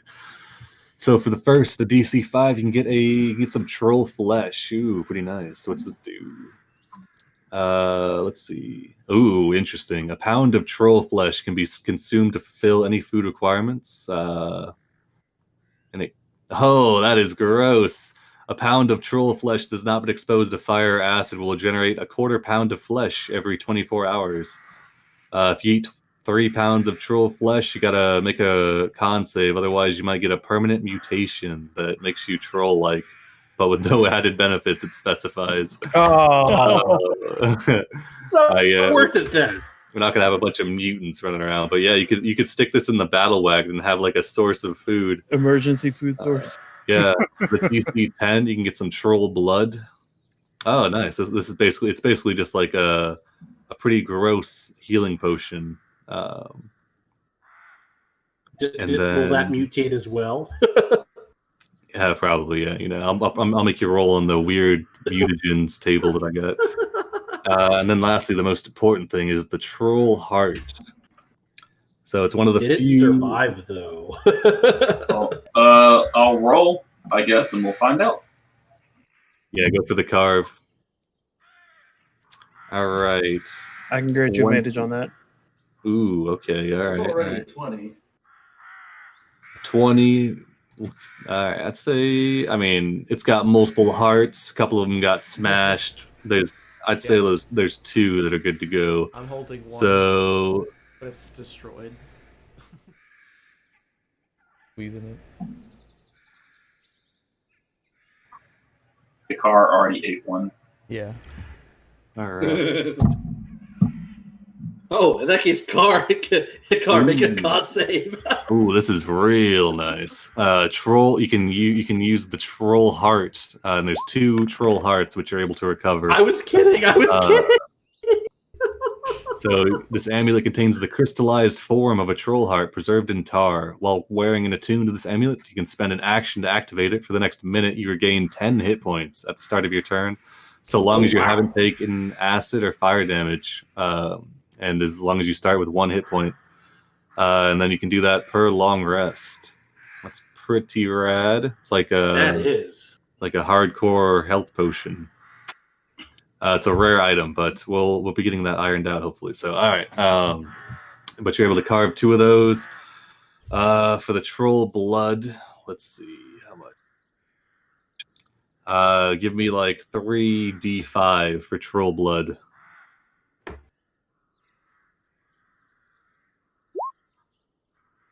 All right, 6 vials of troll blood. And give me 3d10 for troll flesh. I know you guys are holding out for this. 11 pounds of troll flesh. Amazing. All right, let me snip this. I can just imagine every night if we run out of regular rations, just Sears just out with a barbecue saying, I had another thought. Maybe if we attach the legs and the troll flesh on the other side of the carriage, you no longer need Pogo to pull it.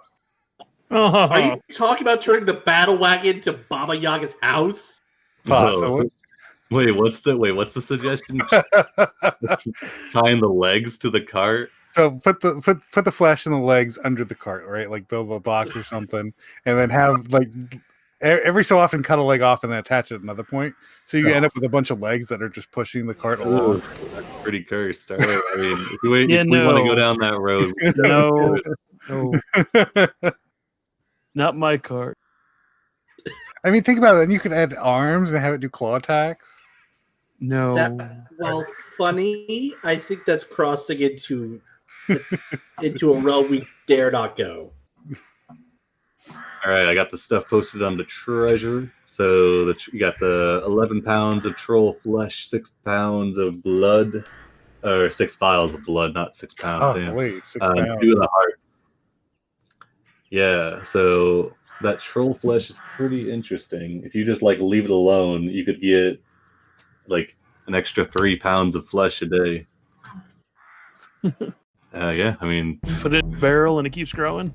you can go back to Port Nyanzaru and open one of the most cursed fast food restaurants that Forgotten Realms has ever seen. Yeah, Welcome to Trollburger, home of the Trollburgers. yeah. I'm gonna bump up those troll blood vials. You can just use those as greater healing potions. I'll put that in. Oh, sweet. And we've got one per player.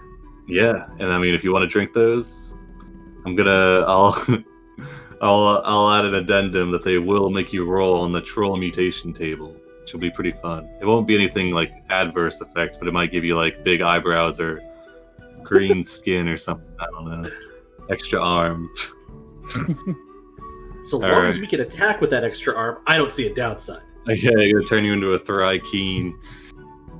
Okay, alright. So the troll's been felled, you carve it up, the Banderhobbs have run off, you kind of gather up their mucus and their vials.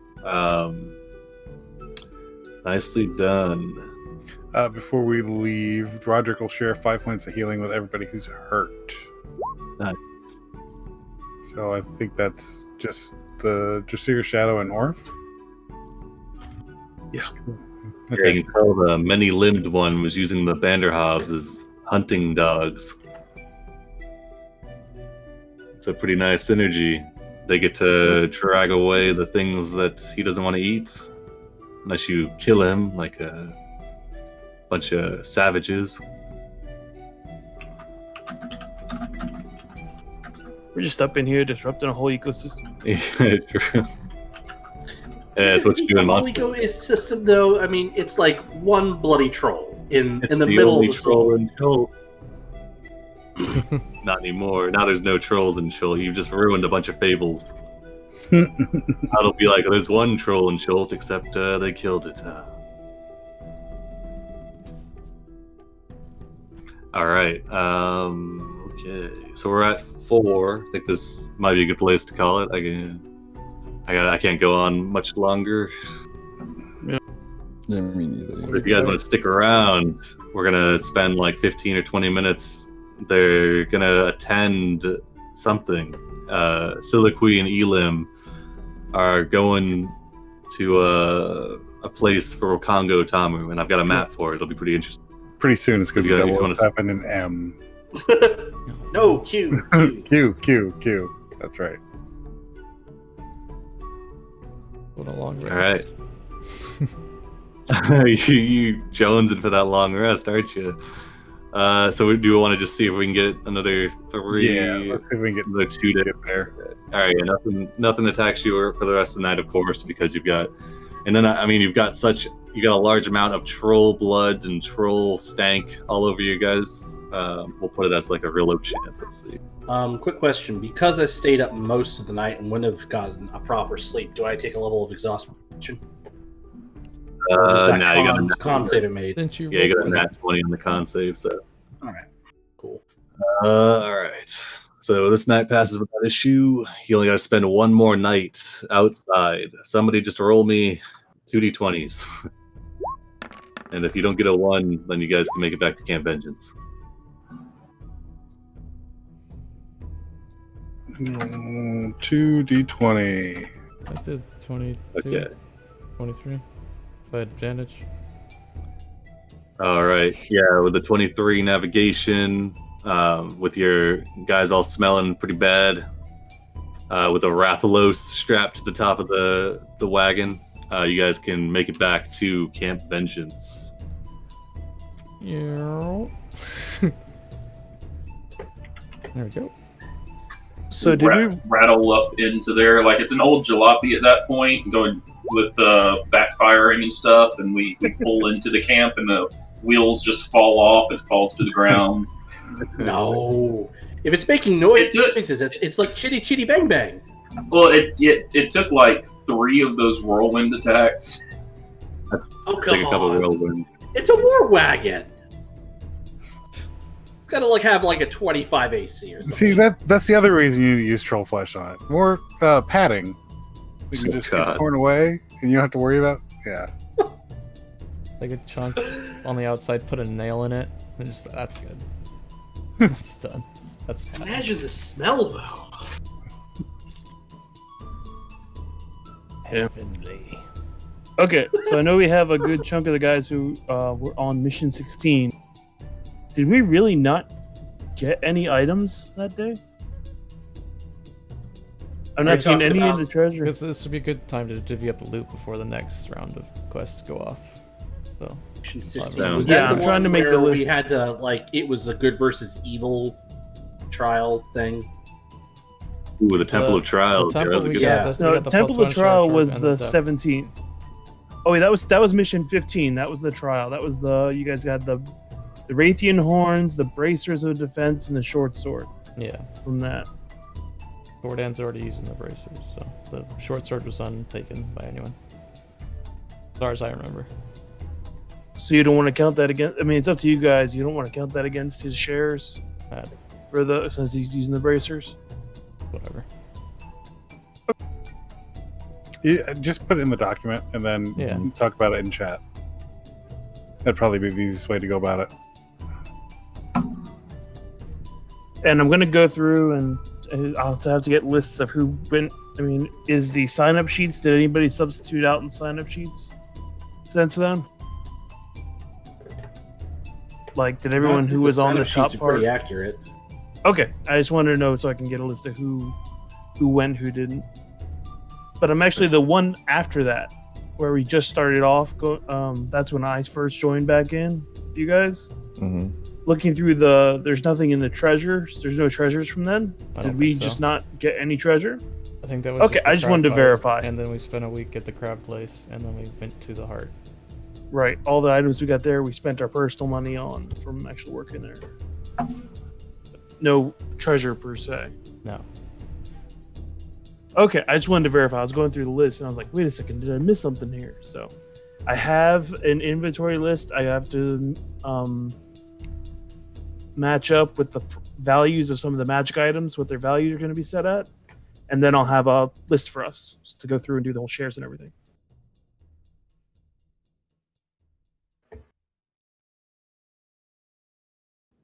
All right, look at this newly upgraded camp engines. As you load up the battle wagon, you make your way back through. You start rolling up to the gates of Camp Vengeance triumphantly. Several of the guards up top all call down, greeting you. You can see there's heavy-set ballistas up on the walls. Several of them outfitted with technology that looks to enhance them with like force weaponry. And yeah, they open the gates up for you, and you can roll on inside of the battle wagon. Oh, have I been here before? Like Yeah, you were Cloud's here look last- around. Okay. Like he's like, oh, like Clouds. I don't think is like a member of the guild. He's kind of like found himself inside one day and just decided to come along. So I don't know if he needs a membership badge now. Nah, they see you guys coming in. They know you're on the level. All right. So as you get in, Stanley kind of collapses out of the back of the wagon. He's kind of his shirt drenched with troll blood from his appraisal time. He just starts kissing the ground. You can see he gathers up the maps. He has one copy drafted to give you guys to have your personal stash. One to send back to the guilds, and then he goes and he meets with Niles Breakbone with the third to help out the Order of the Gauntlet.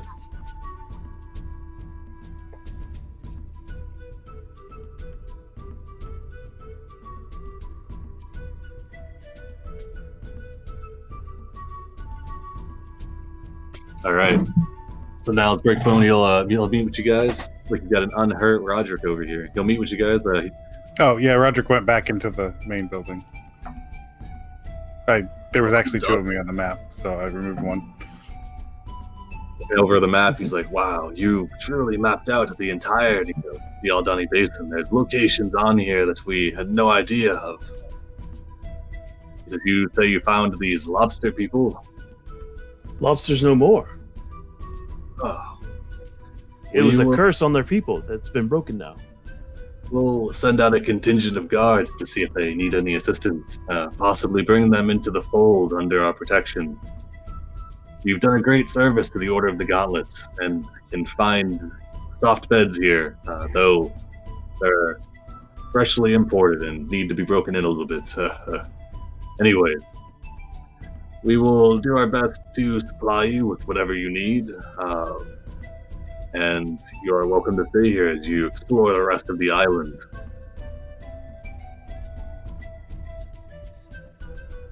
All right. You can Shadow send will off take that. a moment to say something to Breakbone, though, and say, I understand you think you're doing them a favor, but these people have been living here far longer than Camp Vengeance has been established. They can look after themselves. He says, you think it would be better to not contact them, or maybe perhaps give them some time, I suppose. You may contact them, but do not think that they need your help. All right. You can see he's been humbled by his time spent bullied by people. All right. He's still thinking of it possible grabbing his throat, probably. You see Stanley walks in, and you see he lets out a big sigh. He's like, wow, Stanley, you've returned alive and well. Amazing. Great. Stanley's like, oh yeah, boss, I did my best. We got a big map here. All right, so you guys can. Oh yeah, several of the dudes, like the guards, will come out and they'll help you repair the battle wagon, get it back up to ship shape. They'll help you out with any food stores, though. If you want, you can turn them down. I know you got that nice troll flesh that you'll be feasting on from now on. Steve there comes over and he says, I see you ran into a troll. The troll. And he's kind of like, he says, well, I guess you won't be needing these anymore then, my fabulous acid potions. He climbs back into his barrel after gloating a bit. All right. Anything else needs to be accomplished, or We're done. Just got some downtime activity. Yep. Yeah. Sounds good. Everyone have a good All right. one. Announcements. Gosh. I know I'm running a game in a couple weeks. It's Saturday, but it's going to be in the evening. That's on the 19th if anyone's interested. Check out in the Red Game. I'd love to play, but unfortunately I'm out of town that day. Oh, no worries. And then Crash is putting together the Paradise Vale in October. Last session for the Sun group is tomorrow morning. Yes, check that out. I think that's it. Remind me if I'm forgetting anything. I think that's the main stuff, yeah. Yeah. Odyssey starts sometime in October. Yeah, same. Alright, cool. Thanks for the game, Will. Everyone's a good one. And the stream now. Bye-bye. Nice. Bye.